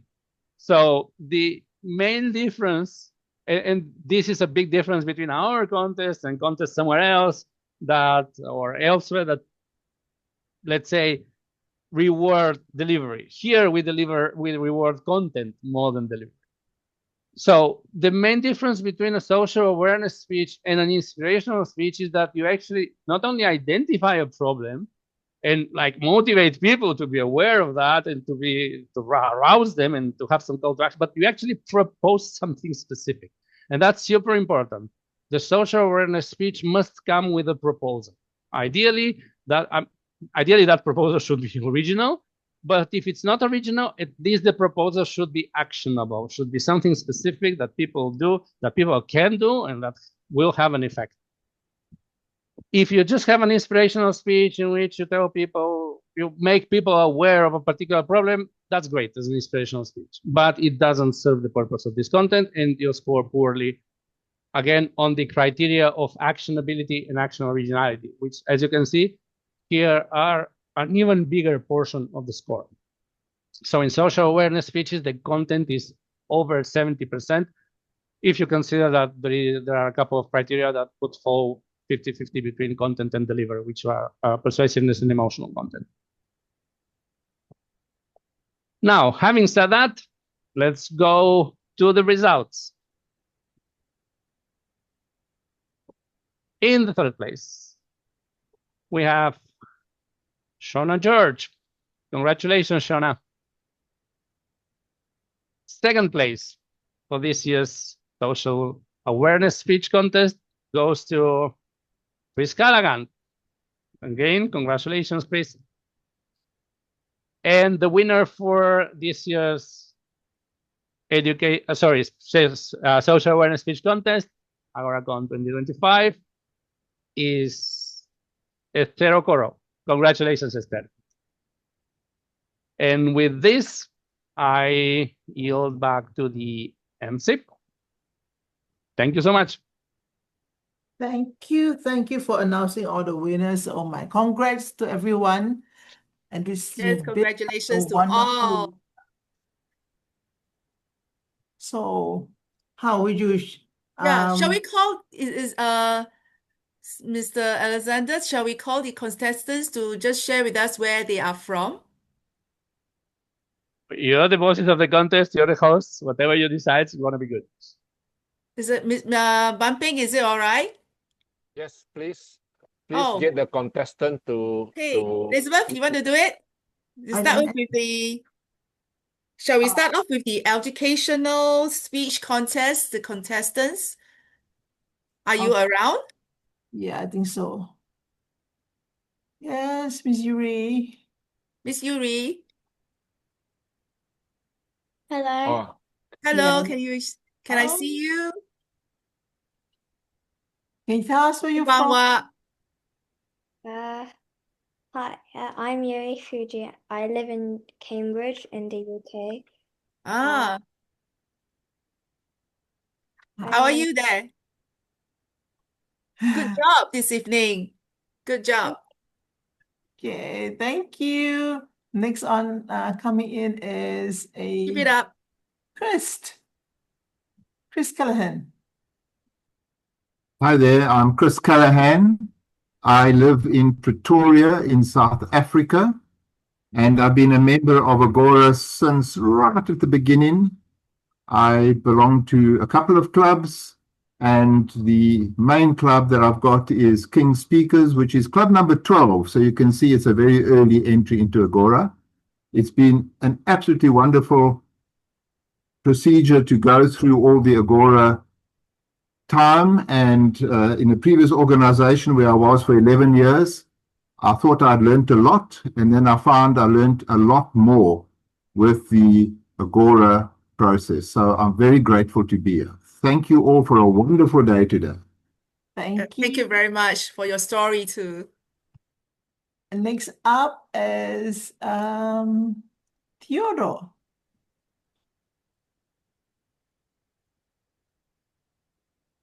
Theodore? Theodore. Yes, Hello. I'm here. Theodora. Theodora. Hi. How are you? Hello. Where are you from? I'm fine. I'm happy right now, and a little bit nervous yet.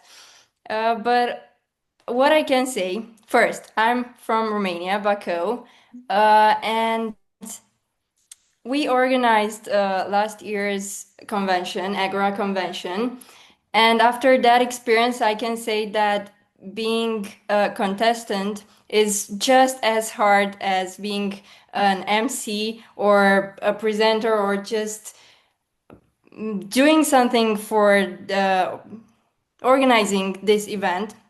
And I'm really grateful for this experience, and I'm happy for being here. So thank you, all of you. Theodora, tell us what inspires you. Sorry? Tell us what inspires you. What drives you? After What working so inspire hard, you? you are doing it again. Yeah, what inspires me? That's just how I am. I'm really passionate about this. I really like public speaking, and I discovered so many things about myself and about the world in general through public speaking. So I guess that's what drives me. Thank you. Wonderful. Wonderful. Thank you too. Thank you. Up next is, I hope I get her correctly, is Casey Callahan. Casey, yeah, Casey. Yes, I Can you am switch on Casey your Callahan. video? Switch on your video so that we can spotlight you. Okay. Oh. You Hi. Hello, I am Casey Hello, Callahan. Casey. As you may have noticed from the surnames, I am related to Chris. I live in Cape Town in South Africa, which is a couple of days' drive away. Oh, And yes, so far. it's not that far. You say a couple of days drive. Well, okay, if you're driving, then you have to stop overnight somewhere. But if you're going by plane, it's only a couple of hours. That's why it's Africa continent, so big. Thank you. Thank I you. couldn't allocate Paula. Paula, are you around? Paula Sibia, I couldn't allocate you. Maybe get Esther. Esther, are you there, Esther? Then go down to, is it Esther? You want Esther? Or the next one will be Jessica? No, Jester is here. Let's. Okay, yes, hi. Esther. Hi, hello. Hello. Hi, my name is Esther Okoro. I am from Newcastle in the United Kingdom.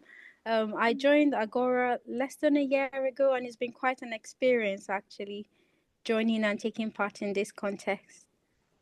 Wow. What difference has joining Agora made to you?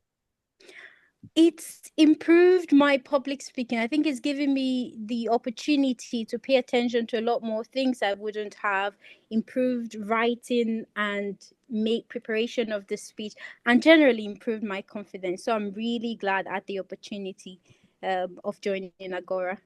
And I would definitely recommend it for anybody else. Yes, Would you and continue to take part in the competition or become a absolutely. speaker? I look forward to next year. Yay. Yeah. Welcome, Thank welcome. you. Thank you very much. Thank you, everyone. Thank you very much for the story today. Thank you. It's been my honor, and I'm privileged to have won that Sergio category. is Thank here. you. Sergio is here. Sergio, Okay. yes. I got pin Sergio now. Hi, Sergio. Good evening, everyone. Yeah. Good evening, It Sergio. was- I'm good. I'm very happy that I participated in this contest, and I'm eager to enter in the next year as well, since it was a marvelous and very rewarding experience in terms of developing my communication skills and public speaking in general. And this aids me to become more mature, to be more grounded with my ideas, and to understand more about myself, and to express my opinions more articulately to the world.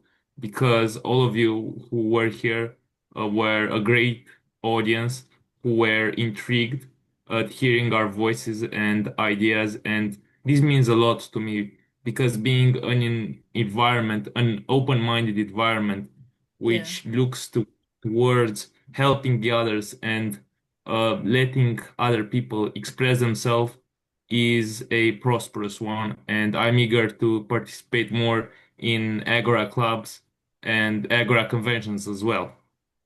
Where are you from? Yes. I'm from Romania. Romania. Oh, yeah. Are you near the It's a long war? way. Are you near the war zone in Europe? Not exactly. There are some thousands of kilometers until there. Okay, good for you. You are safe. I'm quite away. What time is it over there now?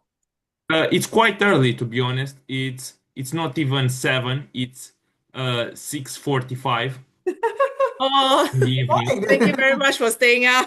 Good. Waking up early, I mean.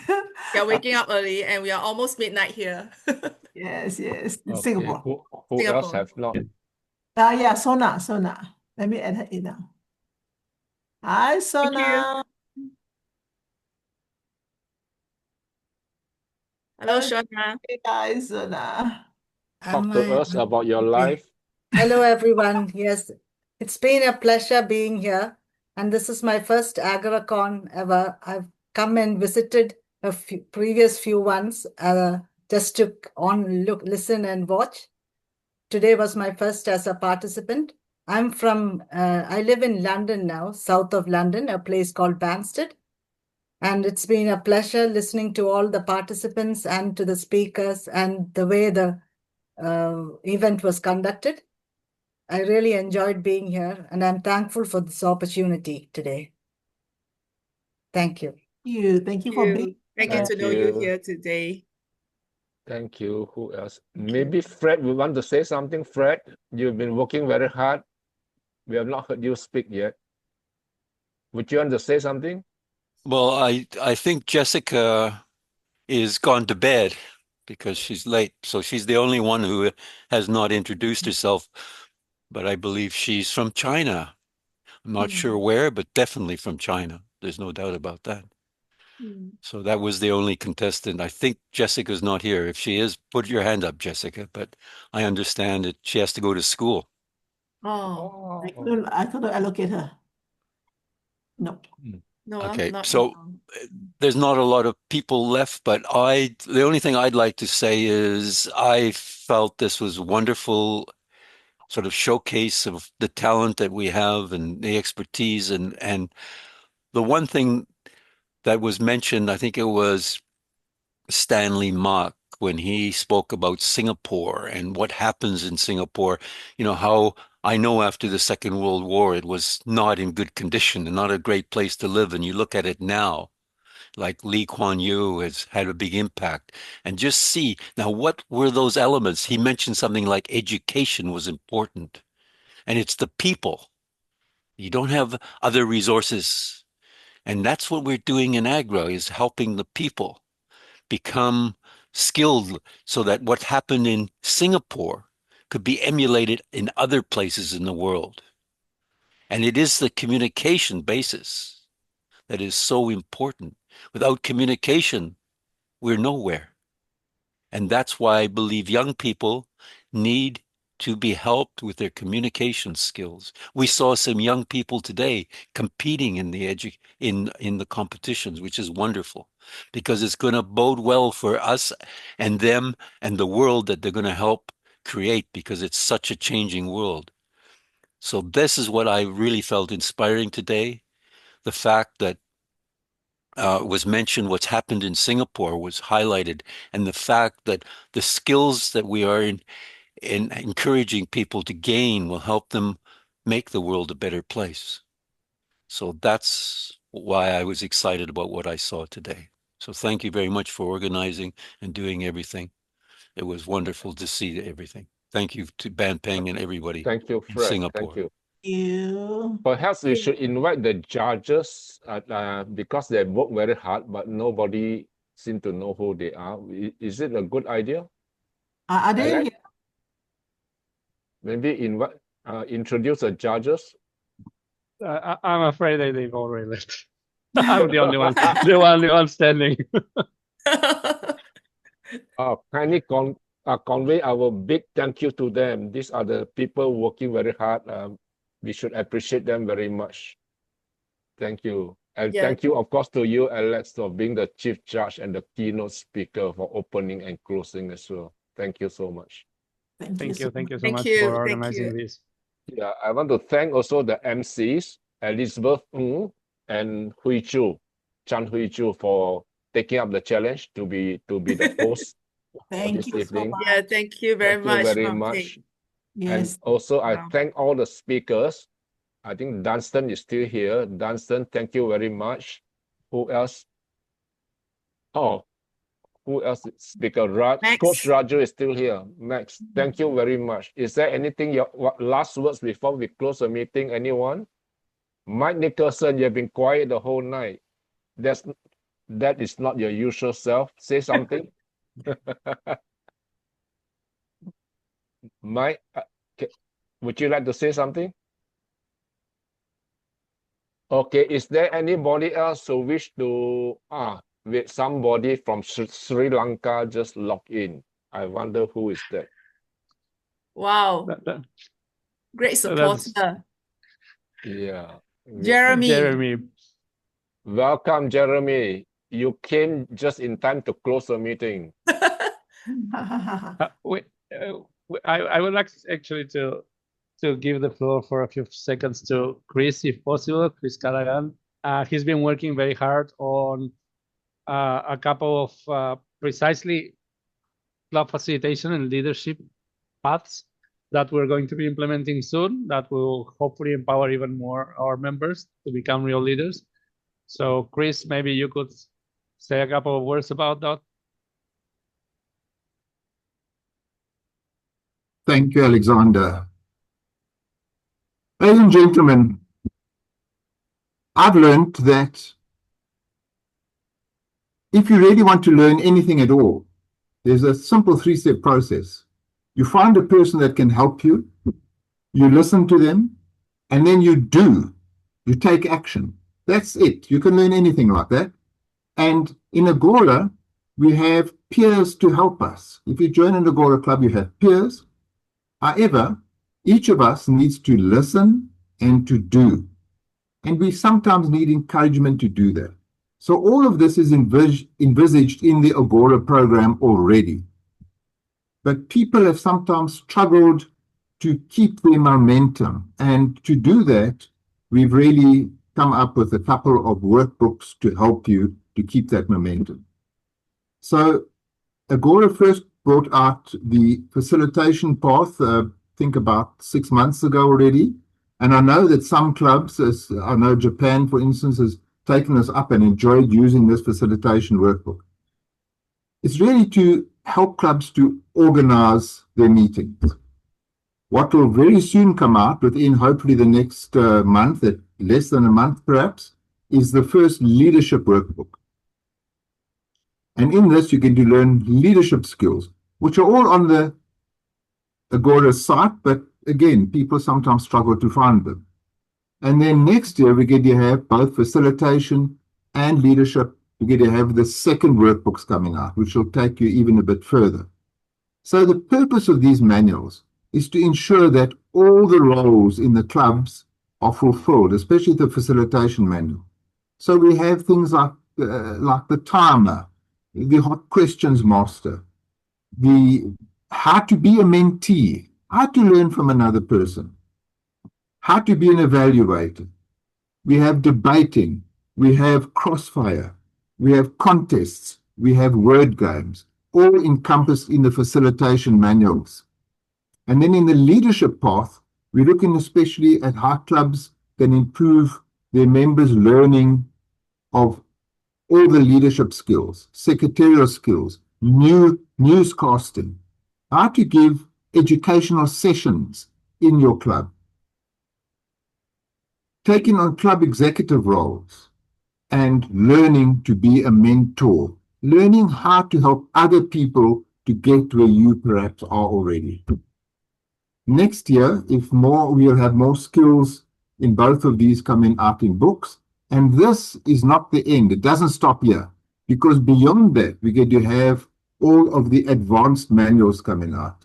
And I can tell you these advanced manuals, certainly in their structure at this point, look magnificent. And all of us will be able to learn a huge amount by doing them. So I would like to just thank the entire team of ambassadors that has been working on this, and certainly Alexander for being, how can I put it, accepting of all this extra input that's coming his way. And I hope that soon all the clubs in the world will be looking at these manuals, using them in their everyday club experience. Madam MC. Thank you, Chris. Thank you very much. Thank you very much. Oh, Ban Ping, Mike has been muted. Yeah, hello, I'm back. Somebody's unmuted me, so I can now talk. Thank you, Chris. I thought this was deliberately done by Bampeng, but don't worry about it. No, I it didn't work. It's been a fantastic evening. I've watched all of it and I've been entertained. I've learned things and it's a great experience yet again. Just going back to Paula, who was the Indonesian contestant in social speech. She's 12 years of age. She's obviously gone home to finish her homework that she's not been able to do the last couple of weeks while she'd be doing her speech, and she has school tomorrow. So, yeah, she's excused parade. But yeah, no, this is a fantastic activity. We just need to get more and more people to participate. Yeah, it's a lot of work goes into these, as I know myself, and everybody has done a wonderful job. So this is treated as training for the next AgoraCon. So I don't think anybody's dared mention venue for next year yet. So I shall just throw that in as a hand grenade and run away. But the ambassadors can talk about it at their leisure at some time in the future. But no, it's been really good. So thank you, Bampeng. Thank you, Les, for the UK, AgoraCon. And thanks everybody that came as audience and who came to do the hard work, and all of the contestants and speakers. So thank you much. Ambassador Rajendra, would you like to say a few words before we sign off for tonight?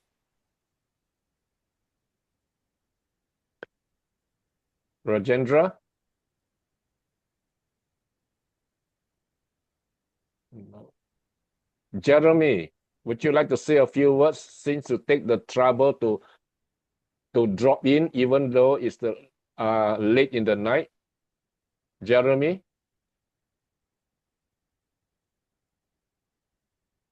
Jeremy, we're singer, is that? Yeah, all the way from Sri Lanka. Hi, Jeremy. Can you just... Are you here, Jeremy? He's not usually that shy, but tonight is like I don't know, quite it's shy. like... Okay. Hi. I could unmute myself. Yes. Now I'm okay. Can you show... I'm extremely sorry I missed it because the signal was very weak in the place that I was. I was out of town.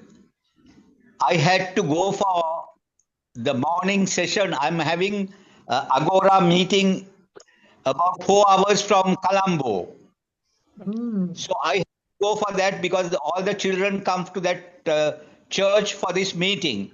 So I went in the morning. I couldn't get back to Colombo in time to log in. I'm extremely sorry I missed the program, this evening's program. I think it may be on YouTube. I'll have a look at it. Thank you, Jeremy, for being late. You are assigned to organize the next conference 2026. Oh, how nice, Bang. Thanks a lot. Passing the baton. Yeah. Rajendra, are you ready to talk to us? Thanks for having a wonderful Agora conference to everyone who organized it. We will let you have the YouTube link very soon as we upload it. Thank you, Bang. Thank you for rushing to join us despite you have to travel 4 hours just to do that. Thank you so much. Rajendra, if not... Yes. I'm here. Speak to us. I am here. Hi. There you are. Can you show us your face? Can you show us your face? Fine? Yeah, his face is on. I only see the top yes, of... better. There you are. I am here. How are you all? I really enjoyed it, and I am getting inspiration to have once. I promise that it will be from Ethiopia. We will also host a convention, and we will make it also. We would like to make it unique, but I liked it and it was very nice. But only the one thing in the first day, some Zoom bombing was there, and that created a bit chaos. Otherwise, everything was so fine, and I enjoyed every moment. I did not miss a single thing in this convention. It was, fortunately, time was very suitable in Ethiopia. Now it is 7 p.m. So it was a good time for me, and I really thank to Alexander, to Ben Pang, you, and to also Chris, and all everyone. So I think it was a joint teamwork, and it was really well done. This time there was no such a, what you call any disorganized. There was nothing that looks like a disorganized thing. It was well organized. Thanks to the host also. She also did her job very good. And all the judges and all what we call the leaders for the different, what you call competitions. I just watched everything, and I will again watch it when it is on YouTube. All the best for those who are going to have it next year. Yes. Maybe year next we will try to have in Ethiopia if we have a good internet and everything goes well. Have a good time. So good night to everyone. Yeah. Thank All the you. best. Thank Thank you you. to the ambassador for Ethiopia, Rajendra Singh. Come on, turn Yeah. on your cameras. All the way so Turn far. on. Yeah. Those We with want to cameras, turn on. close with a very special thank you to the founder and the chief executive president, Mr. Alexander Christoph. Thank you. To me, he's really a very special person I admire very much. He's the one who started Agora single-handedly. And a lot of the content that we have today was created by him. So we owe a lot. Without him, Agora wouldn't have started. In fact, yeah, he has done something that I dreamed of doing, but I never got to do it. And I'm very proud to be with him because he's really my hero in this journey. It's amazing. So thank you. Maybe you can share with us a quick one before we go. What drive you, Alex? What drive you? You spend so much time and effort creating this Agora, and now it's available in all over the world. So what drove you, and what gives you how do you find it rewarding? Thank you, Van Peng. Those are very kind words. I think they are very exaggerated as well. What I always say is that we all make Agora, and Agora wouldn't be anything without all of you and without all the effort that you've put, both in creating the clubs, in organizing the conventions, in attending all the ambassadors' meetings. At the end of the day, this is, as I say, a collective effort, and we all make up Agora. And to your question of what drives this whole effort, I think it's what drives every one of us in terms of we see the world as it is, quite imperfect with a lot of opportunities for improvement. We know that the future lies in empowering people to step up, to leave the world in a better shape that they find it, to become less, let's say, manipulative, less subject to external influences, more critically thinking, more empowered, more owning their own, taking their own their destiny in their own hands, being masters of their own fate. And again, we place a special attention to kids because they are the future. So at the end of the day, I think the driving force is just wanting a better place for everyone. Thank you, Alex. Thank you so much. Thank you. I think the one person who have not spoken is Elizabeth. Elizabeth, can you say something before we sign off? Oh, yes. Richie wanted a screenshot, but nobody's turning on the camera. But anyway, thank you. Can we have a photo, group photo? Anybody turn on the screen? Yeah, it'd be so nice. It'd Anyway, be so thank nice you to have. for Bumping for organizing this conference. It's our first time hosting, and I'm so glad that everything went well. And all the stories are so amazing. Really, really, this is such an honor. Thank you. Can the rest of you switch on your video, please? Yeah, your we're trying camera, to sorry. do a screenshot. Yeah, Elizabeth, Okay. do the screenshot. Yeah. Just turn on as much Thumbs as you up. can so that everybody will appear and big smile. Yeah, I'll do one here first. Okay, it's been so wonderful. Any more?